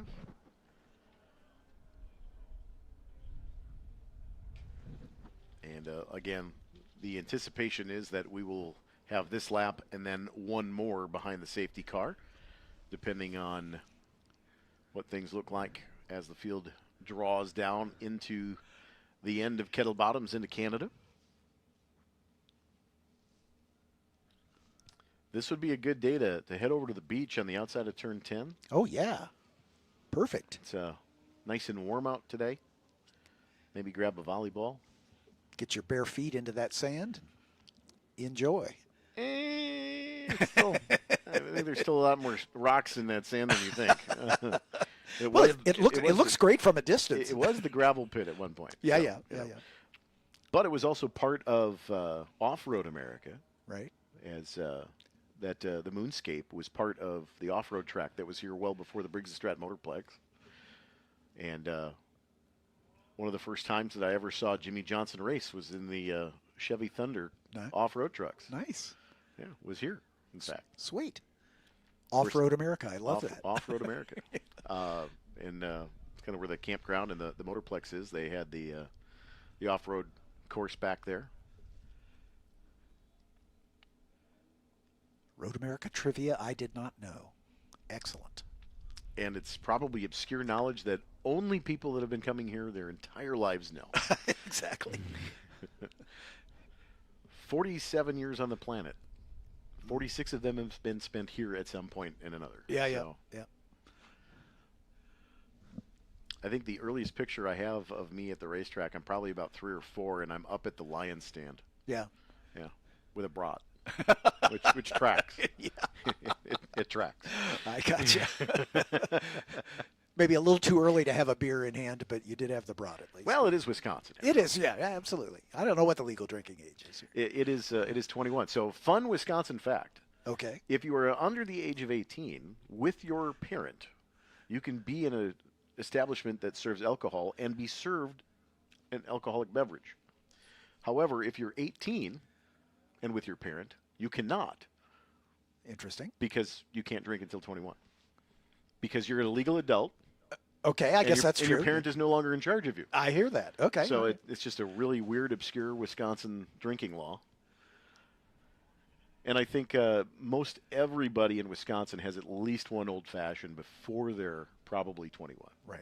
And an old-fashioned here is a little different than it's different than a. It's a lot different than a. We're going green here, kids. Like an old-fashioned Manhattan. Yep.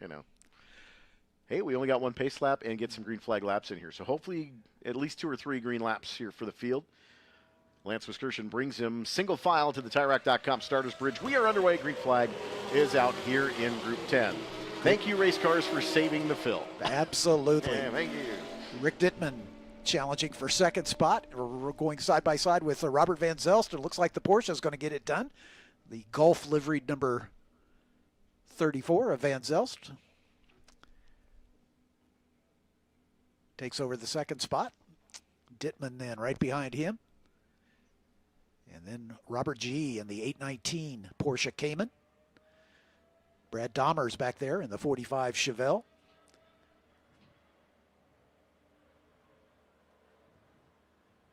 As this is the first lap at speed for these drivers, so they're still sorting themselves out.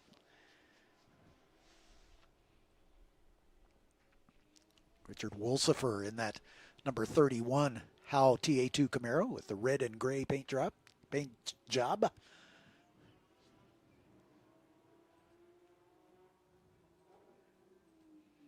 Making their way down through turn 7 and into Hurry Downs.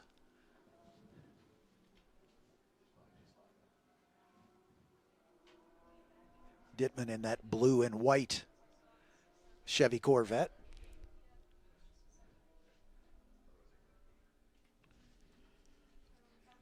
Paul Suter there in the Heilig-Myers Thunderbird, bringing up the rear as the field begins to stretch out, working their way through the carousel turn.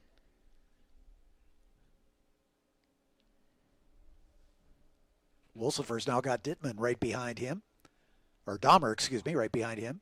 Too many D's. Dittman, Dahmer, whatever. That's Dittman. Robert G. in the 819 Porsche Cayman, the green one. I was just contemplating doing the old Brady Bunch joke with the Porsche. Yeah.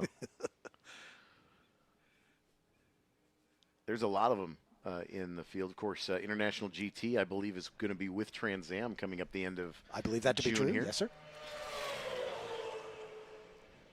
So a few more Porsches that weekend, I'm sure. Yep, just a couple.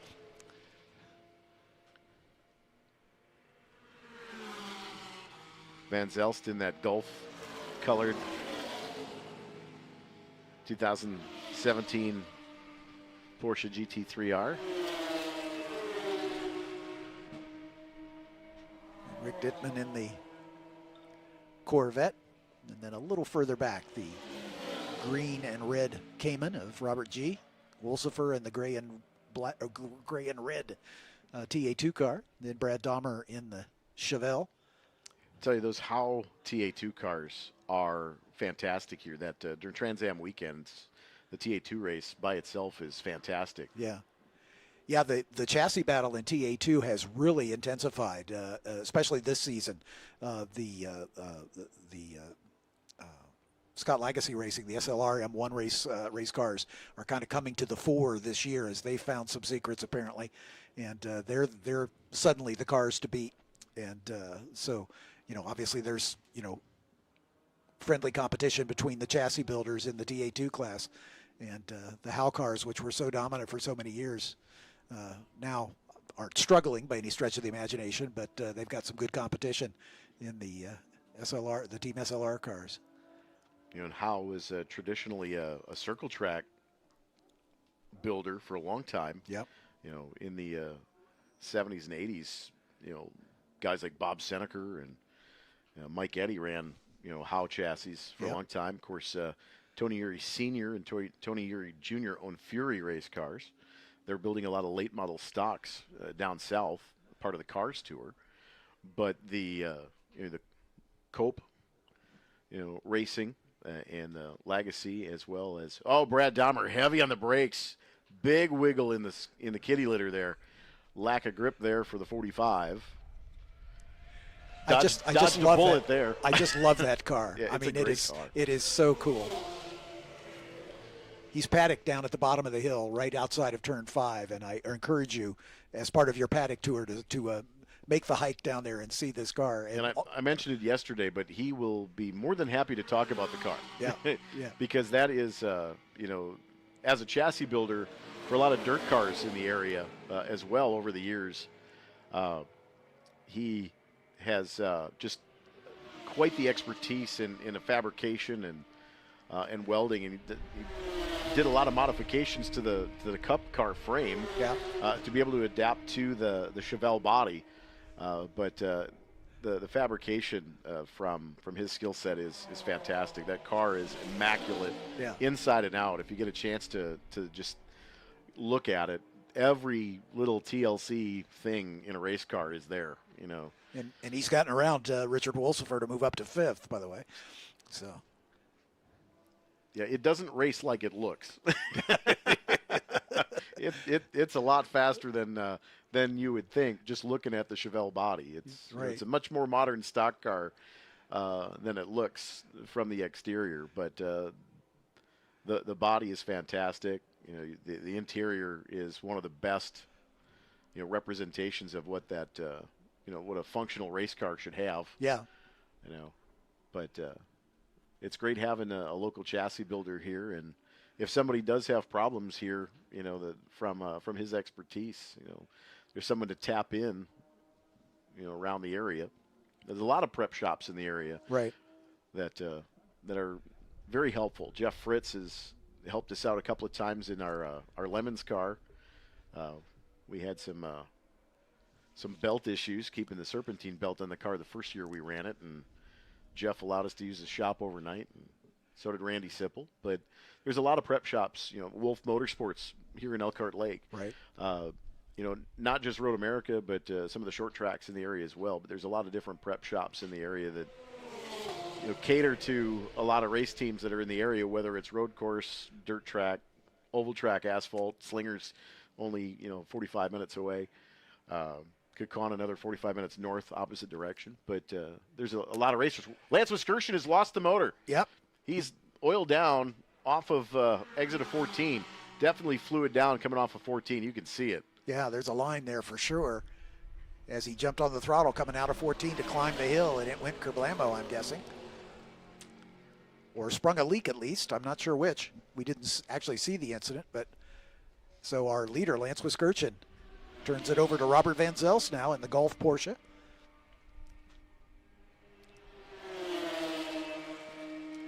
But pulled off the racing line rather quickly. Yeah. Yeah. He was trying to get into pit lane, I think, and didn't quite get all the way there.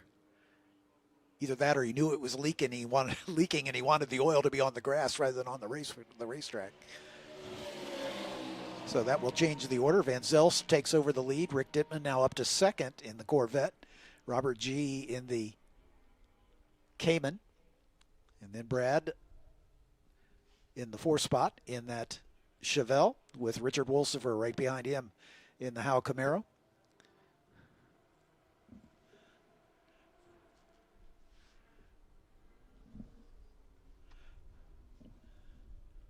So Lance Wiskirchen becomes our second retirement from this race after Michael Earhart lost the motor in the Porsche on the formation lap. You know what they say about motors? They typically run really good right before they go, and he had gone purple in the session, a 2:11.31 for Wiskirchen the lap prior. Yeah. As you see, Road America safety team at the Mazda gate there. There's the Lester building. It's the same building, just enclosed now. Right. Which looks fantastic, and another opportunity for some folks to have some security with their power plants. Great place to work on cars down in that turn 14 paddock area with it fully paved last year. Yep. The western paddock paved a few years back as well on the extension. So a lot more area to put a couple of different series, and when we do have a weekend like runoffs in October, when there's 700 to 900 cars, there's a place to go with them. Yep. with equal placement. Got a good battle here for second spot, or for the lead actually. Rick Dittman is all over the back of Robert Van Zelst, as this is now the battle for the lead. Van Zelst, defensive line down through the Marine sweep down into turn 5. Dittman in the Corvette right on his back bumper.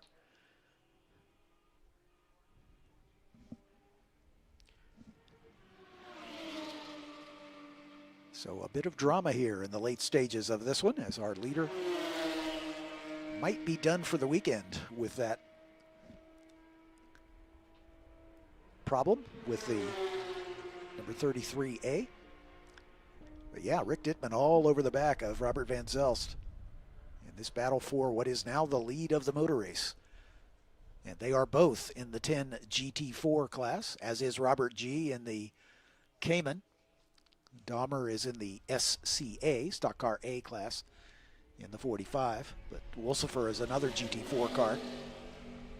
Paul Suter going by the front stretch with that Ford Thunderbird in the SCB category, but stock car with Brad Dahmer.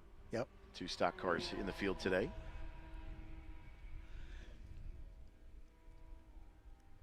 And a waving yellow at 13. That is likely going to be for the safety of Wisconsin and the safety team at 14. So giving them a little bit of advanced warning that there's safety personnel up the road ahead.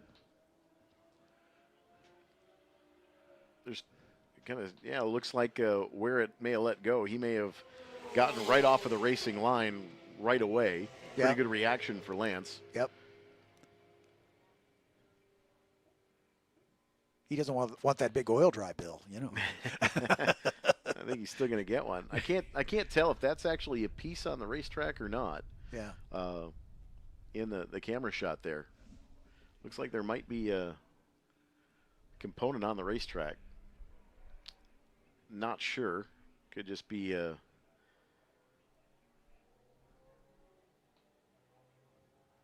something shiny.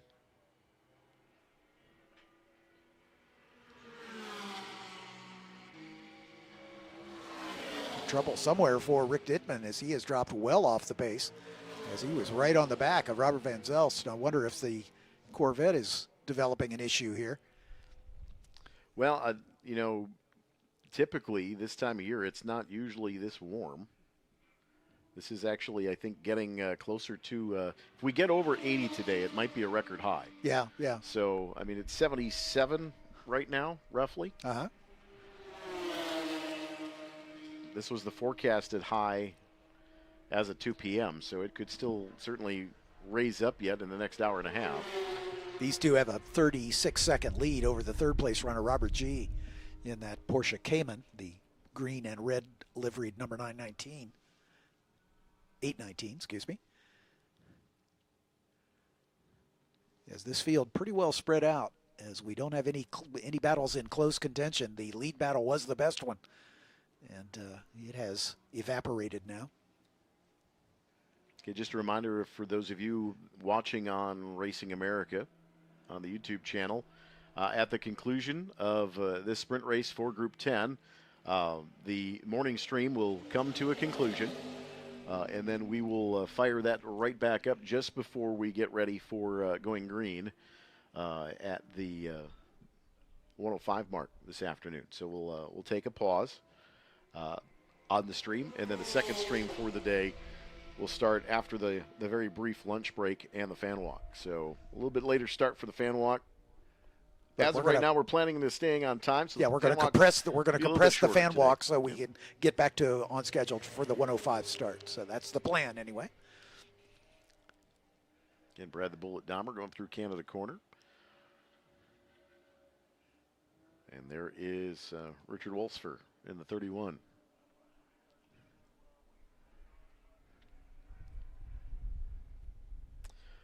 Part of the thing to consider during the lunch break as well is track touring also taking place, so they do need to make room for that.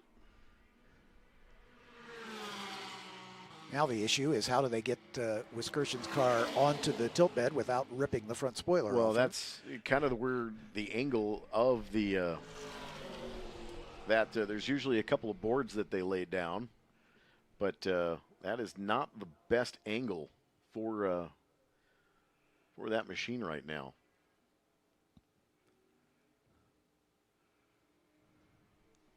Yeah, the last thing you want to do is damage the splitter. Yep. I think that's more catastrophic than the motor, to be honest, in a lot of cases. Yeah.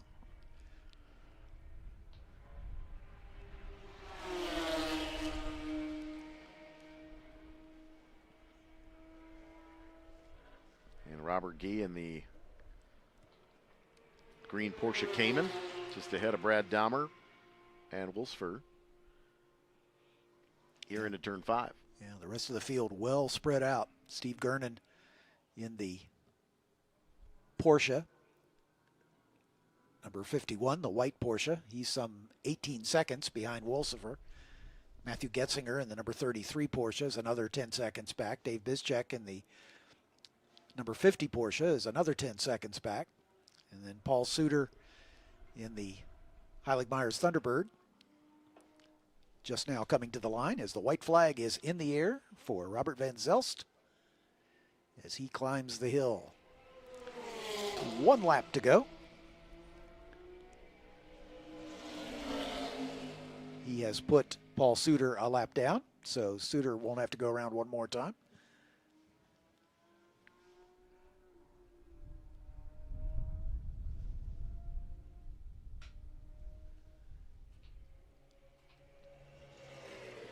You know, many of the endurance cars that are here this weekend are built for a little bit more driver comfort. Some of them have the cool boxes, cool suits.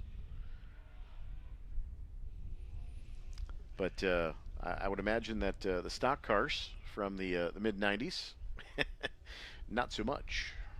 Just getting word from the powers that be is, unfortunately, because of the delay and the compressed schedule, we're going to cancel the fan walk. We'll still waiting word is if we'll have the opening ceremonies leading up to the start of our first race of the afternoon, or if we'll just go right to it. So that's still to be determined. But sadly, because of the schedule compression, the decision has been taken to cancel the fan walk during the lunch break.